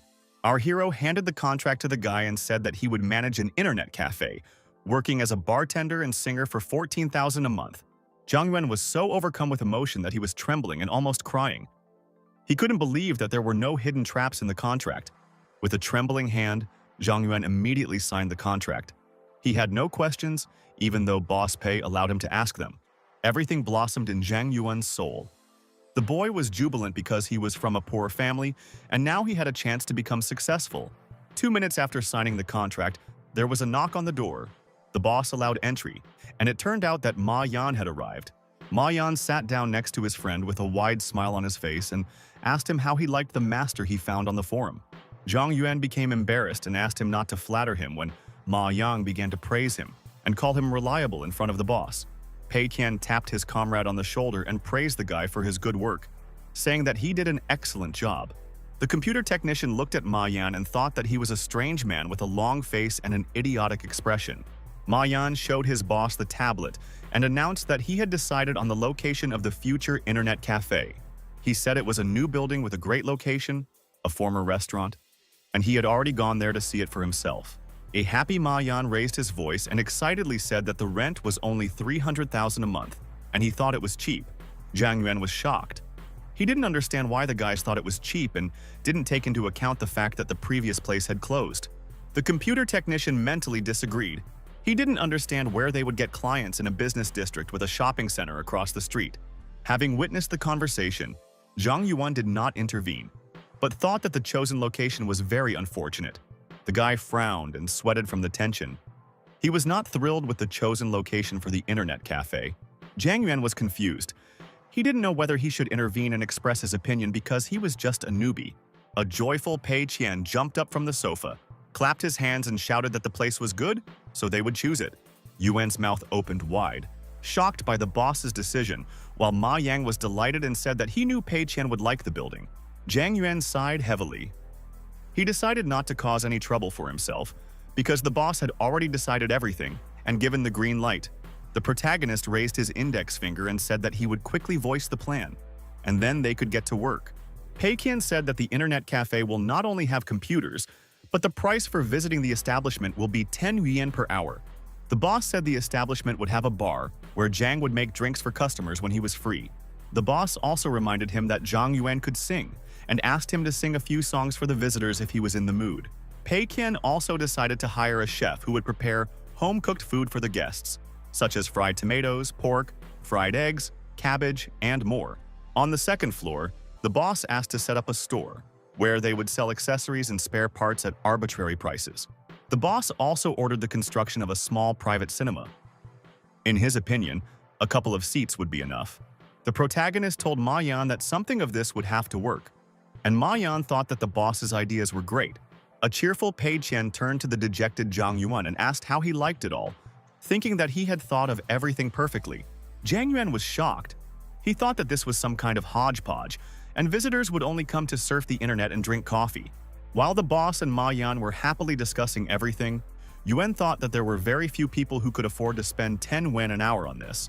The computer technician found the courage to quietly address his boss and express his opinion, but he was immediately interrupted. The boy was scared when Boss Pei stopped him abruptly and asked Zhang not to think about the losses because this was only the first step to opening a store. Zhang Wen no longer tried to express his opinion. The director's office fell silent, and Boss Pei stood up from the sofa. The protagonist stepped aside before continuing to discuss work with Ma Yan and the new subordinate. The boss looked out the window and said that this would be an entertainment area that would combine everything from games to many other things, and they needed to change people's perceptions. Hiding his face from the guys, Pei Qian smirked, while Zhang Yuan glanced cautiously at his new boss. The guy sighed heavily. He decided to accept the boss's position and obey him, without thinking about the first losses that the establishment could bring. Yuan decided not to doubt anymore because he could earn more than 10,000 a month, and Ma Yan said that he would start working. The working day in the Tengda company office continued. Our hero's subordinates sat quietly in their seats, staring at their monitors. The main character was spending time in his boss's office. He was sitting at his laptop and clicking something with a thoughtful expression on his face. Pei Qian smirked. He had successfully completed several things today, and all that was left on his agenda was Huang Shibo. The boss decided to find out more about this guy's success because Huang Shibo, who received $1 million, had not shown up for work for a long time. From the correspondence, Pei Qian learned that Huang Shibo decided to apply to the film industry because he had always dreamed of working in it. The main character was happy because the film industry is a scheme in which it is very easy to lose money and not make a profit. Pei Qian couldn't believe his luck. He grabbed the phone and decided to ask Huang Shibo some more questions about his ideas. He wiped the smile off his face and became more serious as he dialed Huang Shibo's number and put the phone to his ear, waiting for him to answer. The boss first asked Huang Shibo if he had enough money and suggested that if not, he should give him more money. The red-haired guy laughed and replied that there was no need to do that because he had already received $1 million and could not ask for more. Pei Qian asked the guy not to worry and asked where he was now, whether he had a director and a script, and whether he could come. Soon the phone call ended, and Huang Shibo was already standing in front of the tall modern building where the company's office was located. As the former chief planner stood in front of the building, he called his boss and said he had arrived. Huang Shibo told the boss that he was standing with that person at the company right now. And after listening to the boss's answer, he said goodbye to him. The red-haired guy hung up the phone, and next to him stood an unfamiliar young man in a yellow sweater. He turned around and looked at his new assistant in round glasses, telling him to follow him because the boss was already waiting for them. Soon, Huang Shibo burst into our hero's office, a smile on his face. He was very happy to meet Boss Pei again. The guy introduced the boss director he hired. His name is Juxia Oze. He is a fourth-year student at Handong University. Pei Qian's confidence in losing money increased because the guy in front of him was just a student, and he shook his hand and invited the guy to sit down. Juxia Oki and Huang Shibo sat down in the chairs. Our hero sat down opposite the guys. He asked them what exactly they wanted to film. With a friendly smile on his face, Boss Pei asked the guys if 1 million would be enough for them to do this job. Huang Shibo asked the boss not to worry because they wanted to make a short film, and they wouldn't need a lot of money. The main character was noticeably upset when he heard about the short film, and his confidence in losing money dropped sharply. A wary Pei Qian leaned over and asked the guys just not to tell him that the film would be called Surprise. Huang Shibo and his director exchanged puzzled glances. They had no idea what movie Surprise was being talked about. Pei Qian breathed a sigh of relief and waved his hand sharply, asking the guys to forget about it. He asked if they already had a script. The aspiring director adjusted his glasses, smiled awkwardly, and confessed to his boss that they wanted to make a film about Pei Qian. It was a surprise to the protagonist that they wanted to take him off. The guy stared at Zhu Xiaozi with surprised eyes. Huang Shibo smiled and said that it was partly his wish. And the director said that he wanted to film some events from the boss's interesting life. Pei Qian thought about it. The guys puzzled him because his life consists of idleness. And even at work, he shows up extremely rarely. The confidence in losing money grew, and the guys said that they would write a script in a week, and then shoot a film in the style of a short film. Huang Shibo and Zhu Xiaozi's eyes widened in surprise when the protagonist stopped them and told them to wait. The boss asked if they could spend $1 million on filming because he knew that all the sets and costumes were already in the office. The director asked the boss not to worry because they would pay Pei Qian and the rest of the staff to participate in the filming. The words about salary came as a surprise to our hero. The guy opened his eyes wide when he was told that he would be paid. Huang Shibo added that they will cover the rental costs, post-processing, and everything else, and the remaining money will be spent on advertising. The protagonist perked up when he heard that Huang Shibo was going to use part of the money to cover the office rent. The inspired director said he wanted to set aside $30,000 for rent and pay the boss and employees $30,000 and $6,000 each. Huang Shibo smiled awkwardly, saying that he understood that the boss didn't need such a small fee, but they couldn't force him to work for free. The main character, rubbing his chin, remained silent. It seemed to him that something was wrong and he needed to think it over. He decided to hold a non-urgent research conference in his head, with 5 Pei Qians sitting at a round table. Pei Qian banged his hammer on the table and asked what the guys thought about Huang Shibo's idea of paying our hero for filming. Player Pei Qian was confused because their own money was being returned to them as if they were hiring themselves. The guy who was drinking tea put the cup on the table and asked the rest of Pei Qian to wait, wanting to express his opinion. With a smirk on his face, the guy asked if in that case the system account wouldn't become their personal account. The rest of the Pei Qians in our hero's head stared at this one. The guy's guess greatly interested them. The guys were happy because this Pei Qian was right, and they would actually be able to earn money for their personal account this way. Pei Qian asked the system if he could get his salary, and was told that it was legitimate income unless it was maliciously converted. All 5 Pei Qians in our hero's head were jubilant because the wealth transformation system allowed them to earn money in this way. Upon returning, the protagonist told Huang Shibo and the director that the shooting location would be free, and he agreed to accept the salary. Zhu Xiaozi thanked the boss and offered him a contract. He happily reached into his backpack to take out the contract. The director, nervously, gave the boss the document and asked him to read it. And for breaking the contract, the actor would receive triple compensation. The protagonist picked up a pen and replied that there was nothing to read if it was just a formality, and saw that Huang Shibo's company was called Fei Huan. With a forced, friendly smile, Pei signed the contract and handed it to the director. He saw the name of Huang Shibo's company as a good sign. Pei Qian asked the director to clarify again whether their upcoming short film was called Surprise. The puzzled Huang Shibo and Zhu Xiaozi looked at the boss, shook their heads and dismissed our hero's suspicions. Huang Shibo and the director stood up and said they were leaving because they needed to write the script so they could start filming sooner. When the guys left, Pei Qian had a smile on his face because the system was taking care of him, and now 30,000 would go into his pocket. The main character cried from happiness and grief at the same time, because he earned only 20,000 when he tried. And now he can use a new opportunity. Huang Shibo and his director started working in the apartment. The guy suggested that his partner finish writing the script. They were glad that Boss Pei supported them, and before starting work, they clinked their glasses of drinks. The red-haired guy was very focused. He looked at the script with his eyebrows furrowed, and at the same time drank water from a cup. The same thing happened to the young director. The guy in glasses even got covered in sweat while working hard on the script. The work was going slowly. The guys got angry and threw down the sheets of paper with the script, saying that it was uninteresting and not creative. Huang Shibo and his partner were tired and desperate. The entire apartment was filled with sheets of paper with a failed script. Suddenly, an idea popped into the red-haired guy's head, and he opened his eyes sharply as he figured out how to improve the script. Huang Shibo finally had a smile on his face and shouted to his director that he knew how to solve the problem. The surprised fourth-year student looked at his partner when he suddenly stood up and screamed. The director was startled when a frantic Huang Shibo screamed, asking if he remembered what Boss Pei had asked them. Zhu Xiaozi recalled their conversation with our hero, who then asked them if their short film was called Surprise. The boy with glasses was delighted and told Huang Shibo that he remembered that the boss had asked them about the title of the film. Huang Shibo shouted that this was a hint from Boss Pei, and that the title Surprise was what they were missing to make the movie. The director's eyes lit up with happiness, and he said that they wouldn't be able to show anything special if they were to film a documentary. Zhuxiaos ran to the computer and said that the audience needed to be impressed with unexpected plot twists. Huang Shibo agreed that it was necessary to write plot twists and create an impression of the boss, and the director also decided to add sarcasm and black humor to the script. The inspired guys worked long and hard on the script. The guy's apartment was filled with empty jars, napkins, and dishes. It was February 9th. The Tengda company office was crowded. All the company employees were sitting at their workplaces. One of the workers was having lunch at the time. He looked ahead in shock when he saw that something was happening in the office. Strangers started coming into the company's office. One of the guys was holding a large tripod for filming.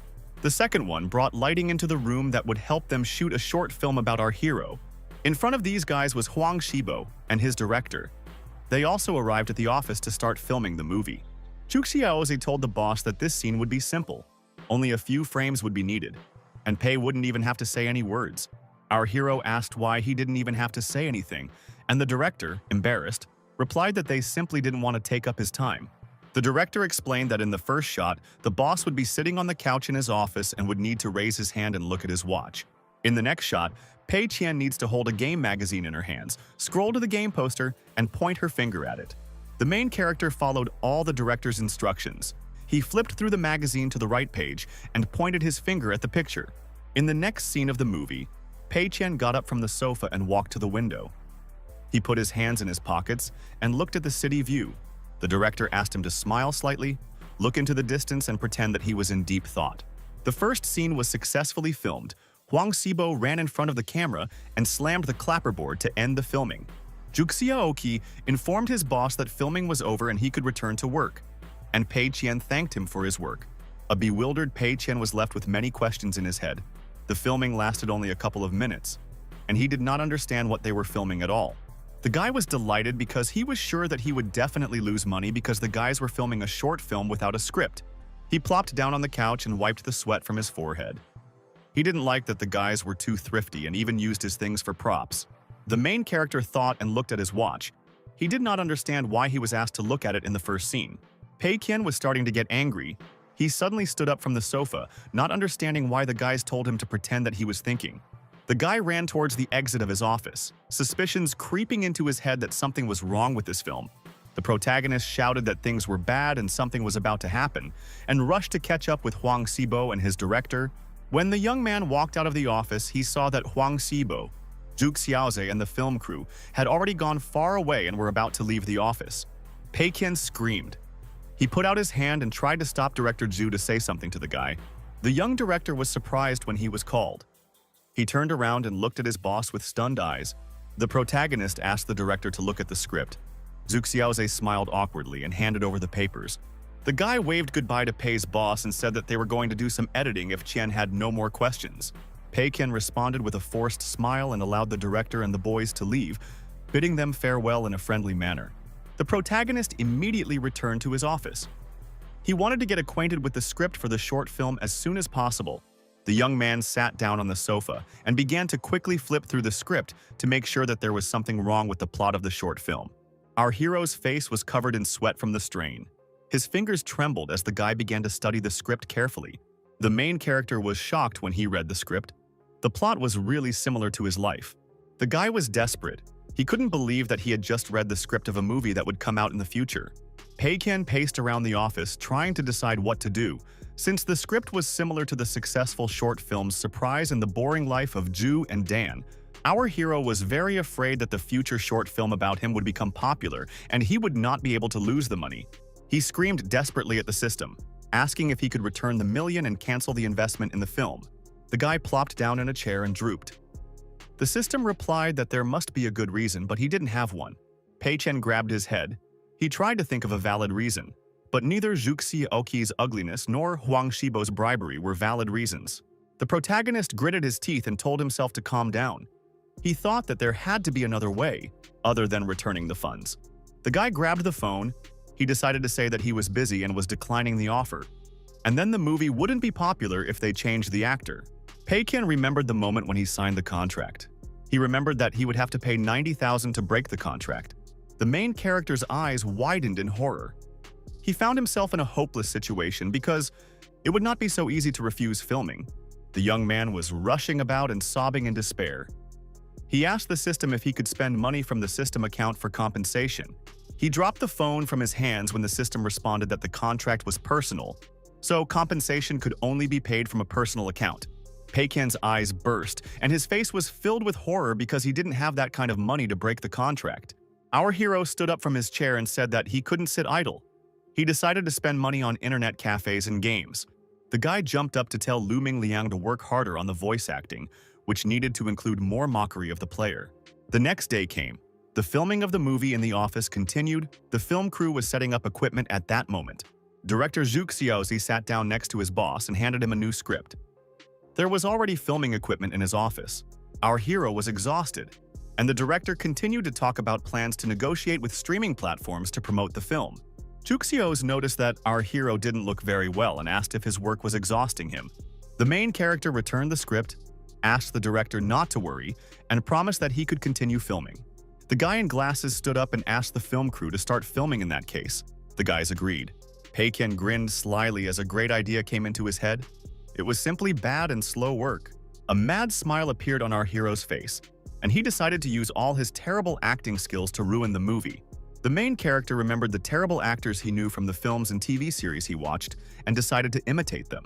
Pei Qian was jubilant. He spread his arms out to the sides and laughed evilly. He absorbed the souls of all the most terrible actors.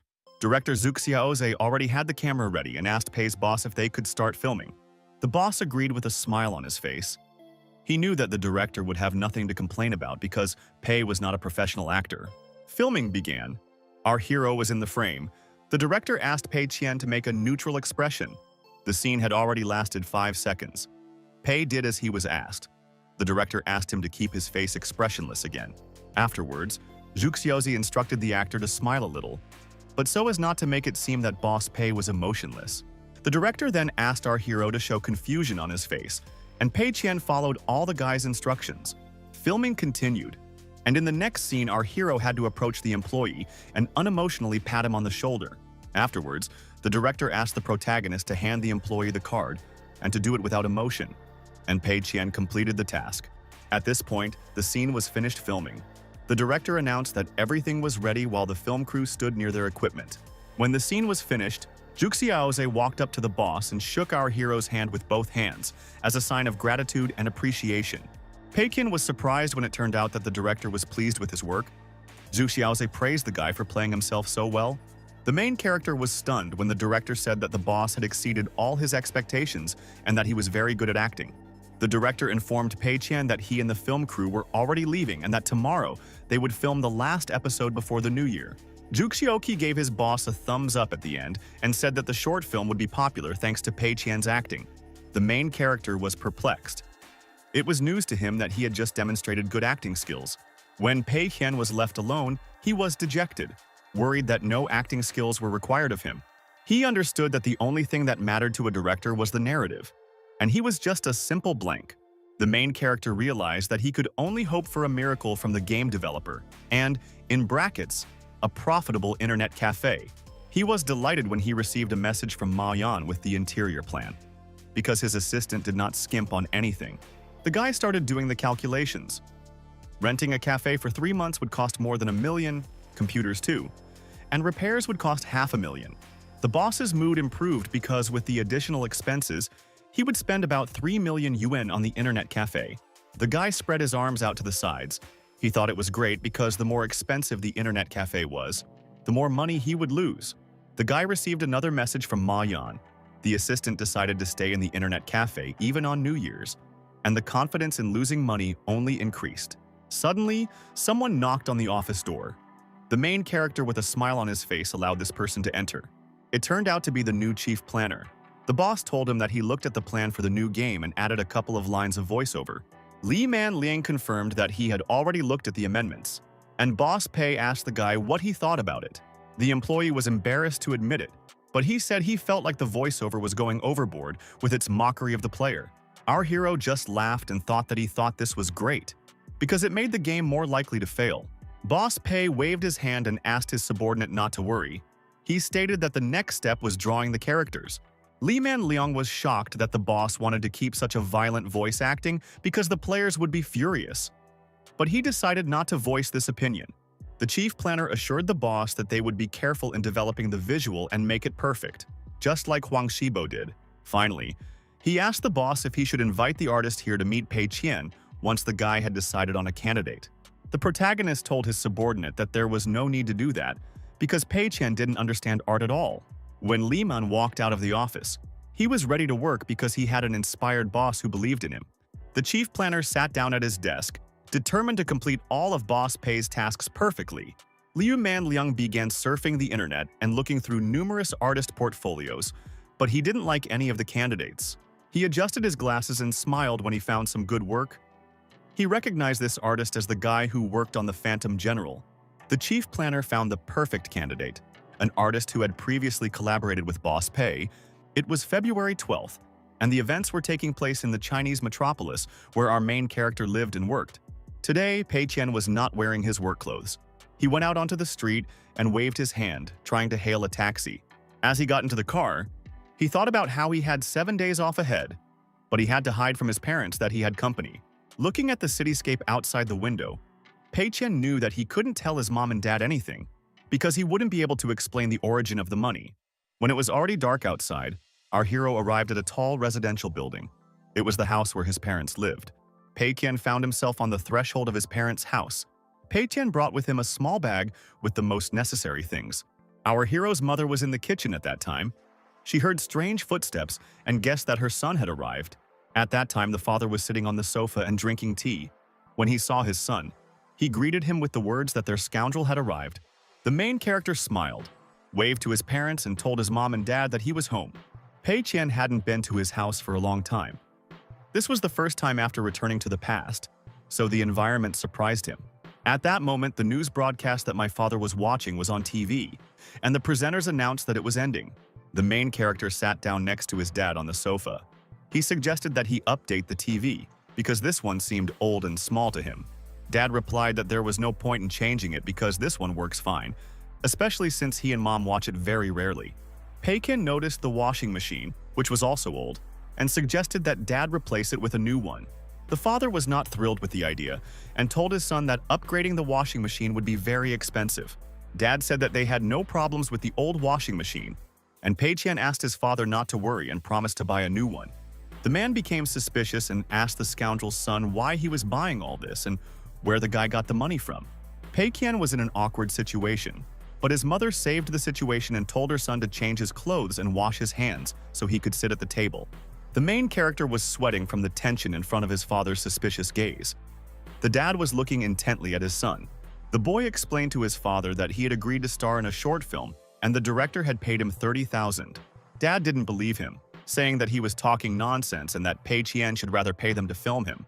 Our hero started arguing with his dad, but his father laughed and said that he wouldn't believe him until he showed him the video. Pei Qian looked away because he had no evidence and told his dad that the video had not been uploaded to the public yet. Pei Qian's mother asked the men to stop chatting and go set the table because the food was already ready. The whole family sat down at the festive table in honor of the arrival of their student son. There were many meat and fish dishes for dinner. After dinner, the father, mother, and son sat on the sofa to talk, and the mother peeled an apple for Pei Qian. She handed her son a peeled apple and asked him about the series, wondering when it would be shown. Pei Qian ignored his mother, staring at his phone.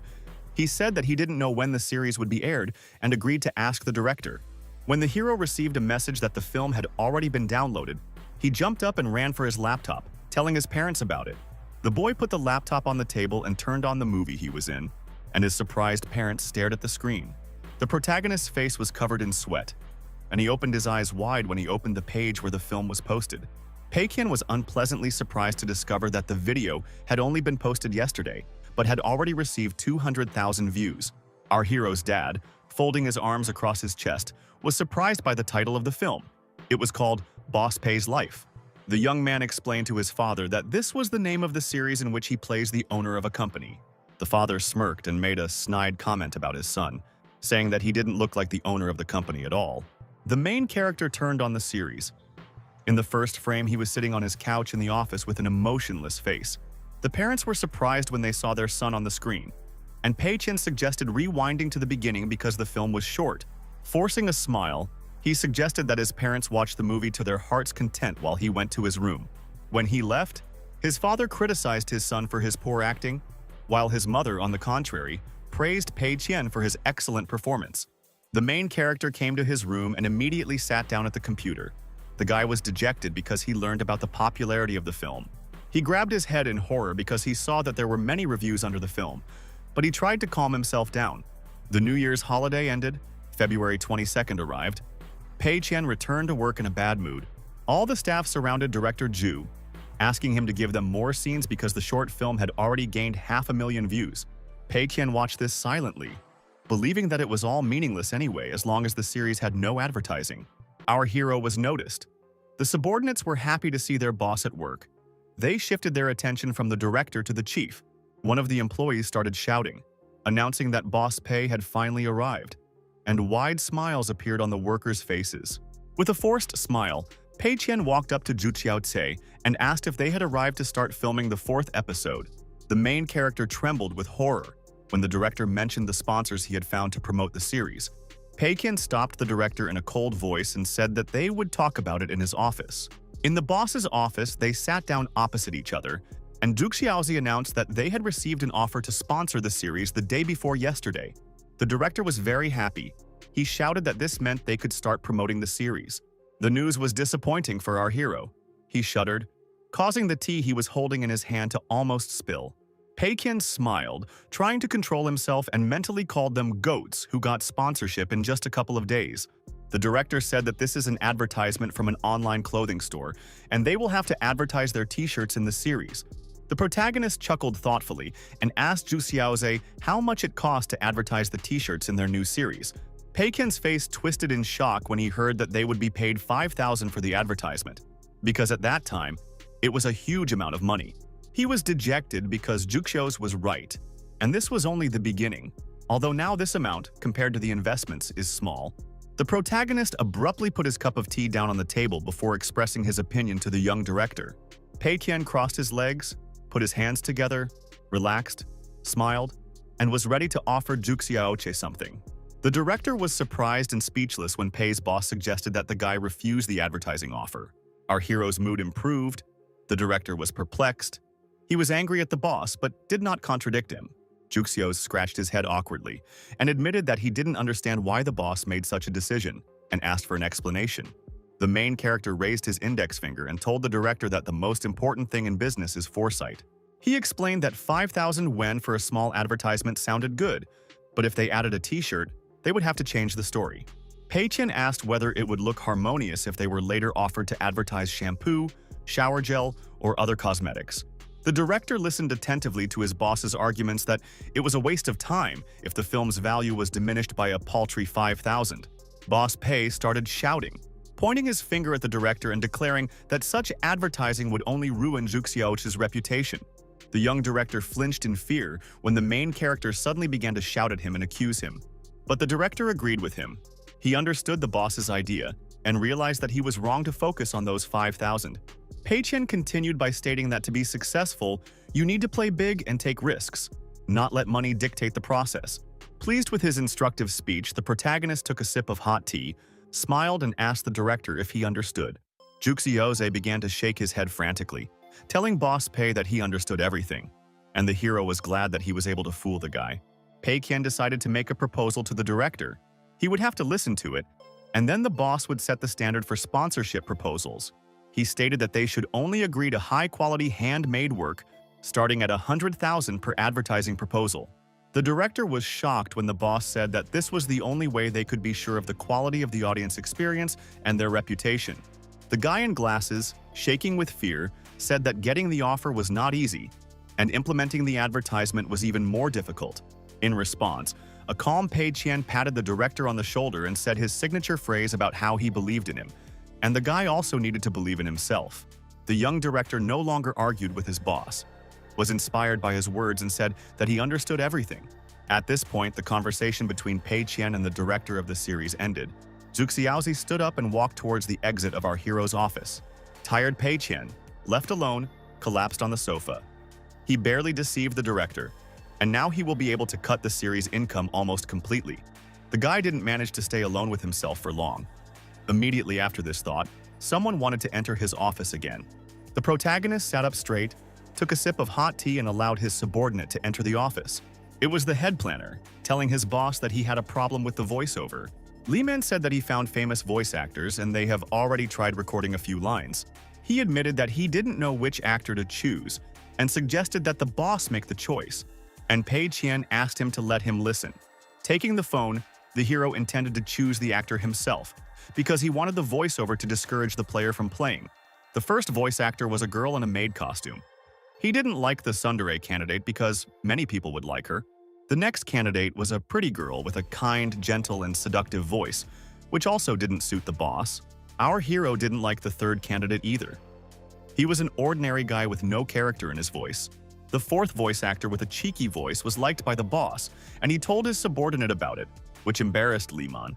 The boss noticed from the guy's reaction that there were problems with this actor and assumed that he was highly paid or busy. Not wanting to listen to his subordinate's explanation, the protagonist waved his hand and told Li Man Liang to simply raise the stakes.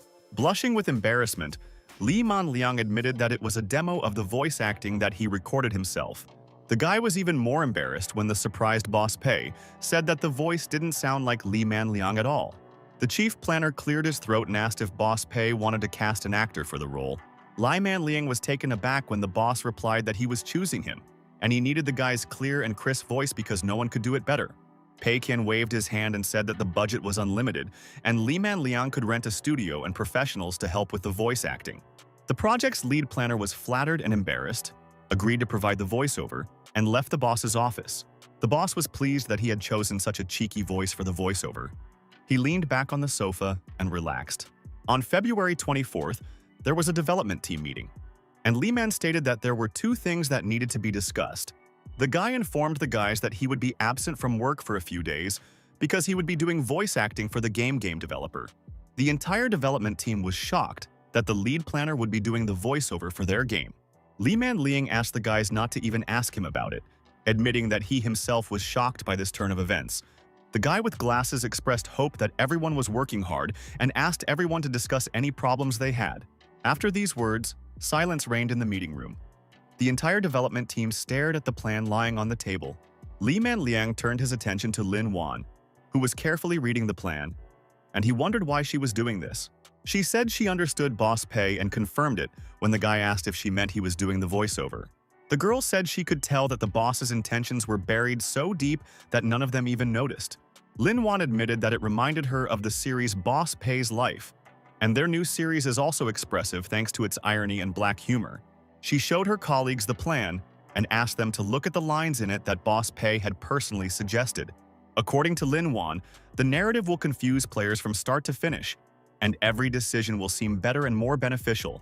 The girl said that if you follow the advice of the voice in the game, your reputation will be destroyed, and the players will curse the main character of the game.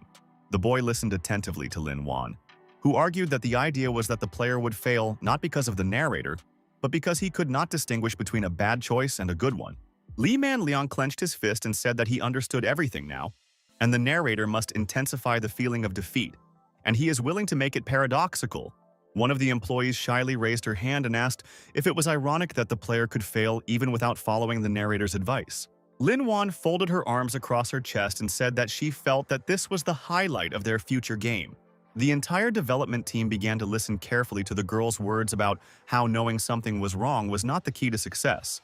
The boys also listened to Lin Wan, who was talking about one of the endings of the future game, in which the developer had to leave the market because of kindness. According to Lin Wan, this shows that even desire and zeal do not guarantee success, and this is the harsh truth of the gaming industry. The girl said that it was difficult to earn both reputation and money, and their success now was only thanks to Boss Pei. One of the developers agreed and said that he now understands why Boss Pei was so careful in changing everything in the game from the script to the plan. Another employee even burst into tears due to overwhelming feelings towards the boss, saying that they were only solving superficial problems. In the meeting room, the entire development team was dejected. The guys sat with their eyes downcast in shame and kept silent. Lin Wan suddenly approached Li Man Liang and said that she now understood why the boss chose him to be the voiceover artist. She stated that the main advantage of the young man is not only that he can voice, but also that he understands the game. Li Man Liang clapped his hands when Lin Wan said that the narrator should reflect the developer's inner greed and tempt him. It was no surprise to the chief planner that Boss Pei personally changed the lines and assigned him to do the voice. The guy clenched his fist, shouted that he understood everything, and declared that he would never disappoint our main character.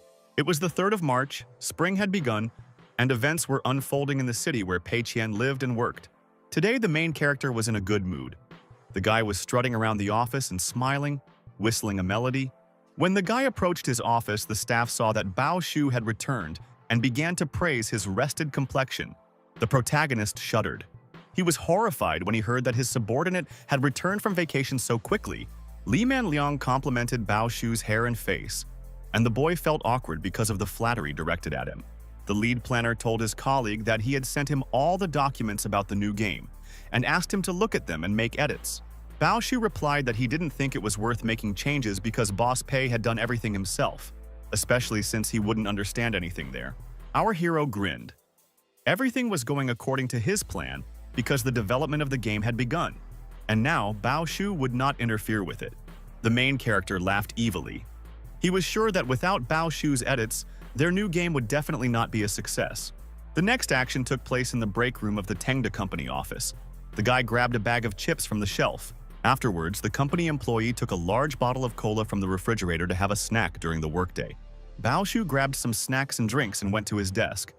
The guy was whistling a tune and was glad to be back at work. The company's chief designer opened a bag of chips to have a snack before starting his work duties. Afterwards, the guy opened a bottle of sweet carbonated water to wash down his snacks. After finishing the snacks, the company's chief designer reached out to pick up his gaming headphones. The first thing the guy did was start playing a computer game. He was playing Ocean Trench, which they had recently released. Bao Shu was very happy to return to work at the company he considered a real paradise because he had not played for a month.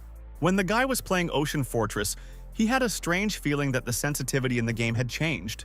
The chief designer grabbed the folder with documents. He decided, since there was nothing else to do, to start optimizing the Ocean Fortress. The guy made some notes in his notebook and decided to optimize the Ghost General at the same time. Bao Shu was diligently writing something, sticking out his tongue. He was pleased with himself because he even managed to notice a couple of mistakes in the game. Slamming his notebook shut, the lead designer set himself the goal of fixing all the errors within a few days, a task he considered easy. 3 days have passed since then, and the events unfolded in a Chinese metropolis with tall glass buildings. 3 guys in a student dorm were discussing when the new version of Phantom General would come out, since they had already played almost all of them. The other guys were riding the bus and were jealous of the Three Kingdoms fans because they get updates regularly. In one of the city's internet cafes, a guy was sitting at a computer, frowning, ready to leave a bad review about the game. As he typed on his keyboard, he wrote that this was the first time he had seen such a lazy development team as the Ghost Generals. The guy was very angry. He demanded that Tengda release a new version of the card game, add goods for purchase. He was stunned when he immediately received a message from the game developers, which stated that many bugs had been fixed. The guys from the dorm were also happy. They hoped that there would be an update because Tengda fixed the bugs in the game. The guys who were riding on the bus were also happy and touched that Tengda Company had not abandoned the Ghost General. A young man from an internet cafe with a happy smile on his face began to tap on the keyboard, begging the developers to please the players. It was the 7th of March. The office of the director of the Tengda company was noisy. Our hero was dissatisfied with something. Pei Qian yelled at his subordinate, telling him that the Ghost General players had been calling the company's hotline and asking for new content. Lin Wan, who had been listening to the chief's complaints, confirmed and said that the upgrades for the Ghost General were in high demand. Our hero got so nervous that his blood pressure rose. He asked the girl if she understood correctly that the players were asking for new content. The girl replied that it was true. And in addition to the hotline, Ghost General players were discussing updates on the forum. Pei Qian was unpleasantly surprised. After a pause, he asked if there were any details and why the players were demanding new content. Lin Wan happily reported that she felt that players were confident that the game would be shut down, so they wanted to financially support the developers. When Boss Pei heard this, the guy's heart almost stopped, and he felt sick because the company would make a profit again. The red-haired girl was worried about her boss. She asked him what happened because he looked sick. The guy tapped his finger on the table and replied that everything was fine and asked to tell the clients that a new version of the game was in development. Pei Qian sighed heavily and told the girl that the new version of the Ghost General would be ready sometime in May or June. Lin Wan's mouth opened wide in shock and she screamed, asking why she didn't know that a new version of the game was in development. The boss got angry and asked his subordinate not to misinterpret her words because the development was still in progress. The conversation between Lin Wan and her boss ended. The girl walked towards the exit of the boss's office, and Pei Qian was left alone with himself. When she left, our hero leaned back in his chair and sighed heavily. He thought that this was simply incredible. Pei Qian thought about how all 3 of his games, which he wanted to make into failures, had, as luck would have it, become wildly popular. The main character was in despair. He grabbed his head with his hands and thought that he could not bear it anymore. He knew he was risking breaking the rule if the game situation escalated, because the system had a rule and no one should know about it. The guy took control of his emotions and decided to wait until the new game came out and then release an update for the Ghost General and set the minimum price. Pei Qian rushed forward, shouting that he needed to take a look at the internet cafe's layout. He couldn't allow anything to happen to him too. Soon the main character was already standing near the building that his friend Ma Yan rented for a new internet cafe. The guy noticed a sign that towered over the entrance to the establishment. It was the letter Y and a fish with arms and legs. Pei Qian immediately realized that this logo was made by his assistant Ma Yang, because there was not a word of Chinese or English on it. Our hero thought that the work was great because people would not understand what kind of establishment was in front of them because of the strange logo. The guy entered the internet cafe and began to examine the surroundings. The interior of the establishment surprised him. Inside, the protagonist noticed 2 workers. The men on the floor were assembling computers for the internet cafe that the guests would use. A small bar was also getting ready to open, with an elderly woman standing behind the bar, carefully wiping it with a rag. A joyful Ma Yan immediately ran up to our hero. He was happy to see his friend and asked if he was happy with the establishment. Ma Yan began asking his boss for his opinion on the arrangement of chairs and tables in the bar, pointing at everything with his finger. Afterwards, the guy went to a high bookshelf and asked Boss Pei what books he should put on it. Pei Qian remained silent as Ma Yan discussed the idea of putting online novels, manhwa, and figurines there. The protagonist cleared his throat before telling old Ma Yan that there shouldn't be books on the bookshelf.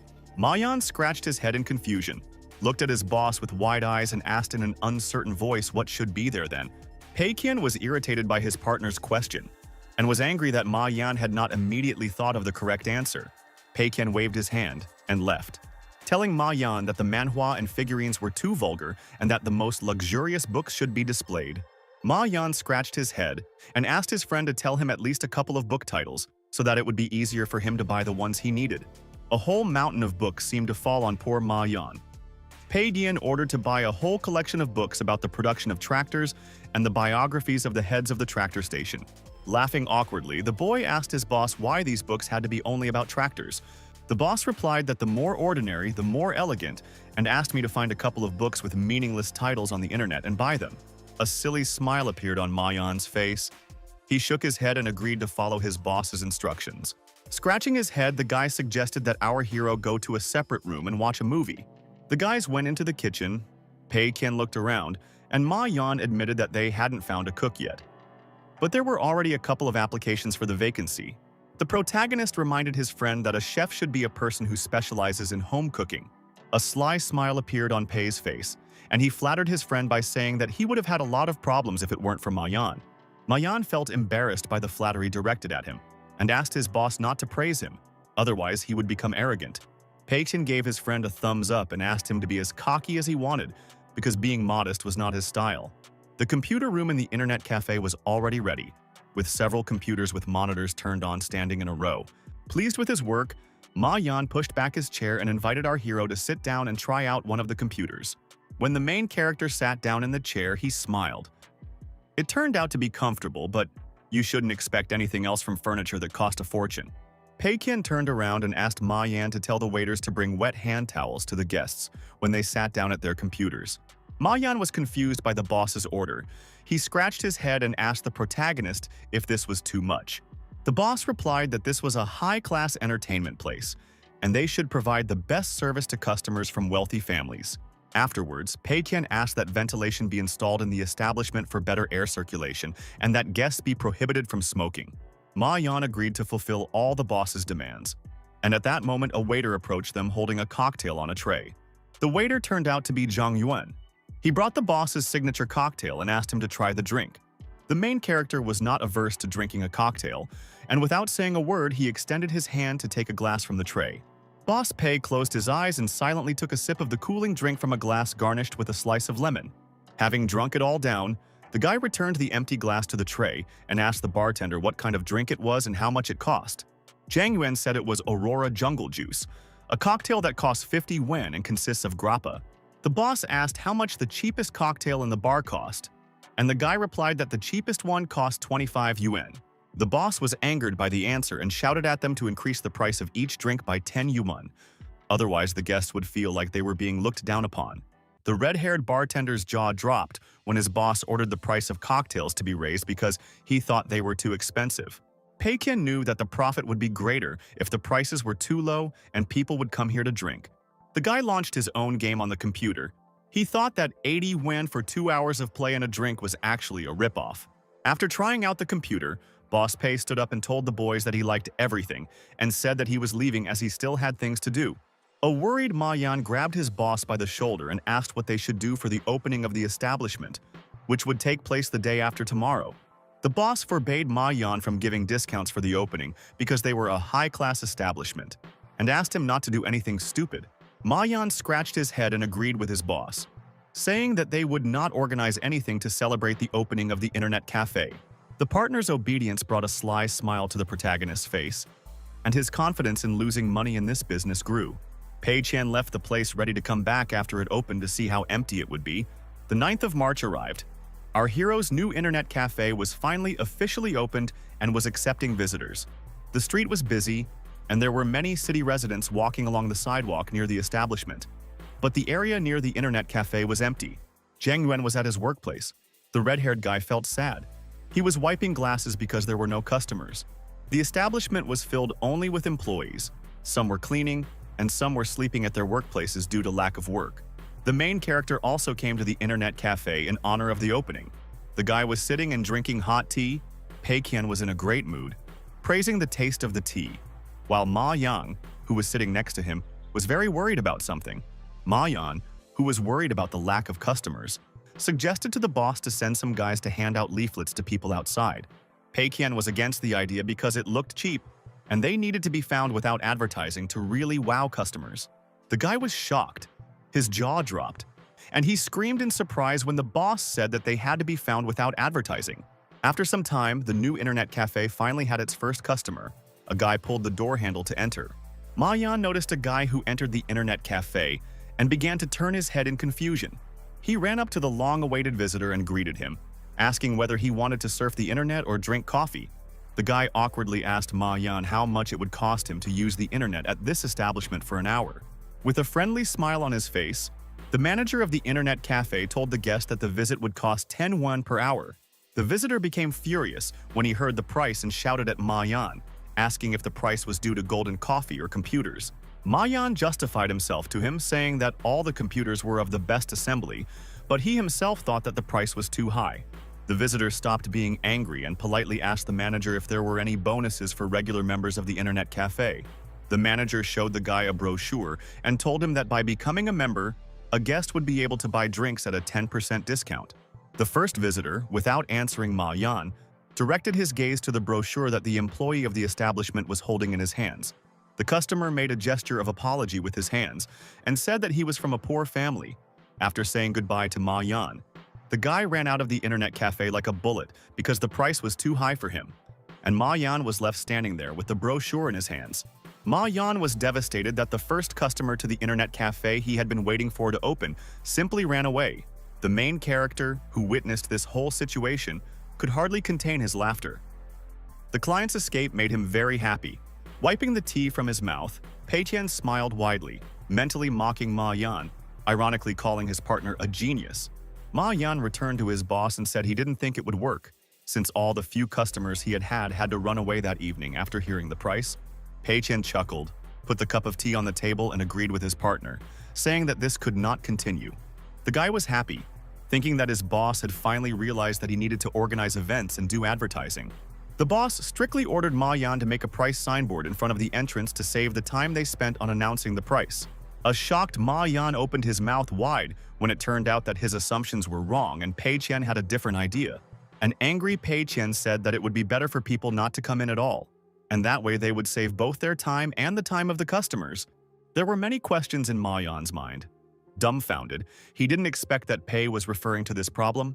The main character asked his partner not to worry because it was only the first day of the internet cafe's operation. Pei Qian stepped forward, clapped the guy on the shoulder, and asked him to remember that this was Tengda Corporation's long-term plan. Ma Yan nodded his head obediently when the boss said that even a huge loss in 3 months or half a year would be fine. The protagonist waved goodbye to Ma Yan and left, warning that he needed to work. Pei Qian left the establishment in a great mood, his hair fluttering in the wind, and he was happy to drink delicious coffee. 5 whole days had passed since the opening of the internet cafe, and the following events unfolded in the city in the evening. The internet cafe was empty. Only Ma Yan and Zhang Yuan were inside. The guys were sitting at a table with papers and a calculator. They calculated that the cafe's losses for a month would amount to 400,000, since rent, materials, and salaries are expensive. Ma Yan was taken aback because, according to the calculations, it turned out that they were earning less than a small coffee shop of a few square meters.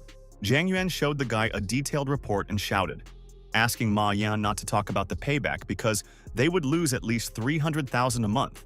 The bartender sighed heavily and suggested that his brother talk to the boss because things couldn't go on like this any longer and they needed to make a plan.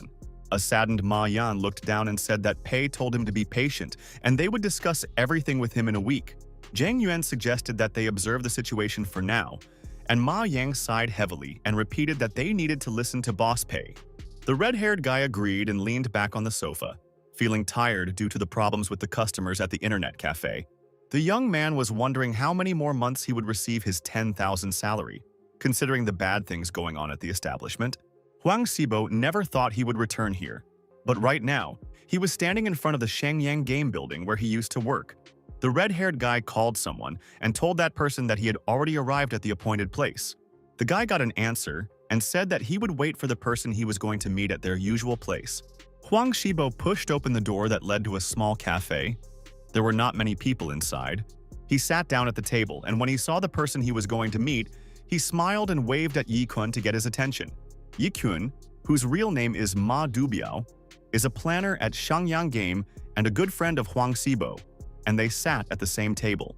Yi Kun was surprised when asked why Huang Xibo was tanned.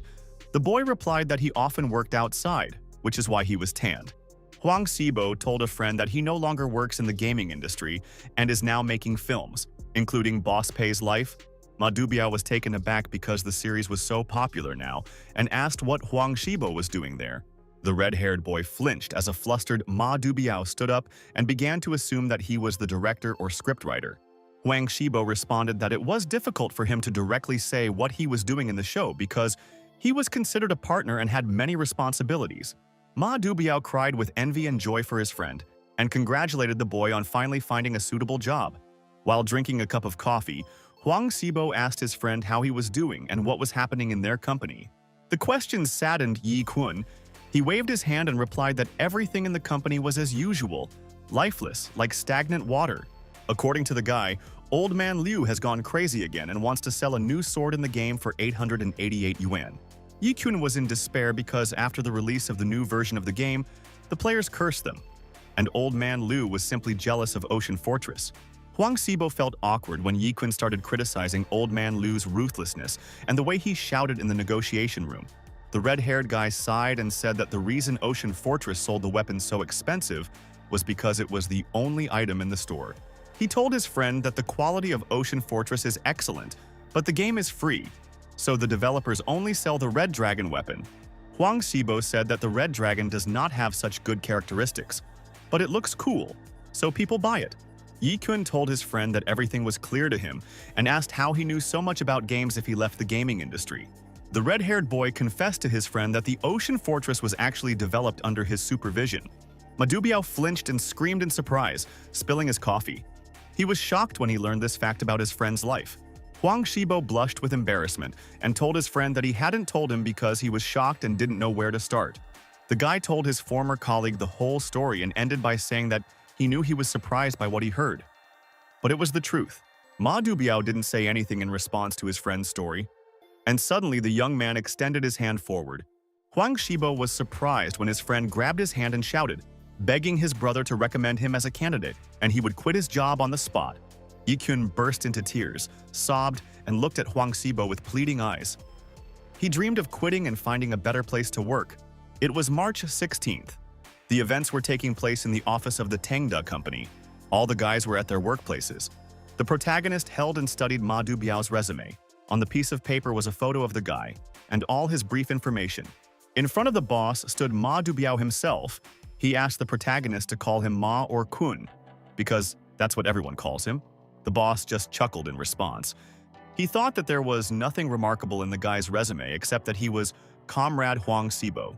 Pei Qian thought that it would be a good idea to take on a new employee since Huang Xibo's position was still vacant. Ma Dubiao took out another stack of papers and asked the boss to look at the short stories, essays, and novels the boy had written. The protagonist put on a friendly smile and agreed to take a look at the work of a potential new employee. Pei looked at it and was shocked to realize that he couldn't hire this guy because he was a great writer and had a smooth and sophisticated writing style. Pei Qian decided to find a reason to turn the guy down, so he asked what Ma Dubiao did before working at Shangyang Games. Ma Dubiao was embarrassed to say it, but he said that he had written web novels before and even sold chapters, although only 30 people bought them. The boss said that his published book was probably not the best one and asked what else Ma had written. Bursting into tears, the guy said that he had written 3 books with good reviews, but still only 100 people had bought the paid chapters. Huang Xibo asked his friend what he had written that made everyone hate him, and Ma replied that he wished he knew. The protagonist jumped up from his chair, slammed his hands on the table, and shouted joyfully that Ma Dubiao had not been hired. Work continued in the Tengda Company office. One of the employees sat at his desk staring at the monitor screen. The guy was typing on the keyboard, doing his job. He was writing a letter to Li Man Liang. When the project's chief planner, Lu Ming Liang, received the letter, a look of surprise appeared on his face because the guy had dealt with it quickly. Footsteps were heard in the office. It was Boss Pei, who came out of his personal office to join the others. The first thing Boss Pei did was approach the chief planner. Lu Ming Liang perked up when he saw the boss. The guy immediately jumped up from his chair and grabbed his head with his hand. He asked the boss if he had any instructions for him. Having calmed the guy down, the boss replied that there were no instructions, and he just wanted to inform him that a new screenwriter had joined their team. Lu Ming Liang told his boss that he would immediately order the scriptwriter to redo the synopsis for all 3 games. The protagonist shook his head and told the chief planner that that was not what he meant and that nothing needed to be redone. Boss Pei said that the new writer is new and unfamiliar with games, so he needs to study for now, not work. The chief planner's jaw dropped, shocked that the new employee would not have to do anything for a whole month. The boss especially asked not to give the newbie any work related to the new game because he knew that Tycoon was good at writing. Lu Ming Liang agreed to follow his boss's instructions and said that he would teach the new scriptwriter something. At this point, the conversation between the chief planner and our hero ended. The boss waved his hand and moved on. The chief planner beamed with happiness, admiring Boss Pei, who was confident in his script and did not give work to a newbie. Pei Qian suddenly returned and turned his attention to the guy with glasses monitor. He pointed his finger at the concept art. The picture depicted a giant humanoid wolf with sharp claws, which, with its strength, destroyed the ground beneath its feet. Our hero's face became worried, and he was pierced by a strange feeling, as if this picture was very familiar to him. Lu Mingliang asked the boss if he noticed anything as he stood there, mesmerized, staring at the image on the monitor. Pei Qian was shocked when he finally realized that these works belonged to the artist Ruan Guangjian. The stunned boss asked his subordinate if he hadn't asked the guy to find the most expensive artist.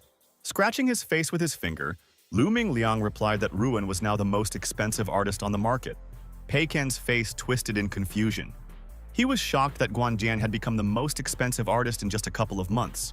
Lu Mingliang boasted that the artist gave them a discount when he found out that the customer was Pei Qian, and called him very kind.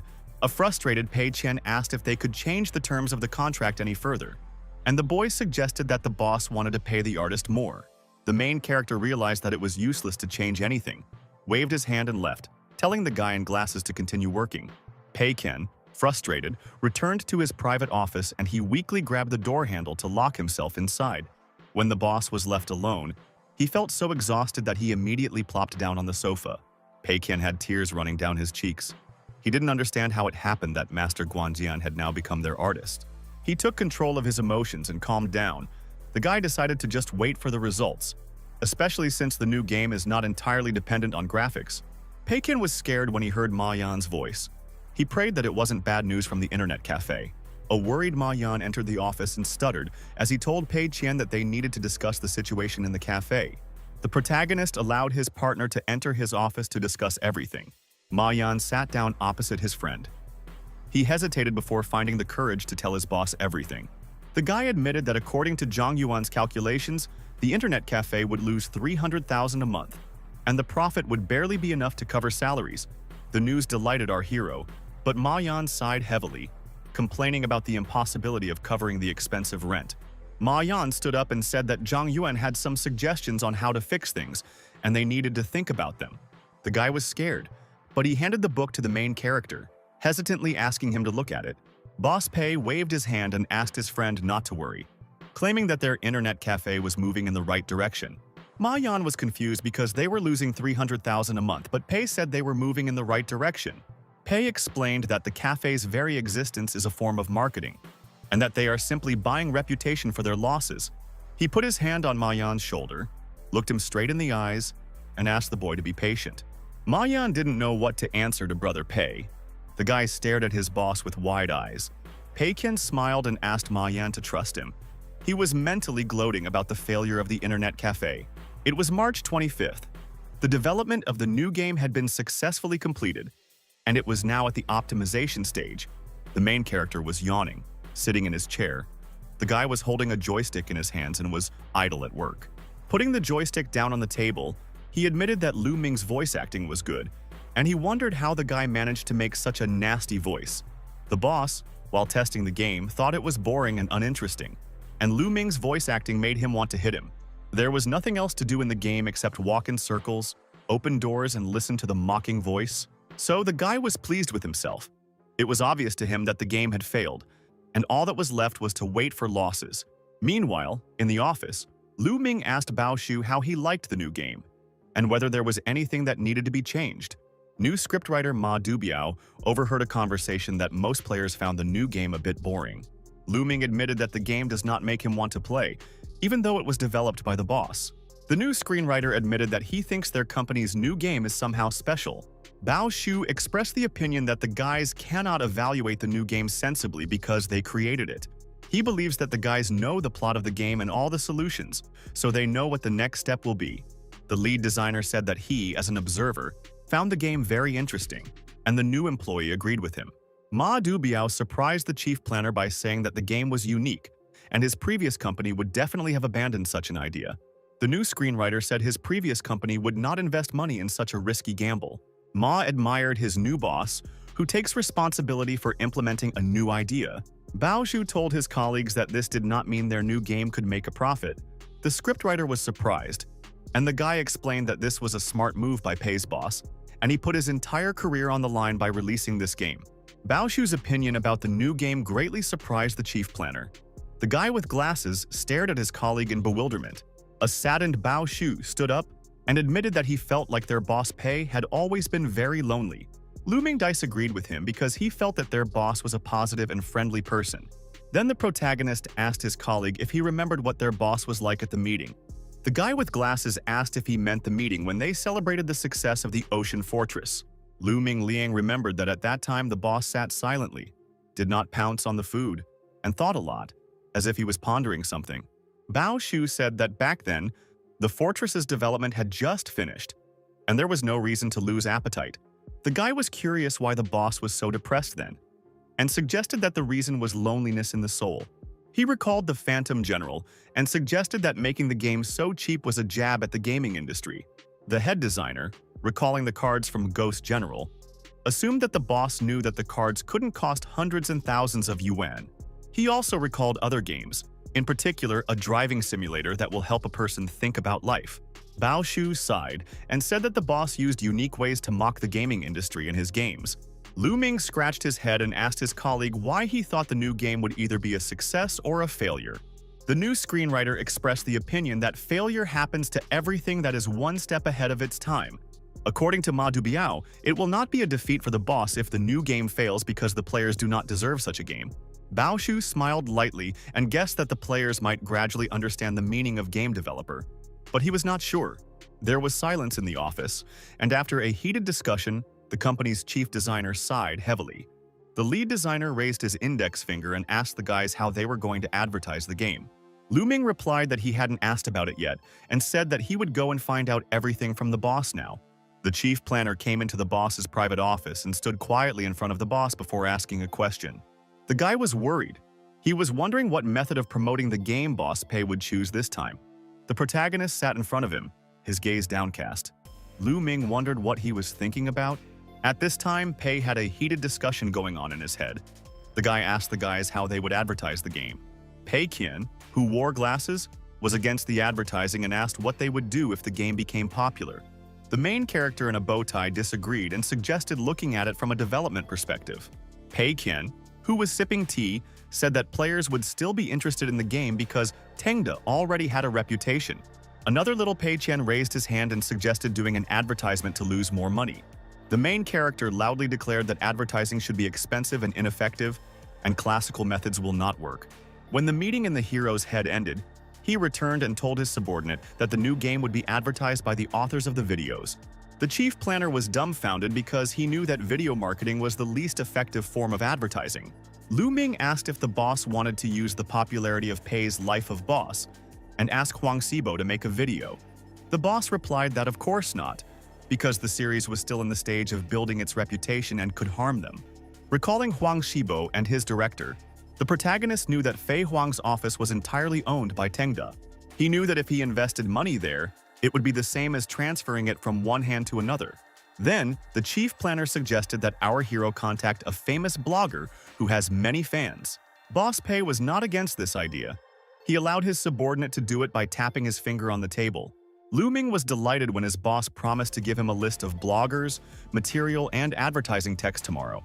The following events took place in the city of Dai, where streamer and blogger Qiao Liang lived.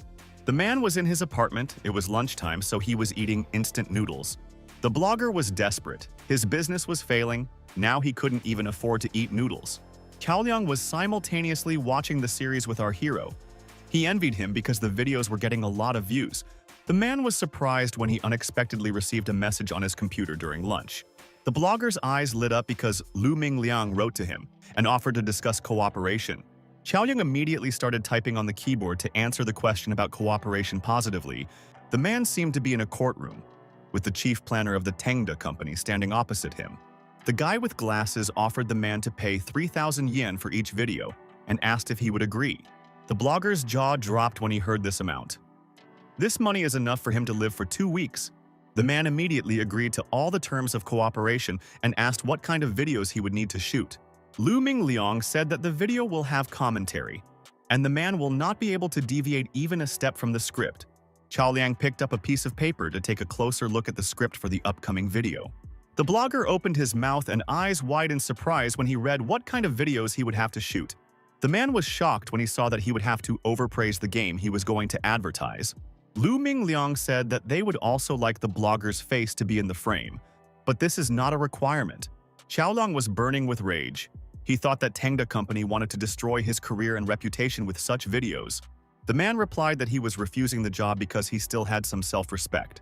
The blogger was about to leave but stopped when Lu Mingliang offered to pay him 4,000 per video. Xiaoliang looked down and thought about the client's proposal.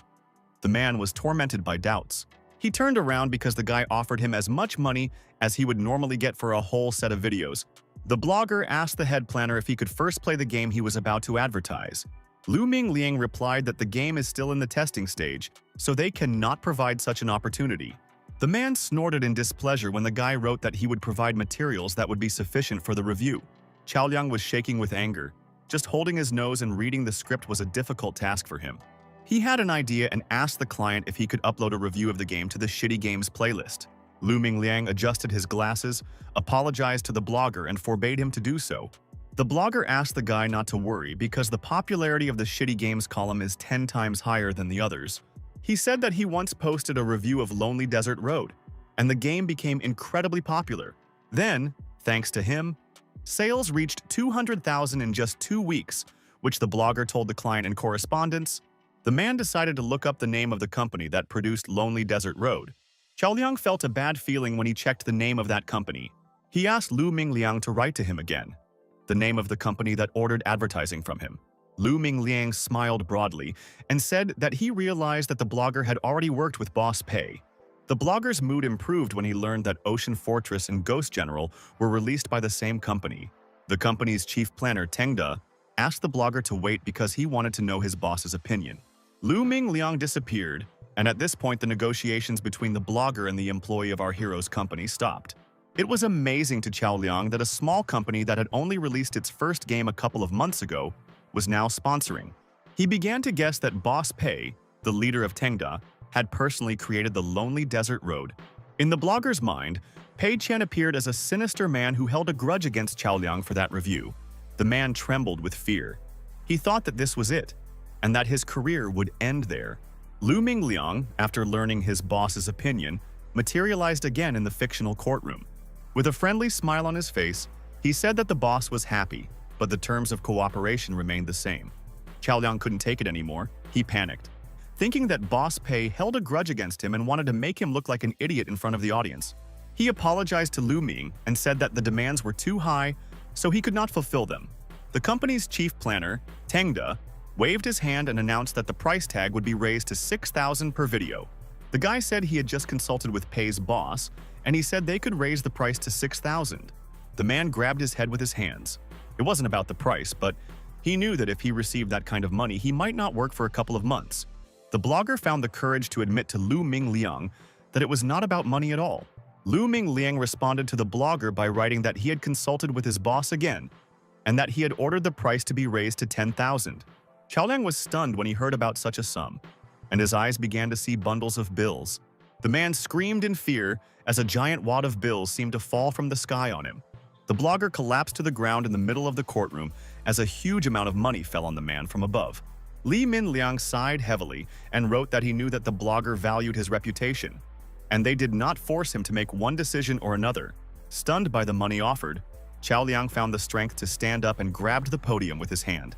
The man said it was not about money because Boss Pei was his old friend and he was willing to help him. Lu Mingliang was delighted and wrote that in that case, he would send the necessary materials to the blogger tomorrow. Xiaoliang decided to cooperate, knowing that it was for the benefit of his survival, and hoped that the audience would understand. After negotiating with the blogger, the company's chief planner Tengda went to his boss's office. The protagonist was noticeably happy when he received news from him that blogger Xiaoliang had agreed to cooperate with them. The guy smiled slyly. He wanted to take revenge on the blogger, because of whom he did not lose the 50,000 he invested in the game. Boss Pei asked the chief planner standing opposite him what was going on with the rest of the bloggers on the list. After some thought, Lu Ming replied that some refused, but about half of the list agreed. It was no surprise to our hero that many people agreed to read the embarrassing script after Lu Ming raised the pay. The protagonist instructed his subordinate to let Chow post the video first because they paid him the most. The next events took place again in the city of D, where a blogger named Chow Liang lived. It was April Fool's Day, and the man was sitting at his computer in his small room. The man felt obvious tension. He pursed his lips and looked at the computer monitor, and his face was sweating. Blogger Chow Liang was so nervous that his hand, which he used to control the mouse, was shaking. He was sure that Boss Pei had thought through the fact that his video and game were coming out on April Fool's Day. However, this was even to the blogger's advantage because many of his viewers would think that this video was just a joke. The man became nervous and started screaming, trying to convince himself that he didn't care, so he could work up the courage to post the video. After the blogger posted the video, he immediately closed the browser and turned off the sound, not wanting to face the feedback. After turning off the sound, the blogger threw his phone on the table to shield himself from the rest of the world after such a disgrace. Chow Liang decided to pretend to be dead for 2 months after he did all the work and got a lot of money. At the beginning of his video, the blogger said hello and talked about the new game from the Tengda Company, showing a video of the gameplay. He admitted that he is looking forward to the release of this game and stated that the development team sent him these videos. He began to praise the upcoming game, and as he expected, he received angry reviews from his viewers. One of the viewers, after watching the video, admitted that he wanted to play this game when he found out that it was from Tengda. The second viewer told him that he needs to value himself and not try to play games that he knows suck. The third guy who watched the video said he was curious about what game the blogger embarrassed himself over. He screamed in surprise when he saw on his tablet that another blogger had posted a video about the game developer. Another viewer was also stunned when he saw that the script in this video was the same word for word. The red-haired guy was also shocked. He shouted that he had watched the same video many times already. One working day, the events took place in the high-rise glass building of Shenhua, where our hero rented an office. The main character spent time in his personal office. He sat at the table, staring at the laptop screen. The guy was in a great mood. He was smiling because the goal he had set was achieved. Pei Qian clapped his hands because the audience was spitting on the commercials. The game was not popular, and he wasted the money. He sat down in the chair to drink hot tea. He was very happy that he came up with such a plan to promote the game. Looking at the papers, the guy realized that if the game cost 28 yuan, it would pay for itself after 300,000 purchases. Pei Qian doubted that there would be such a large number of masochists who would agree to play this. It got dark outside, and the action moved to the Chinese city of Dai, where blogger Chow Liang lived and worked. The man spent his time alone, lying on his bed with his stomach down, staring at his smartphone screen. Chow Liang sighed heavily. He was not happy, even though he had gotten a lot of money through dirty means. He jumped out of bed and clenched his fist, determined to sort this situation out at any cost. The man got out of bed and walked over to the table where his favorite computer stood. Chow Liang purchased the game he was reviewing and clicked to launch it once it loaded. The blogger immersed himself in the world of computer games. He found himself on the street, becoming the main character of a story about a game developer. The voiceover told him that he was now an aspiring game developer with the intention of saving the domestic gaming industry. The player's job is simple. You need to come up with and create a game, surprise users, please the media, and blow up the market. The voiceover asked the player to wipe the drool off his face, because the developer's success is only in the distant future. Now the main task of the player is to create a successful game in this cruel market, as well as to survive. The blogger experienced strange sensations. Surprisingly, the game did not seem as bad to him as he thought. After exiting the game, the man placed the game controller on the table and praised the game for its graphics, which were top-notch. He noted that he didn't like the game's storytelling style at first, but then he realized that this was the essence of the game. Chow Liang also realized that the game's trick is that it really does reflect the developer's daily life. According to the blogger, the voiceover represents the greed of the developer, or a person who only talks but does nothing. He thought about people who get tired of the measured life or who push forward, continuing to believe in a dream. An image of a person sitting at a table with his face buried in a monitor screen appeared in the man's head. He also imagined a man with a mustache and dark glasses who burns banknotes with his cigarette, which he holds in his teeth. The game helped the blogger think about how someone gives up on a dream and becomes the one they hated the most. The man stood up and decided to make another video about this game, adding it to a new playlist called Products of the Gods. 3 days had passed since the release of Game Developer.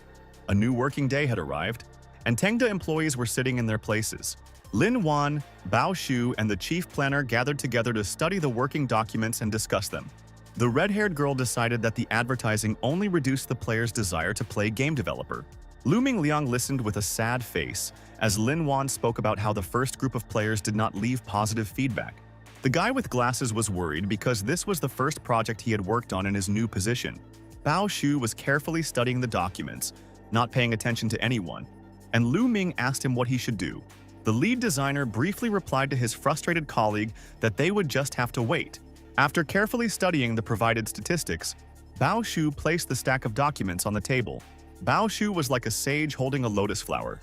He said that their boss had foreseen this situation. He told Lin Wan that they had done everything they could and now all that was left was to rely on luck. Lu Mingliang tried to control his emotions as he listened to Bao Shu trying to calm his colleagues down. At this time, blogger Chao Liang was actively typing on his keyboard, working on a new review of the Tengda game. The satisfied man said that this game is definitely worth being on the Products of the Gods playlist. After posting the video, he sighed heavily and hoped that within a few hours his ruined reputation would be restored. The man's gaze turned wild when he realized that the new video could be decisive in his career as a blogger. The new video began with the blogger introducing himself and saying that, first of all, he had something to announce. He said that he had staged a large-scale performance on April Fool's Day, the purpose of which was to find out which video would become more popular.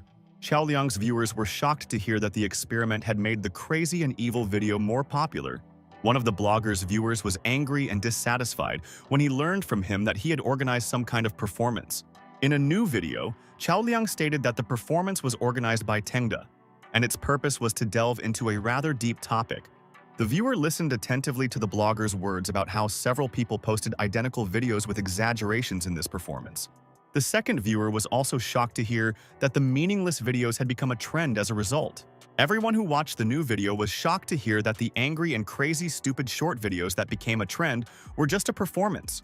According to Chao Liang, Tengda's new game shows the state of the gaming industry and makes fun of the chaos in it. Chao Liang himself watched his own video, in which he talked about the mixed reviews and disapproval from players. The man, eating noodles, listened to his statement that he was going to explain to everyone why the game developer was a product of the gods. Meanwhile, Pei Qian was at the Swan Lake restaurant, happily drinking wine and asking everyone to make themselves at home. He didn't understand why his subordinates were so depressed today and assumed that they didn't like the food. A drunk and happy Pei Qian hugged the upset Bao Shu and asked him to help the other staff choose dishes since he had been here before. Afterwards, he put his hand on the new employee's shoulder and called him the best student and a very smart guy. The boss bumped glasses with Huang Shibo and said that he was leaving Director Zhu in his hands, asking him to plan everything carefully. After talking with his subordinates, the protagonist returned to his place and sat down at the table again. He thought that he hadn't been this happy for a long time. Everything was going according to his plan, and the guy was ready to eat a lobster with his bare hands. Pei Qian, remembering the sad Ma Yan and the bartender, knew that the internet cafe was losing 300,000 a month and was unlikely to make any money. The series also does not make a profit, although it has gained popularity, because our hero refuses to cooperate with all sponsors. He was glad that the new game had an average reputation. Sales were even worse, and most likely the game developer would never break even. Things were getting better. Our hero felt great, because all three of his cases had now been failures. During the celebration of the new game's release, only the main character had a wide smile on his face. Lu Ming noticed that his boss was happy today, which was strange to him because he was completely different from the last celebration. Bao Zhu told his colleague that he had misunderstood, and Lu Ming asked him what the guy meant. The chief designer sighed heavily and said that Boss Pei was the only one who couldn't afford to lose heart right now. While Pei was clearing the table, Bao Shu asked Lu Ming to think about how the game's failed release had plunged everyone into despair. According to Bao Shu, Boss Pei is their leader, and they would not be able to relax and rest if the boss was depressed. Lu Mingliang understood his colleague's point and said that Boss Pei was just trying to look at the situation optimistically. Bao Shu said that their boss, as a true leader, believes in the best, and when faced with success, remains attentive. The children saw a shining image of their boss and came to the conclusion that he was a realist with the most accurate understanding of reality. The boys were in tears of admiration for their boss, who they considered to be an idealist. Lin Wan interrupted her colleague's conversation and shouted that they couldn't disappoint their boss and everything would be fine. Bao Shu smiled and raised his glass of wine, stating that it was too early to discuss defeat since their boss had not yet given up. Lu Ming's mood also improved. He agreed that it was time to stop claiming that the game had already failed. Lin Wan told the guys that they were right and they could change the situation. They just had to believe in Boss Pei. All three Tengda employees, feeling encouraged, clinked their glasses to toast the release of the new game. Huang Xibo was very worried and asked the director if he thought it was appropriate to discuss something with the boss now. The director responded that he thought it was the right time, as the boss was currently frustrated with the game's failed release. The guy said that good news could boost morale and help Boss Pei believe in himself again. The young director poured wine into glasses, and Huang Xibo said that the guy was exaggerating when he talked about believing in himself. The boys picked up their glasses, and Zhu Xiaozhe agreed to simply tell the boss that they would continue to work in the same spirit. Boss Pei was having dinner, but he had to pay attention to Huang Xibo, who happily invited him to have a drink together. The main character agreed to join the guys and bumped glasses with them to drink wine together. The three of them drank a glass of wine before Huang Xibo decided to talk to his boss. Huang Xibo decided to please his boss and announced that he had good news for the guy. But for our hero, good news means bad news, and he mentally asked Huang Xibo not to ruin his beautiful day. The main character decided to put on an insincere smile and asked the red-haired guy to tell him this news. Director Zhu Xiaozhe raised his index finger before telling his boss the latest news. Smiling, the guy said that the developing site wants to sign an exclusive contract with them, so that the series will be released only on it. Huang Xibo said that the site is just developing, but is growing well and rewards authors for views. Our hero shook with anger when he heard that the guys were planning to make money from this site. The boys were surprised when Boss Pei suddenly asked if the site had a name that started with A or B. Huang Xibo said that the site was called Ili Island, so the boss's suspicions were not justified. Pei Qian was puzzled. He had never heard of a site called Ili Island before, so he allowed the guys to agree to this collaboration because the site is unpopular and the name sounds lame. Huang Xibo and his director were happy. The guys promised the boss to continue working hard. The main character became wary when he heard joyful shouts in the hall. One of the employees shouted that they were invincible. The happy young man announced the news that they had been noticed by the official platform and posted on the main page. Pei Qian was at a loss, his mouth wide open in horror when he heard about the main page on some platform. The boss was shocked when the chief planner ran up to him with a phone in his hand, shouting that they had good news. The good news only irritated our hero. He didn't want the staff to tell him now that something had happened. Lu Ming praised the boss for his incredible strategy and said that everything unexpectedly went according to the boss's plan. The protagonist was in a stupor. A wonderful evening in honor of the game's failure was ruined when good news appeared. The chief planner announced that sales of their games had skyrocketed, their reputation had improved, and he praised the boss's marketing. The confused and indignant Boss Pei opened his mouth wide in shock when he heard these words from his subordinate.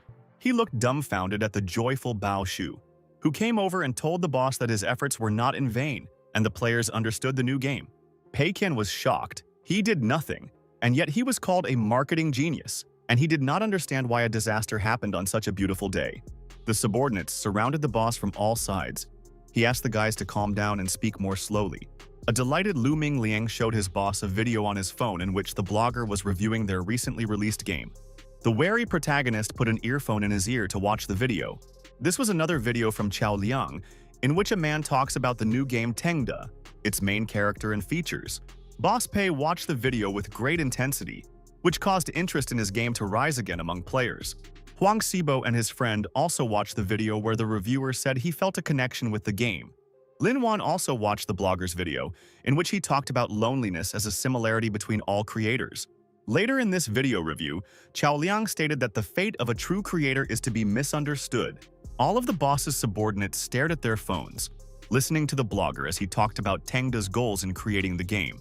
Pei Qian was shaking with anger as he listened to the blogger talk about aspirations and a ruthless society. After the guy watched the video and read the positive comments, he silently put the phone on the table. The main character was tearing his hair out and mentally calling Chao Liang a beast. He was furious because of this video, but on the outside, Pei Qian tried to remain calm. He sat back down at the table, trembling, and silently took a glass of wine. He clenched his fist, cursing Chao, who suddenly became a popular artist, and consumption became creative. Taking a sip of wine, Pei Qian understood that he wouldn't even be able to explain to the players why the blogger was wrong. because this would again be considered some kind of performance. He felt depressed, and Lu Mingliang thought that the boss was just emotional because of the recognition of the game. Bao Shu decided to finish off the boss, walked up, and with a smile on his face quietly whispered that there was more good news. The main character turned around abruptly and looked at his subordinate in shock. He didn't think that the situation could get any worse. Lu Mingliang stated that the eSpoo platform just published an article praising their new game. Bao Shu said that the game developer liked the platform, so they planned to make a couple more recommendations. The guys were happy. They made a heart with their hands and shouted to the boss that their company's reputation was back on top. The main character had no strength left to react to this. The guy leaned against the back of the chair and sighed heavily, closing his eyes. Suddenly, a smile appeared on Pei Qian's face. He looked at his subordinates and told them that it was good. The guys exchanged sly glances. They realized that the boss's happy face had been just a cover-up. Lu Mingliang suggested that the boss give a toast, but he waved his hand and refused because it was just a planned success. The happy employees agreed to follow the boss's order to stay focused and go to rest. The chief planner put his arm around Bao Shu's shoulder and suggested that they go out for a drink of liquor, and the boy agreed that they needed to get drunk today. Now all the employees of Tengda Company were in a great mood. Huang Xibo called the guys over to have a drink together. Bao Shu, Lin Wan, and Lu Mingliang were delighted with Huang Xibo, who boldly drank a glass of wine in one gulp. Meanwhile, our hero didn't understand what was happening because he paid the blogger for one video, but two came out. He understood that his efforts were in vain again because the publications even put their new game on the front pages. It was April 14th and the events were once again taking place in the skyscraper where the Tengda Company office was located. The director announced to the film crew that filming of the next episode of the series with the participation of our hero had been completed. Juxios and the others clapped their hands joyfully, announcing the official end of filming for the third season of the series. The director shook his boss's hand and praised him for his excellent acting, assuring him that there would be no problems with it at all next season. Pei Qian is stressed because he doesn't have time to film the fourth season due to problems with the new game. The guy felt like he was dying because he was desperate because his game had already sold over 100,000. The protagonist, the director, Huang Xibo, and Lu Mingliang were standing in the boss's office discussing something. An excited Lu Mingliang asked Huang Xibo what he was going to do next and whether he would continue filming. Huang Xibo told the guy that he didn't know yet because they were considering two options: continuing to film the series or moving in a different direction. Pei Qian was scared when Huang Xibo said that the Ili Island website could cover all their expenses and even make a profit. The main character was pierced by horror and shock when he heard that this series could bring profit to the guys. The boss got angry at the guy and asked him just not to tell him that he agreed to that low-grade cooperation. Huang Xibo replied that he had not agreed to cooperate, but that Ili Island had a program to encourage video production. Pei Qian thought about these words and asked if they would receive up to 30 yuan for 10,000 views. The guy dismissed the boss's suspicions and said that the site offered very lucrative incentives and raised the status of the series, because short films were the future. Everything turned out to be much worse than the boss had expected. So the stunned boss stared at Huang Xibo with wide eyes. The red-haired guy said that for each viewing they would receive 20 kopecks, because one episode lasts only a minute. Lu Ming's eyes lit up with delight. He realized that they could make 2 million in profit if each episode got 1 million views.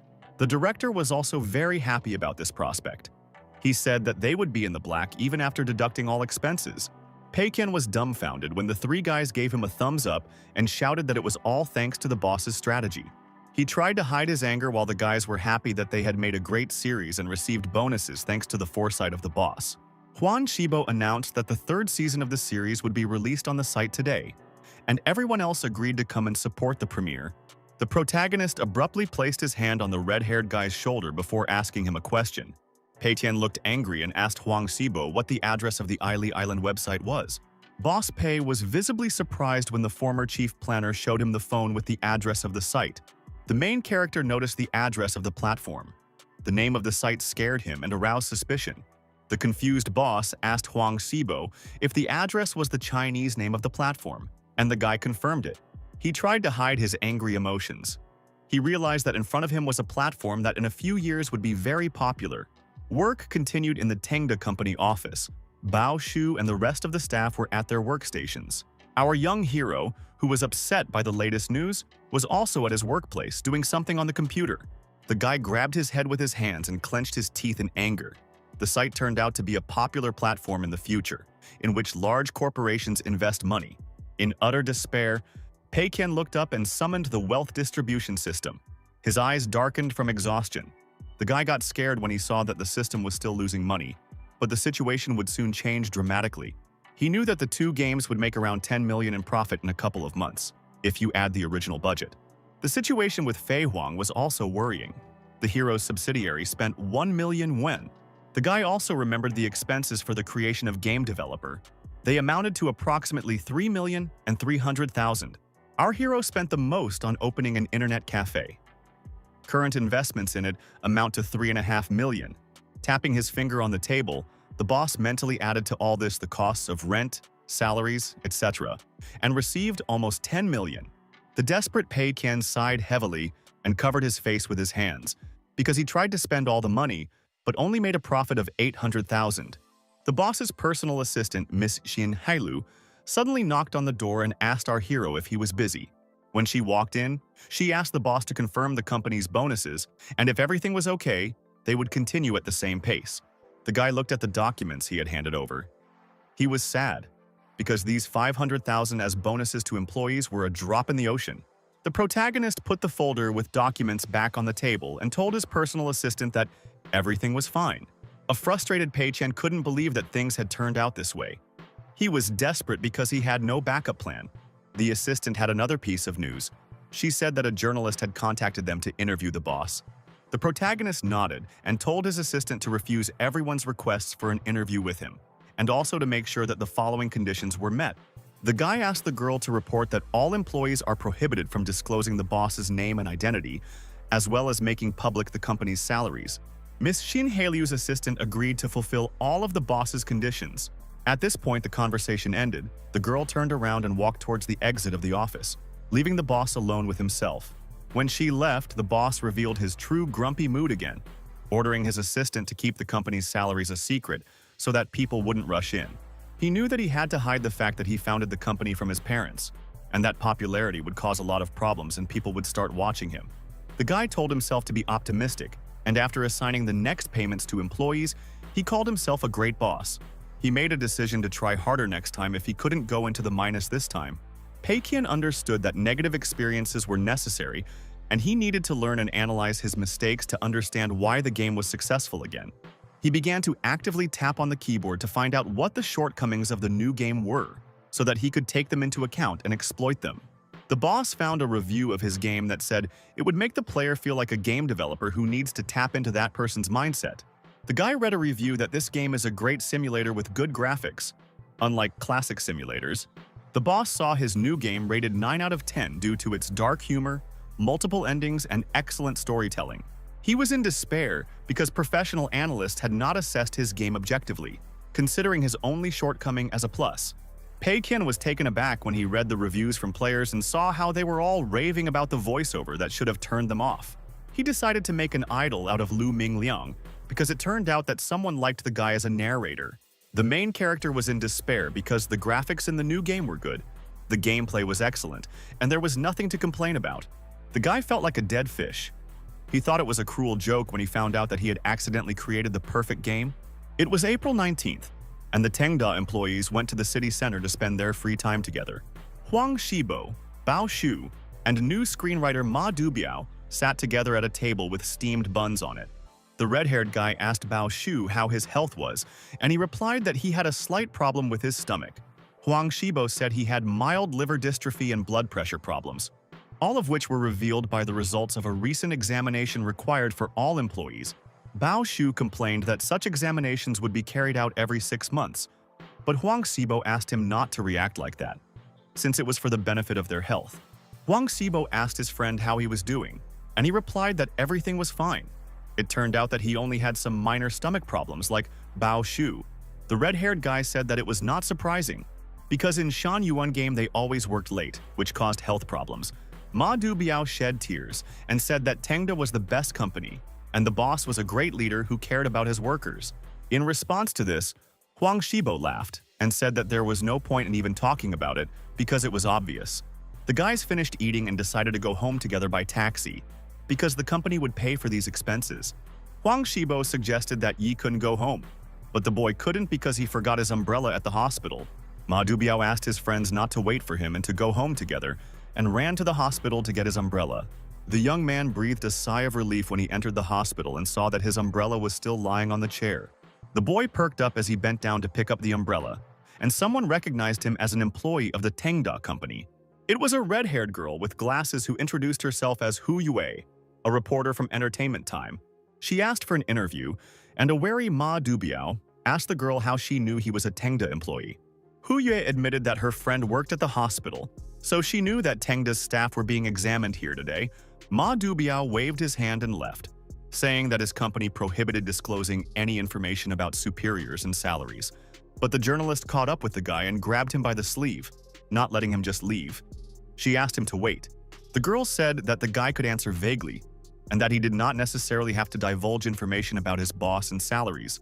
Dubiao was surprised because Tengda was an ordinary gaming company and he didn't understand why a girl would want to interview him.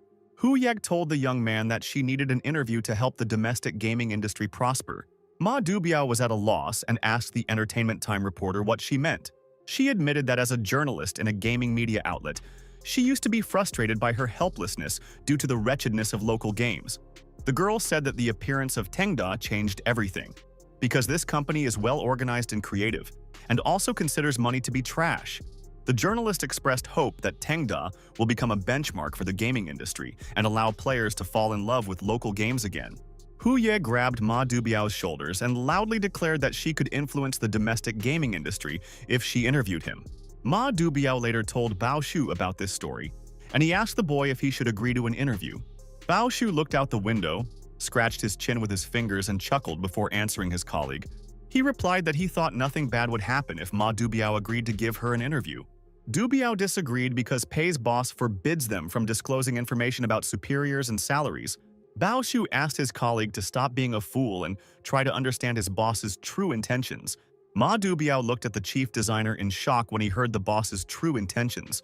Bao Shu looked back and said that the boss forbade them from telling anything simply because he was a modest person. According to the guy, if a charismatic boss reveals his identity, then players will focus their attention on him, and not on the games. Ma Dubiao had a natural question. Why then was the boss against them talking about their salaries and bonuses? Bao Shu guessed that the boss understood that the bonuses in Tengda were incomparable with any other gaming company. The writer stared at the lead designer with wide eyes when he heard this. Bao Shu sighed and asked the boy what he thought would happen if the bonus amount in Tengda became public information. The lead designer stated that the dissemination of this information would negatively impact the entire gaming industry, because employees from other companies would be unhappy. Ma Dubiao said that he now understands everything and there is no need to rush, but to do everything gradually, waiting for Tengda's influence on the entire industry. The guy was surprised when Bao Shu once again insisted that the scriptwriter agree to give an interview to the journalist.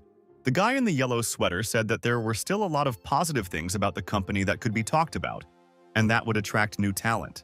Clenching his fists, Ma Dubiao joyfully shouted that he understood his friend and declared that he would definitely handle this interview. The workday at Tengda Company was in full swing. Lu Mingliang and the others were focused on their duties. Pei Qian sat in the office drinking tea. He activated the wealth transformation system with his voice. The worried boss sighed heavily because he would have succeeded if he had followed the original plan. He understood that there was only a week left before the system counted, and he was afraid that there would be another million in income from the game. Taking a sip of tea, the boss calculated that he would receive about 20,000 wen into his personal account this time. The prospects were bleak. After drinking the tea, the protagonist put the empty cup on the table with a trembling hand. Exhausted, he decided to collapse on the sofa, realizing that for each month of work he would only receive 7,000 yuan into his account. He had to sit back down immediately when someone knocked on the door and he allowed the person to enter. A happy Huang Shibo appeared at the door and shouted to the boss that he had good news. But for the boss, the good news was tragic, so he looked at Huang Shibo with dumbfounded eyes. The guy said that, according to the agreement, Isle of Ailey would pay the guys 500,000 for the past week, and then these numbers would increase even more. Huang Shibo asked his boss if he should transfer the money to Tengda's company account for him to manage. The protagonist took the empty cup in his hand before giving an answer to the red-haired guy.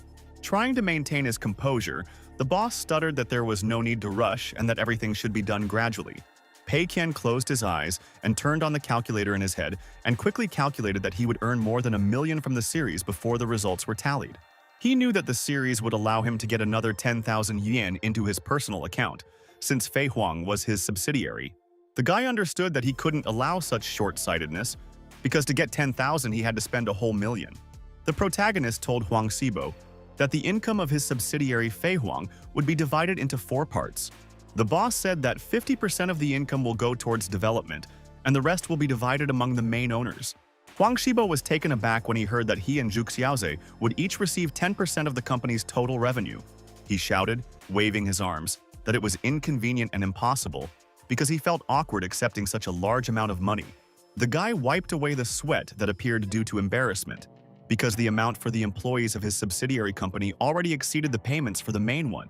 Meanwhile, the main character was mentally tearing his hair out because the system would not allow him to refuse the money.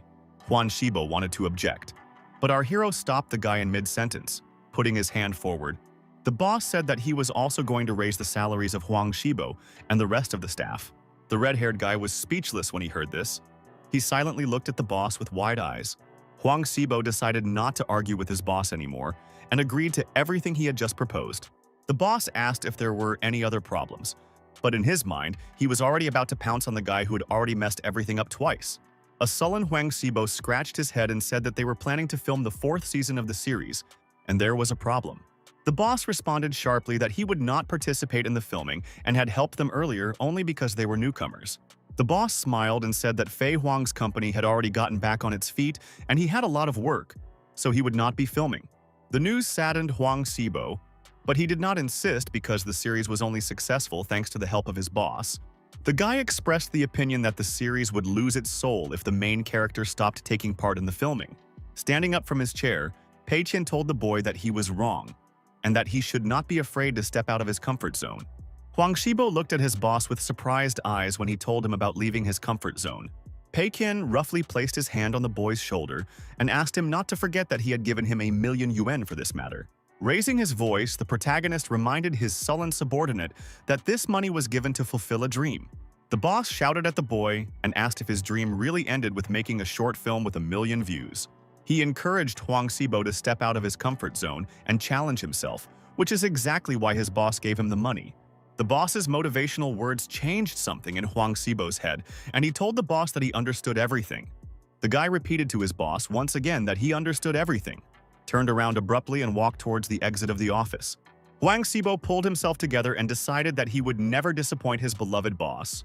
When the red-haired guy left the boss alone, Pei Qian immediately plopped down in his favorite chair.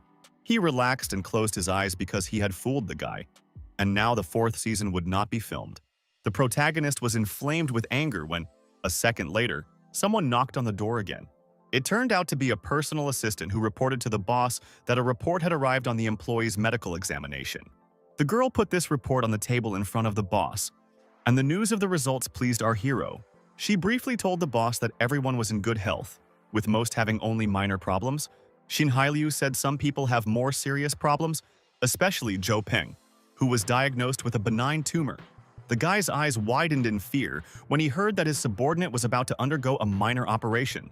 It was a chance for him to spend money, so he asked his assistant how much the operation would cost. After some hesitation, the girl guessed that the treatment would cost 20 or 30,000 yuan. She smiled, guessing that the boss was afraid that health problems would affect the employee's performance. So Xin decided to share that the average age of the employees was only 27, and most were healthy. The boss closed his eyes and mentally asked the system what the conditions were for covering the expenses from work. He saw that he was only obliged to cover the losses incurred by employees if the injury was work-related. The guy smiled because pain in the hand from working with a mouse, a herniated disc, and stomach problems can all be considered industrial injuries. The smile became evil and cunning, because now the boss can spend a couple more 100,000 on the health of employees. Pei Qian asked the assistant to tell everyone that there would be a meeting at 3 o'clock, and Huang Xibo and Ma Yan should also be there. The assistant agreed, but asked the boss what the meeting was about. She was surprised when the main character said that there was an urgent need to discuss payments for industrial injuries. Events continued to unfold that same day in the office building, and it was already 3 o'clock. The boss and all his subordinates gathered in the conference room. Assistant Xin Hailiu was handing out papers to the guys. Huang Shibo and Ma Yan were also at the meeting, and they thanked the assistant when she handed them a piece of paper. Lu Mingliang and Ma Dubiao whispered to each other, assuming that the boss had called them to discuss a new project. The chief planner doubted that the boss had called them together to announce the start of work on a new game. The guy told the new scriptwriter that otherwise Ma Yan and Huang Shibo wouldn't have been at the meeting. Before addressing his assembled subordinates, the protagonist looked down and coughed. He sternly stated that he had looked at the results of the medical examination and the situation was not very favorable. Before making another statement, the boss stood up from his chair and slammed his hand loudly on the table.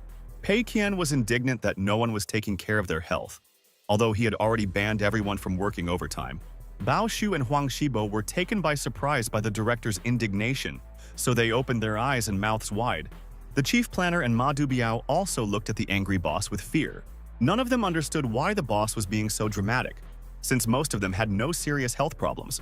The boss pointed at Bao Shu and said that he had stomach problems due to work and poor diet and promised to cover all the losses.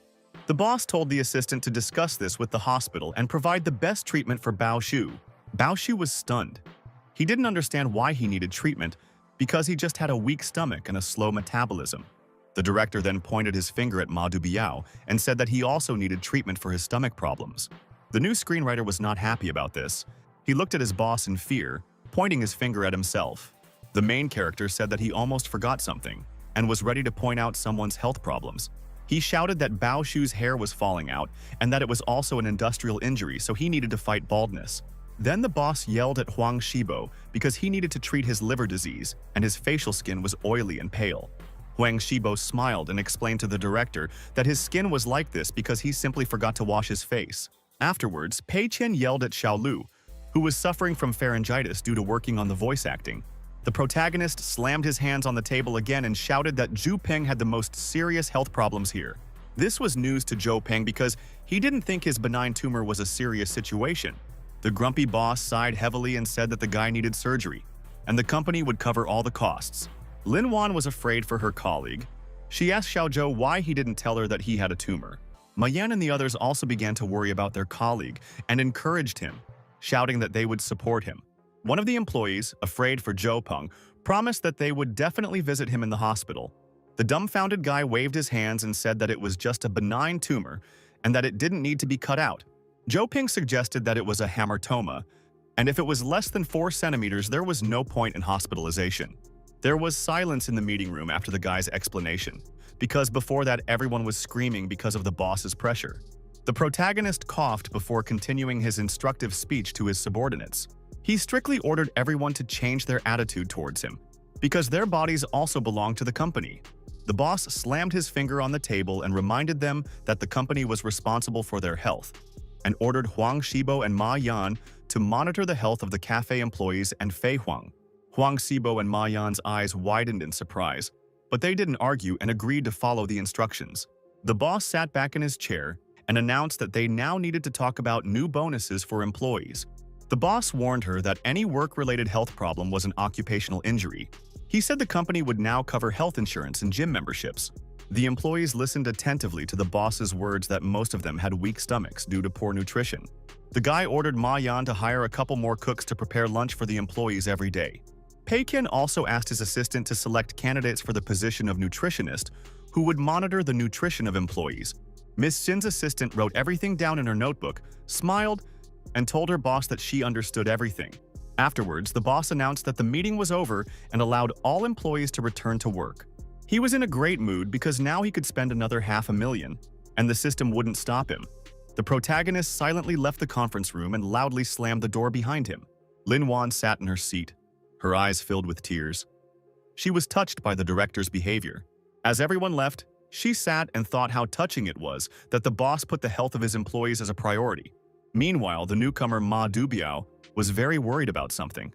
The guy was tightly clenching his trembling fists. The guy was going to try his best at the interview tomorrow to make sure everyone got into the spirit of the company and his boss. It was April 20th, the day Ma Dubiao would be interviewed by a curious reporter from Entertainment Time. The company employee and the journalist met on neutral territory in one of the city's cafes. The red-haired girl announced the beginning of the interview. She was holding a notebook in her hands, making some notes. First, she would like to ask how long Ma Dubiao has been working at Tengda Company and what he does there. She was stunned when the guy awkwardly replied that he had only been working there for a month and was just studying for now. The surprised reporter asked Ma Dubiao for a detailed explanation, which meant he was just learning. The guy said that newcomers are not allowed to work in the company. They are just learning, which speaks of the best organization of the work process in the company. She quickly wrote everything down while Ma talked about how he studied his boss's development ideas and consulted with his seniors. The interview lasted for a long time. The setting sun's rays had already begun to penetrate into the cafe where the guys were sitting. The girl suggested talking about the game developer, who became popular due to the marketing performance of the boss. Ma Dubiao spread his arms wide and admitted to the reporter that the company did not aim for such a performance at the very beginning. As the cup of hot coffee sat on the table, the guy stated that they had been in the dark from the very beginning. Ma Dubiao felt awkward, but he admitted that they had done little to help the boss, who had hidden the marketing strategy from them. The answer brought a sly smile to the journalist's face. She wrote everything down and listened attentively to the guy. Suddenly, she raised her voice, made a crazy face, and asked Ma Dubiao to tell her more about the boss. Ma Dubiao looked out the window thoughtfully and said that their boss Pei was a genius developer. He believes that sometimes they create good games only because of the boss's orders, such as Ocean Fortress. According to the guy, sometimes the boss does everything himself because he pays attention to details and brings the games to perfection. Ma Dubiao also told the reporter that the boss has a unique charisma and is friends with blogger Qiao Liang and artist Guang Jiang. He called the boss a lonely genius who continues to outdo himself despite being rarely understood. Hu Ye silently wrote everything down, and Ma Dubiao knew that the boss would not know who said it, since the interview was anonymous. The girl was delighted because the guy's words seemed sincere to her, and she had never seen such harmony between subordinates and a boss. The next question from the journalist was about the series Boss Pei's Life. She asked if there is any collaboration between these projects. Ma Dubiao said that the series is produced by Fei Huang Workshop, which is a subsidiary of Tengda. An astonished Hu Yue suggested that the series was popular because it used Boss Pei's personal experiences. The guy apologized because he couldn't answer that question. Otherwise, he would reveal the director's identity. Then the journalist asked the last question, asking what rating from 1 to 100 the guy would give his boss. Ma Dubiao said some bosses deserve 90 points for overtime pay and bonuses. Before giving his assessment to his director, Ma Dubiao slammed his hand loudly on the table. He stood up and said that his boss deserved at least 200 points. And if he didn't know him, he wouldn't believe that such directors existed. The following events took place on the territory of our hero's internet cafe on April 22nd. The establishment was empty as usual. Only Pei Qian was sitting at the bar, with Ma Yan and the bartender nearby. Ma Yan and Zhang Yuan were watching the boss closely. The protagonist was in a great mood, sipping a cocktail with a smile on his face. The bartender was worried that the boss would close the establishment, but Ma Yan reassured him because he was friends with Pei. And in the worst case, he would give them a new place to work. Ma Yan sighed heavily because they had disappointed the boss, since they were the only ones in the entire large team who were making a loss. Zhang Wen told his friend that he didn't want to blame anyone, but they had ideas on how to change things. But the boss rejected them all. The guy disagreed with the bartender and asked him to take a look at Huang Shibo, who was doing well, unlike them. He recalled with sadness in his eyes how Huang Shibo and the director tried hard and filmed 2 seasons, and then received an exclusive contract. Zhang Yuan scratched his head and admitted that he was wrong, and now he realized that he was the only one to blame for everything. The bartender sighed heavily, realizing that he was the only one who would suffer, because the boss would only find a new job for his friend Ma Yan. Ma Yan found the courage to approach the main character and address him, telling him everything frankly. He stunned the boss by shouting that he knew he was upset about the cafe's failure and was ready to quit, but let the talented bartender stay. The main character was stunned by the harsh statement of his friend, who had never behaved so brazenly before. Ma Yan suddenly bowed to the boss and shouted that the cafe was suffering losses because of him, and he took full responsibility. The boss told his friend to calm down, assuring him that he was not upset and that they were the most important in the company, even though they were causing losses. The guy was ready to burst into tears because of the encouraging and warm words of his friend and director. Pei Qian waved his hand, beckoning Zhang Yuan to him. He knew that they were the only guys on the team who hadn't disappointed him yet. The bewildered bartender walked up to his boss and awkwardly scratched his head, addressing him by name. The surprised guys looked at each other when the boss announced that they were the only useful employees left. The guys were stunned by these words. They looked at each other in confusion, because they certainly did not consider themselves the best employees. Pei Qian smiled. He only now realized that the internet cafe was the only project that was still making a loss. Ma Yan looked at the director with puzzled eyes and asked him for forgiveness, waiting for an explanation from the guy. Before answering the guy, Pei Qian drank the glass of cocktail Zhang Yuan had prepared for him in one gulp.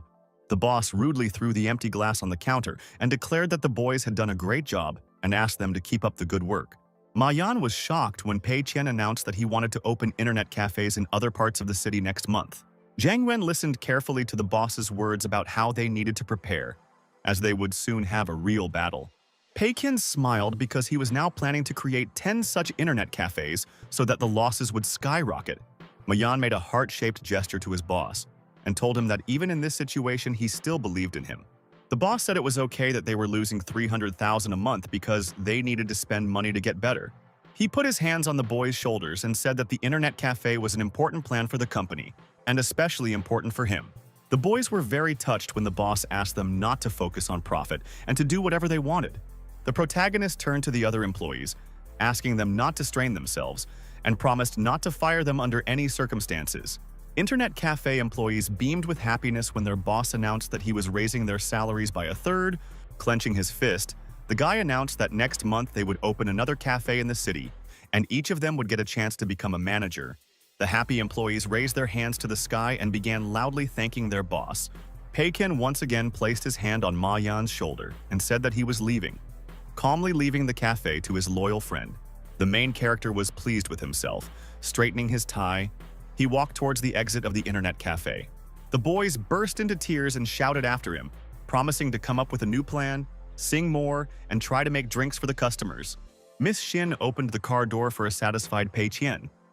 He knew that he had inspired the guys, so there would be no problems with the cafe now. He smiled, realizing that all further efforts of Ma Yan and the bartender were useless, because they were moving in the wrong direction. Accompanied by his assistant, he entered the elevator, thinking that the prices and locations of the cafe frightened most people. Returning to his office, the boss decided to wait for another establishment to open, and then the losses would begin to mount. A look of fear appeared on the protagonist's face when he returned to work and saw a strange picture in front of him. Near Lu Mingliang, who was sitting at the computer, there was a whole crowd of guys who were unfamiliar to our hero. Pei Qian visibly tensed up.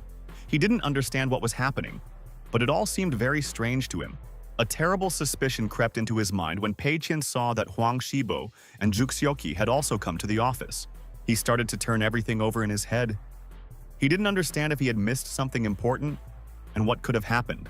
The boy was distracted from his anxious thoughts when Bao Shu loudly announced to the entire office that Boss Pei had returned.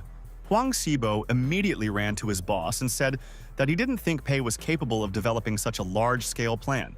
The others agreed, saying that no one would have thought that a simple warning from the boss would have such meaning.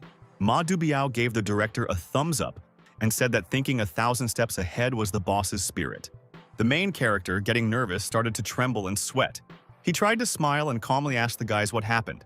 The lead designer walked up to our hero and handed him his phone, asking him to look at the headline. There, the boss read the news of the mysterious company Tengda, which is a utopia of the domestic gaming industry. He relaxed a little when the news did not reveal his identity or talk about bonuses at the company. Bao Shu praised the boss for deliberately hiding his identity and the bonuses paid to employees. Lu Mingliang and Huang Shibo also praised the director for the marketing performance and the series, which has attracted a lot of attention in the industry. The three of them looked at the boss with eyes shining with delight, stating in unison that they didn't think this was Pei Qian's plan. The main character was at a loss. He stood covered in beads of sweat and looked at his subordinates with fear. The company director, grimacing, looked in shock at the employees who continued to praise him. Bao Shu said that their games were two burning balls, and the boss added a spark to them, causing them to flare up even more. Lu Mingliang said that when the article comes out, the players and viewers of the series will be very interested in their company. Pei Qian, who pretended to be a character from the game, felt like he had been stabbed in the back and lost another life. He received another blow to the back when Huang Shibo stated that Tengda had already attracted the attention of many people due to the series and games. The hero felt even worse when Lin Wan told him that in 2 days, the popularity of the games had doubled and the viewership of the series had increased. Pei Qian had no lives left. The guy was defeated. He considered this a complete failure in his business. Lu Mingliang shouted that many people are now wondering if the real boss of Tengda is similar to the one depicted in the series. When the guys started to discuss when the boss would reveal his identity, he began to feel like his employees were making fun of him. The boss felt like he was buried up to his neck in the ground, and they were trying to dig a grave deeper and deeper for him. Zhuxios ran to his boss with a camera and asked if they could take a photo together on such a lucky day. Everyone took this as a great idea. Bao Shu started calling the boss to take a photo with them. The director asked the kids to smile and shout 1, 2, 3, wishing them successful sales. Everyone crowded around the boss with happy smiles on their faces, and only our hero could barely find the strength to smile. Director Zhu Xiaozi set the camera on the timer and also got into the frame to take a photo with everyone. The protagonist allowed his subordinates to continue the celebration and said that he was leaving, as he still had things to do. Turning away, the smile disappeared from his face in an instant. The others paid no attention to him, looking at the photo. The photographer noticed the boss's smile in the photo. He found it strange and sad. Back in the office, Pei Qian called an emergency meeting in his head. All the guys were very depressed. They lamented that they didn't think things could get any worse and that games would start to make a lot of money. Chief Pei Qian slammed his hammer on the table and shouted for the others to gather together. As life always has its ups and many downs, he suggested to think again and suggested to transfer more money to a personal account, receiving more income in this cycle. Pei Qian with glasses was not happy because this was a stupid idea, and they were unlikely to be so talented that they could not fail. Tea lover Pei Qian believed that they were just too talented to fail and knew what they were capable of. Chief Pei Qian said that the day of summing up was coming soon, and they needed to think about what to do in the next cycle. Gamer Pei Qian said he feels like luck is still on their side and their games are too unique. He said that on the one hand, they deliberately deviated from trends and created strange things so as not to please the players. Holding up 2 fingers, the guy said that on the other hand, they spent large amounts of money, which is why the employees were highly motivated. After these words, their mood improved, because they finally realized that they had been stupid and made a mistake. Pei Qian, wearing a bow tie, asked if they should now do the opposite and create trendy games. Chief Pei Qian replied no, because then they risked surpassing the original and becoming popular again. For a moment, there was silence in the protagonist's head. All 5 of his personalities sighed heavily in unison. The 4 began shouting over each other, offering the leader different ideas about game development and release of updates. It was the 30th of April, the day of summing up the results of the wealth distribution system, and it was night. Despite the late hour, the protagonist was still at his workplace, waiting for the results. Pei Qian was surprised by the results because he didn't think he could earn as much as 40,000 to his personal account. He was even more surprised when he saw that the cycle had been shortened to 2 months, and he had received no special assignments. The guy was not thrilled by this innovation, because the tension would only increase. Pei Qian stood up and decided to stop developing games and let Lu Mingliang update the old ones and open more internet cafes. When the main character left his personal office, he saw that most of the people were still sitting at their workplaces. He sharply and sternly ordered his subordinates to all gather in the conference room, because it was time for the meeting. Hearing the director's voice, Chief Planner Lu Mingliang turned around and smiled when he saw the boss. Lin Wan and Bao Shu beamed with admiration when they saw the director. They thought it was time to make a new game. Everyone gathered in the conference room. The boss mentally reminded himself that the budget was now 5 million, and the deadline was 2 months. Afterwards, he remembered that the current profit of the Ghost General game was 600,000 per month. Pei Qian became angry when he reminded himself that game developer was currently bringing in 1,700,000 a month. The protagonist was angry when he remembered that the Ocean Fortress brings 3.5 million to the company. The guy only felt sympathy for the internet cafe, which was losing 300,000 every month. Pei Qian also calculated the costs of rent, salaries, bonuses, and other expenses, which amount to about 1 million per month. He grabbed his head when he realized he needed to spend 14 million this month to go into the red. The boss was forced to come back to reality when a worried Lu Mingliang waved his hand at the silent director. Pei Qian apologized to the staff for keeping them waiting and announced the start of the meeting. His face became tense again, because the boss remembered that the updates promised to the players would also bring profit. The guy cleared his throat and first of all decided to tell his subordinates about the upcoming vote for the best employee. The protagonist stated that now they will choose the best employee of the company twice a year. According to the director, whoever wins first place will receive 1 million yuan to make their dream come true. The second-ranked candidate in the vote, Pei's boss said, will get a month of paid leave. Bao Shu perked up when he heard what rewards awaited the two best employees of the company. Afterwards, the boss was ready to tell his subordinates about plans for the next 2 months. He stated that he decided to stop releasing new games and start updating old ones, fulfilling all the wishes of the players. Regarding Lonely Desert Road, the boss said that they should add multiplayer, new maps, and an endless mode. The guy started shouting when he announced that the new updates would cost only 1 yuan. Regarding the Ghost General, the boss stated that they will be adding several new characters in the update. Lead designer Bao Shu was perplexed when Pei Qian announced that the new characters would only cost 5 yen. The boss also had plans for the Ocean Fortress. He decided to add a new epic weapon for almost 900 yen. Lin Wan listened to the boss with her mouth open when he shouted that they needed to set a limit of 500 purchases per month. After the boss told about the game developer, he decided to add new voice acting and new locations to this game. Lu Mingliang was shocked when the boss loudly announced that updates to this game would also cost 5 yuan. All the employees were perplexed. They started shouting, talking about low prices and the impossibility of breaking even.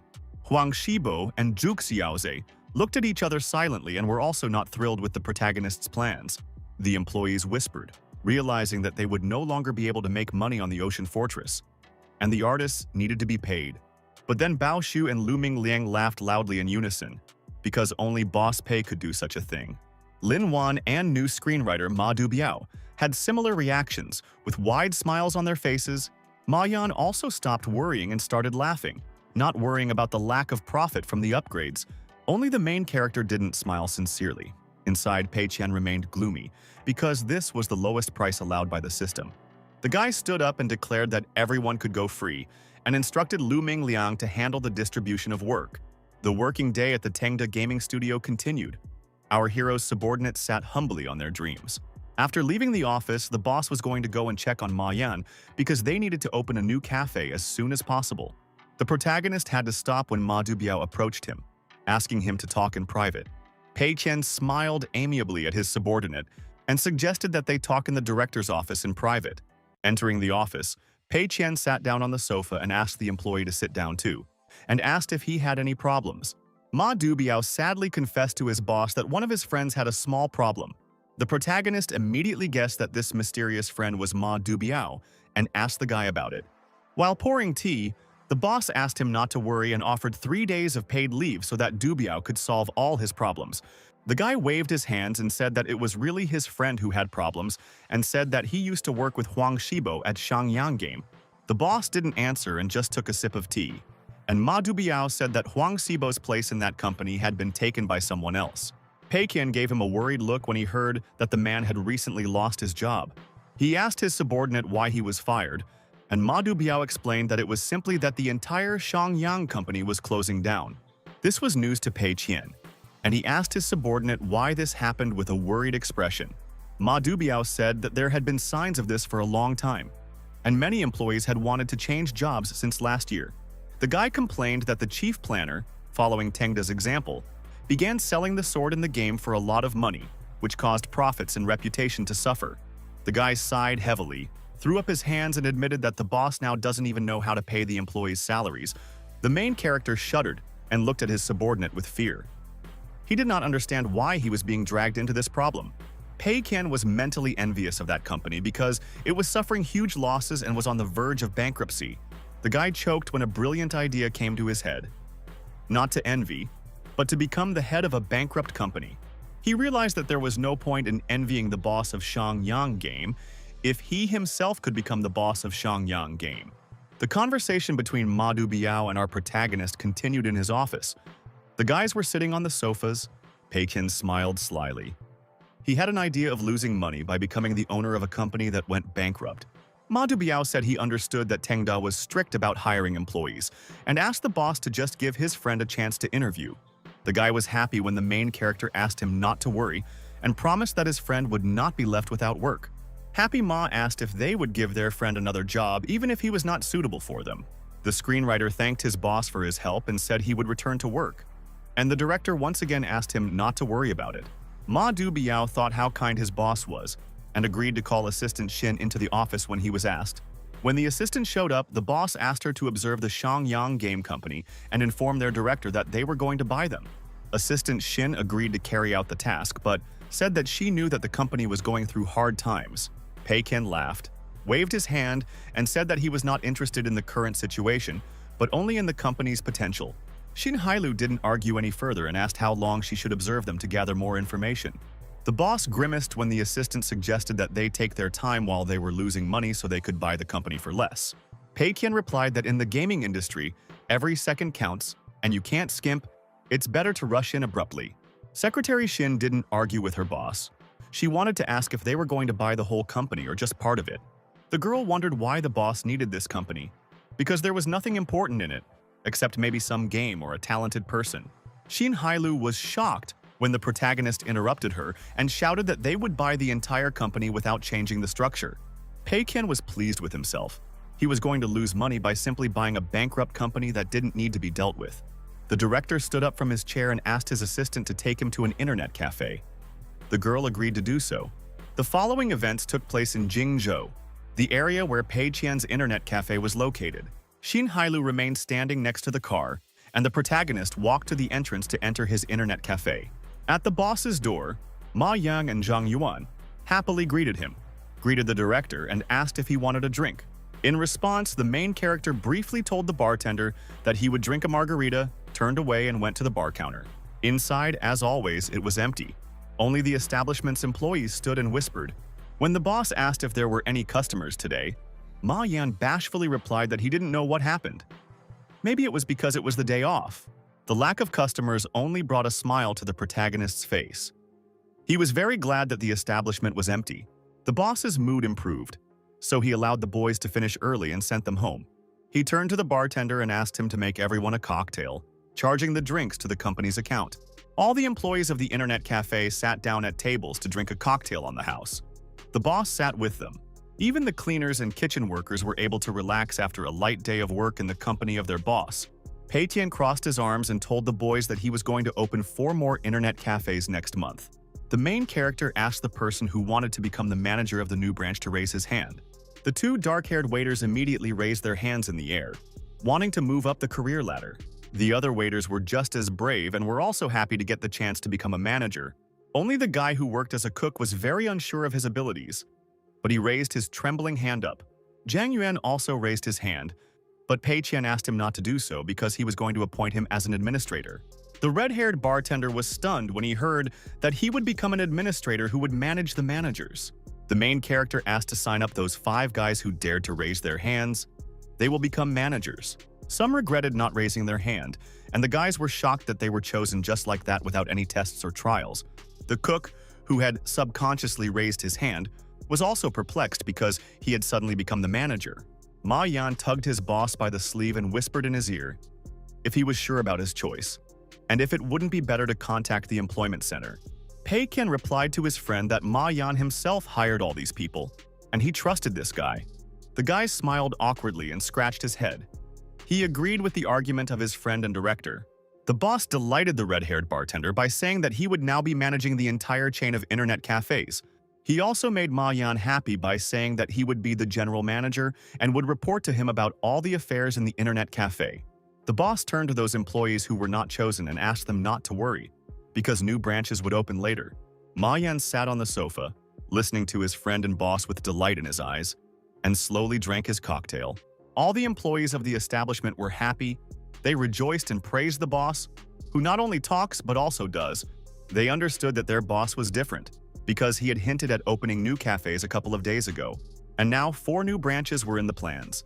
When the protagonist emptied his glass, he placed it on the table before addressing the staff. With a joyful smile on his face, he announced that everyone was now free and allowed them to go home and rest. It was the 4th of May, and a new working day had begun at Tengda, whose office was located in a tall glass building. The protagonist entered the elevator and went up to the 17th floor, which he rented for his office. He was pleased with himself because he spent more than 30,000 on gifts for his parents, buying a TV, a refrigerator, a washing machine, and several vacuum cleaners. Now the guy had 50,000 left in his personal account, and he realized that he needed to work harder to lose the money. He looked away, full of suspicion, when he noticed some strange scene in the office. The guy saw that Lu Ming Liang was sitting at the table and not paying attention to him. He asked if the content plan was ready yet. When the chief planner heard the boss's voice, he turned around and announced that the content plan for the updates was ready. But the director only got angry and accused his subordinate of working on Labor Day, which should have been a day off. Lu Ming Liang started to justify himself to his boss that he didn't do it, but he realized that the guy had been caught. The lead planner admitted that he had nothing to do at home, so he was thinking about ideas for game updates. Pei Qian was angry. He said that work on weekends and holidays should be paid triple, even if it is from home. Lu Ming Liang was frightened by the director's frightening expression, so he acted meekly and submissively. The boss walked away with a wave of his hand, saying that he would forgive him for the first time and asked him to gather everyone to discuss the updates. Soon the meeting began. The entire development team gathered in the hall around a large table, at the head of which sat the boss. Lu Ming Liang, the chief planner, was extremely excited as he read out the plans for the new upgrades, his whole body shaking. The boss, watching him, thought that what he liked about Lu Ming Liang was that he listened to what the director said and did not add anything unnecessary. What the director didn't like about this employee was that he didn't have much ambition, and therefore there was nothing to spend money on. The staff became tense when the protagonist responded to Lu Ming Liang's report by saying that the plan was too economical. After looking at the documents, Pei Qian placed them on the table before continuing his speech. The boss stated that 3 cards for Lonely Desert Road were not enough, as were 3 generals for Ghost General. Bao Shu was taken aback when the director asked to add their 50 new characters in 10 maps. Lin Wan dutifully wrote everything down when the boss talked about how they needed to add some new tasks to game developer. The director overwhelmed the boys with tasks, ordering them to find another artist for the game developer and add 10 types of weapons to the Ocean Fortress. Lu Ming Liang silently looked at the director with frightened eyes as he listened to the list of tasks. Fortunately, Pei Qian declared that that was all, and ordered everyone to get to work to finish by June 18th. The chief planner said they might not break even, particularly because of the Lonely Desert Road, which would cost $20,000 to map. The guy, feeling intimidated by the boss, said that they needed to sell at least 500,000 updates if they were to make 10 whole maps. Pei Qian smiled and asked him not to worry, urging him to just remain sincere and honest with the players. The employees began to whisper, realizing that they would now suffer great losses and that it was too risky. Ma Dubiao and Lin Wan also met each other's eyes. The guy didn't understand whether it was really okay to lose money. The main character looked at his watch and stood up, asking the guys to divide the responsibilities and get to work. And then he let everyone go. The workday at Tengda was in full swing, with all the employees staring at their monitors, working on updates. Soon Thursday, May 6th, arrived, and Ma Yan and the bartender Zhang Yuan, who had received the position of administrator, came to our hero. The red-haired guy said that they had found 10 places to open new branches that met the boss's requirements. Zhang Yuan said that the first branch will be at the south gate of Handong University, which will help attract wealthy students. The boss's gaze was empty. He knew this place because his apartment was there, and he knew who the rent money would go to if they chose this location. Noticing the boss's reaction, Zhang Yuan gave Ma Yan a look that indicated that he needed to turn on the next slide of the presentation. Ma Yan understood his friend at a glance and pressed a key on his laptop to show the boss the next location. Zhang Yuan said the place was located on the ground floor of the city's largest shopping mall. The protagonist again did not comment on the location and coldly told the guy to continue the presentation. The red-haired boy asked Ma Yan to turn on the next slide, and the boy nodded, agreeing to do so. A puzzled Zhang Yuan sweated from the tension, not understanding why the boss was silent, and suspected that the director did not like these places. He thought he had checked the first 3 places for profitability multiple times and added the rest to fill the quota. When the presentation was over, there was a cup of hot coffee and tea for the guests on the table in the boss's private office. Pei Qian finally praised the speaker, saying that it was not bad, and it was clear that the guy had tried hard to choose these 10 places. Zhang Yuan was very happy. A happy smile appeared on his face when he saw that his boss was satisfied with his work.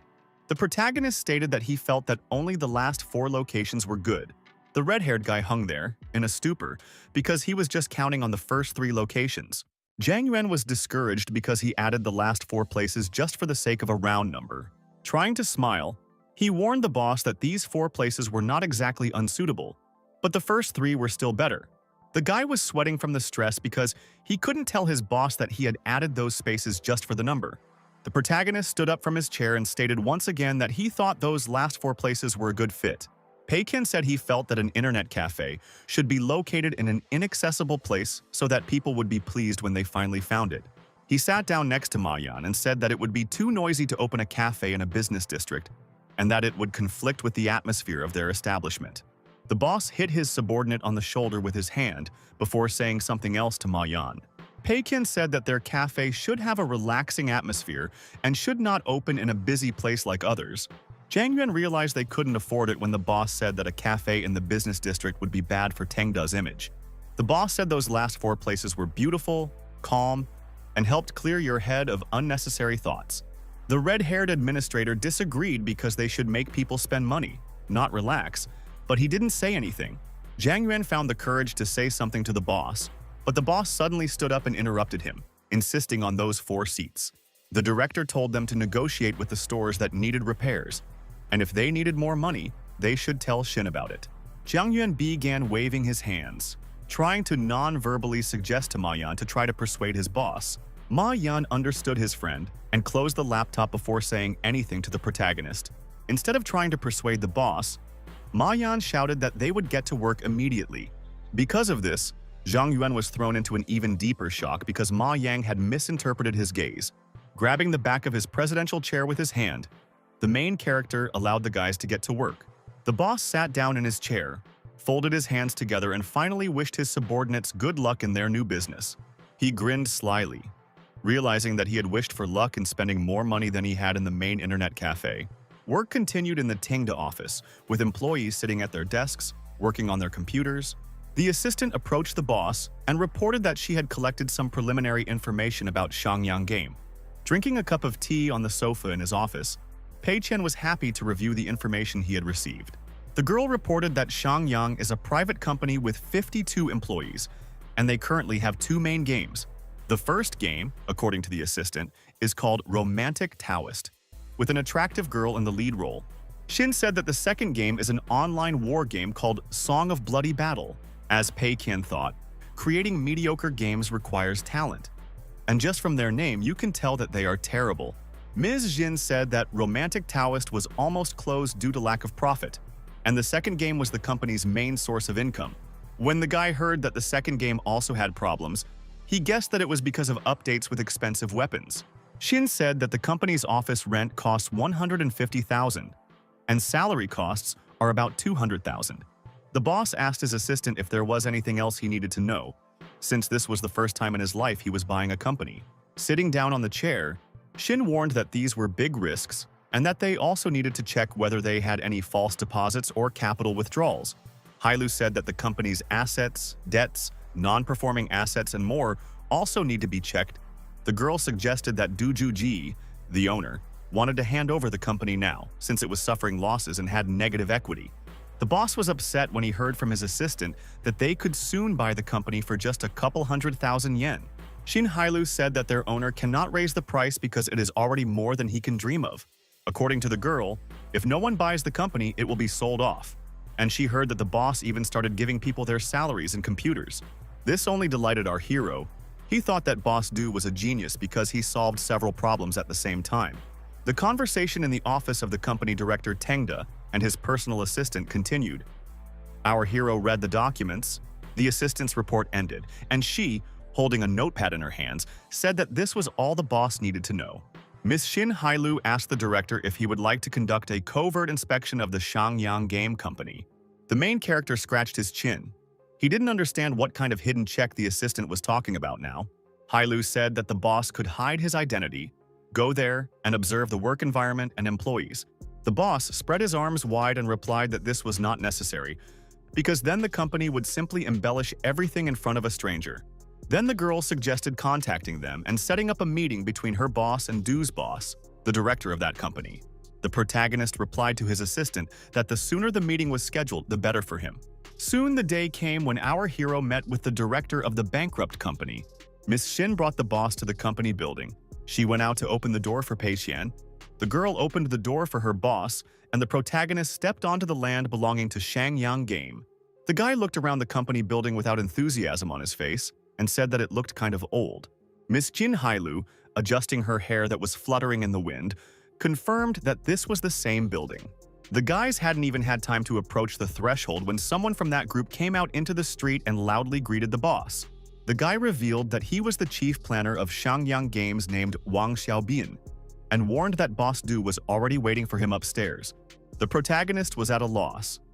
He thought that the main planner in this company was Liu, a man he knew. Pei Qian thought that he had missed out on a real talent, because if he had hired Liu back then, all the games would have been failures. The boss sighed heavily, upset that he had missed the opportunity to get a person on the team who would only bring losses. Wang Xiaobin admitted that it was unexpected that Boss Pei knew so much about their company and promised to explain everything later. The main character went up to the Shangyang game office, where dejected employees were sitting at their desks. Some were sleeping. Boss Du was in his office when he was told that Boss Pei had arrived. He asked the guys to come in. The man greeted Pei's boss happily, saying that he had heard a lot about the boy's success at such a young age. Pei Qian told the man that he was being flattered, and they shook hands to introduce themselves. When Boss Du and his guests sat down on the sofa and chairs, Wang Xiao came and invited them all to drink tea. Boss Du asked Xiaobin to sit down as well because he would have to answer questions about the games in place of the director. Wang Xiaobin agreed to participate in the negotiations with the distinguished guests from Tengda Company. The man said he had long heard that Tengda was a dark horse in their city, and admitted that he envied their success. The protagonist was not delighted with his success, waved his hand and replied that in fact he was envious of Boss Du. Boss Du was at a loss. The old man asked our hero what he had to envy. Pei Qian smiled broadly, raised his index finger, and wriggled out of it by saying that he envied Boss Du's luck. The protagonist sighed with relief because he almost let it slip that he was jealous of the loss of the man. The owner of the company, Shangyang Game, laughed loudly throughout the entire office, praising Boss Pei for how funny he was. The man loudly declared that he was ready to give the company to the guy if he returned everything to its previous course, but there were some reservations. He admitted that the company was a partnership between him and his friend, and he wanted all his employees to keep their jobs after the firm closed. There was silence in the director's office after his words. The protagonist looked at Boss Du cautiously, and Miss Shin wrote everything down. Boss Du smiled again and suggested that Boss Pei sell the company for a nice price, removing the zero to make it 1 million. Pei Qian replied that he remembered that the last name of the chief planner in this company was Liu. The company director and Wang Xiao exchanged puzzled glances when Pei Qian asked where that Liu was. The new chief planner said that old Liu had quit a few days ago, saying he had found a new job. Boss Du suddenly put his hand on Wang Xiao's shoulder to interrupt the chief planner and tell the boss everything himself. The man told Boss Pei not to worry because the new planner was doing a great job and would probably do even better than old man Liu. Pei Qian felt disappointed because just as he became interested in this company, it began to fall apart. Boss Pei knew that he couldn't let Wang Xiao remain a planner if he could be better than old man Liu. The protagonist asked the company's director if he could play some games that belonged to Shangyang Game. Boss Du didn't mind. He asked Xiaobin to bring the laptop and let the protagonist play their games. At this time, Boss Pei thought about the fact that Boss Du himself seemed to have never played his own games and was not aware of everything that was going on. Soon, the chief planner brought a laptop and, in a hesitant voice, introduced their game to Pei Qian as a romantic Taoist. After reading it, Pei Qian was not surprised that a game that was terrible in every way because of clickbait was going to be closed. Then Boss Pei reminded Wang Xiao of another game called Song of Bloody Battle, and the boy agreed to show it to him. After playing this game for a while, the main character realized that it was a regular grinder, and the graphics made him think that he was in the Stone Age. Pei Qian, after getting acquainted with the games of this company, took a cup of hot tea in his hands to drink and rest. Now it was clear to him why he was not losing money, namely because of the lack of imagination and taste.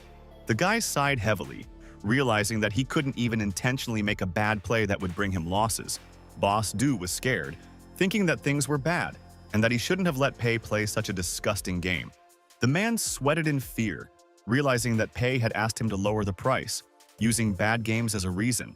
Director Shangyang Game widened his eyes in shock when Pei Qian suddenly said that the games were not bad. Closing his laptop, he breathed a sigh of relief, realizing that Boss Pei was a great person and showed him respect, even though the games were terrible. Pei Qian smiled, realizing that he himself could not make such a disgusting game and he had to leave it to the pros. Miss Shin Hailu's assistant silently looked at her boss, who looked back at her, and they silently agreed. The girl told Boss Du that he hadn't paid his employees last month. The equipment was old, and the games weren't making a profit. Boss Du thought he had enough because he hoped to deceive young Boss Pei, but now the assistant is in control. The girl slammed her notebook shut before telling Director Shang Yang the final price. Taking all the factors into account, the assistant stated that her final offer was 500,000 to buy this company. Boss Du was sad. He knew that the price was unacceptably low for him, but it was unlikely that he would be able to sell the company for more. Pei Qian reassured Du that everything was fine and that he was willing to pay him 100,000 more for the company. The company's CEO, Shangyang Game, breathed a sigh of relief after he was offered a higher price. Smiling, the man agreed to make a deal and sell the company to Mr. Pei for 600,000 yuan. He noticed that Miss Shin was very good at calculations, so he didn't suggest raising the price. The man wiped the sweat from his face and sighed heavily. He was not happy with this price for the company, but he was forced to agree. The main character extended his hand to the man and offered to now take care of re-registering Shangyang to him. They shook hands, and Boss Du flattered our hero for his insight and intelligence, which is not surprising for a big businessman. Boss Pei and the chief planner stood to the side while Miss Shin and Boss Du were busy with the paperwork. Pei Qian allowed the chief planner to let the staff go today and give them a day off until they finished the paperwork. The main character said that the main part with the documents would be ready in 4 days, on Monday, May 10th. Wang Xiao happily agreed to let all the employees go on holiday and said that he would notify them immediately. When he left, Boss Pei plopped back down in his chair and thought about giving the staff a vacation to get used to the rhythm of work at Tengda. Taking a sip of tea, the boy thought that all the bonuses and payments in Shangyang Game should now be the same as in Tengda. With the business at Shangyang Game completed, our hero's car was once again racing through the spacious streets of Jingzhou. The main character was a passenger in the back seat. The guy sat thoughtfully until he heard someone calling him. When Boss Pei picked up the phone, he heard that it was Huang Shibo calling him, and it was clear from our hero's face that he was not happy about it. Huang Shibo said that he was calling to tell his boss about the Fei Huang Workshop's future plans. Upon hearing this, the protagonist immediately became wary, because these plans could lead to new profits. The guy happily said that he wants to film another season of Boss Pei's life, and then a series about down-to-earth celebrities. The picture in Pei Qian's mind began to take shape. He realized that the next series would be like the Baozu important news from his past. Our hero was struck by lightning when he heard this, because Huang Shibo was about to film a show that was sure to be popular. A happy Huang Shibo told his boss that his words made him realize that he should step out of his comfort zone and follow his dream. Pei Qian breathed a sigh of relief when Huang Shibo announced that he and the director had decided to make a documentary series. He cordially responded to the guy that he would support them, because he understood that the guys did not have the budget to shoot a quality documentary. Before ending the phone call, a joyful Huang Shibo thanked his boss for his support. The protagonist hung up and asked his personal assistant how things were going with Shangyang Game. The girl said that the negotiations went well, and on Monday the boss could meet with the new employees. Pei scratched his chin, lost in thought, and asked if he would need to come to the company's office in person on Monday. Miss Sin replied that the boss needed to come and talk to the employees about something, otherwise they would become unruly. The protagonist agreed to visit them on Monday, so he asked the assistant to pick him up on Monday morning. It was Monday morning, May 10th, and the action was taking place in the office of the Shangyang Game Company. The employees were actively discussing that they had now been bought out by the Tengda Company, and everyone was very happy to now work under its leadership. Only Wang Xiao was confused. He was wondering whether he should tell Boss Pei that he couldn't work as the chief planner. He knew that he had been forced into this position, and he wanted the new boss to transfer an experienced developer from Tengda here while remaining just an assistant. The chief planner began to panic, clutching his head as those around him irritated him even more with the sound of the keyboard. At this time, Ma Dubiao wrote to his friend Ye Jizhou, who works in Shangyang, and asked if anyone from Tengda had contacted him. With a smile on his face, the fair-haired guy replied to his friend that no one from that company had contacted him. The guy from Tengda replied that this couldn't be because Boss Pei had promised him that Ye Jizhou wouldn't be left without work. Ye Jizhou replied to his friend in an email that Boss Pei had acquired Shangyang Games, asking if he didn't know about it. Ma Dubiao was stunned by this news. He understood what Boss Pei meant when he said that no one would be left without work. The guy assumed that everyone in Shangyang was as talented as him, Huang Shibo. So the boss bought the company. Ye Chiju told his friend that they should stop chatting because their new boss would soon be coming to their office. The guy logged out, and Ma Dubiao scratched his head, left puzzled after the conversation with his former colleague. Soon, the protagonist burst into the office of the company he had just bought. Accompanied by his assistant Xin, Pei Qian and Miss Xin Hailu walked silently through the office, without any smiles on their faces. Ye Zhizhou immediately jumped up from his seat when he saw that Boss Pei had already arrived. Before addressing his new subordinates, the protagonist straightened his tie. A soft smile appeared on Boss Pei's face, and Miss Xin Hailu's assistant also smiled at the Shangyang staff. Wang Xiao looked at the boss with admiration. He thought that the boss's gestures had a special elegance. Ye Chushu had a similar reaction, thinking that this was how a leader should look. Looking around, the protagonist asked if all the employees were there and suggested starting the first meeting. A wide, happy smile appeared on Chief Planner Wang Xiao's face when the boss spoke to them.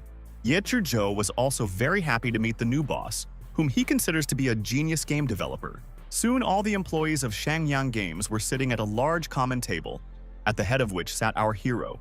Pei Qian felt uncomfortable, mentally complaining about the uncomfortable chairs purchased by the greedy company.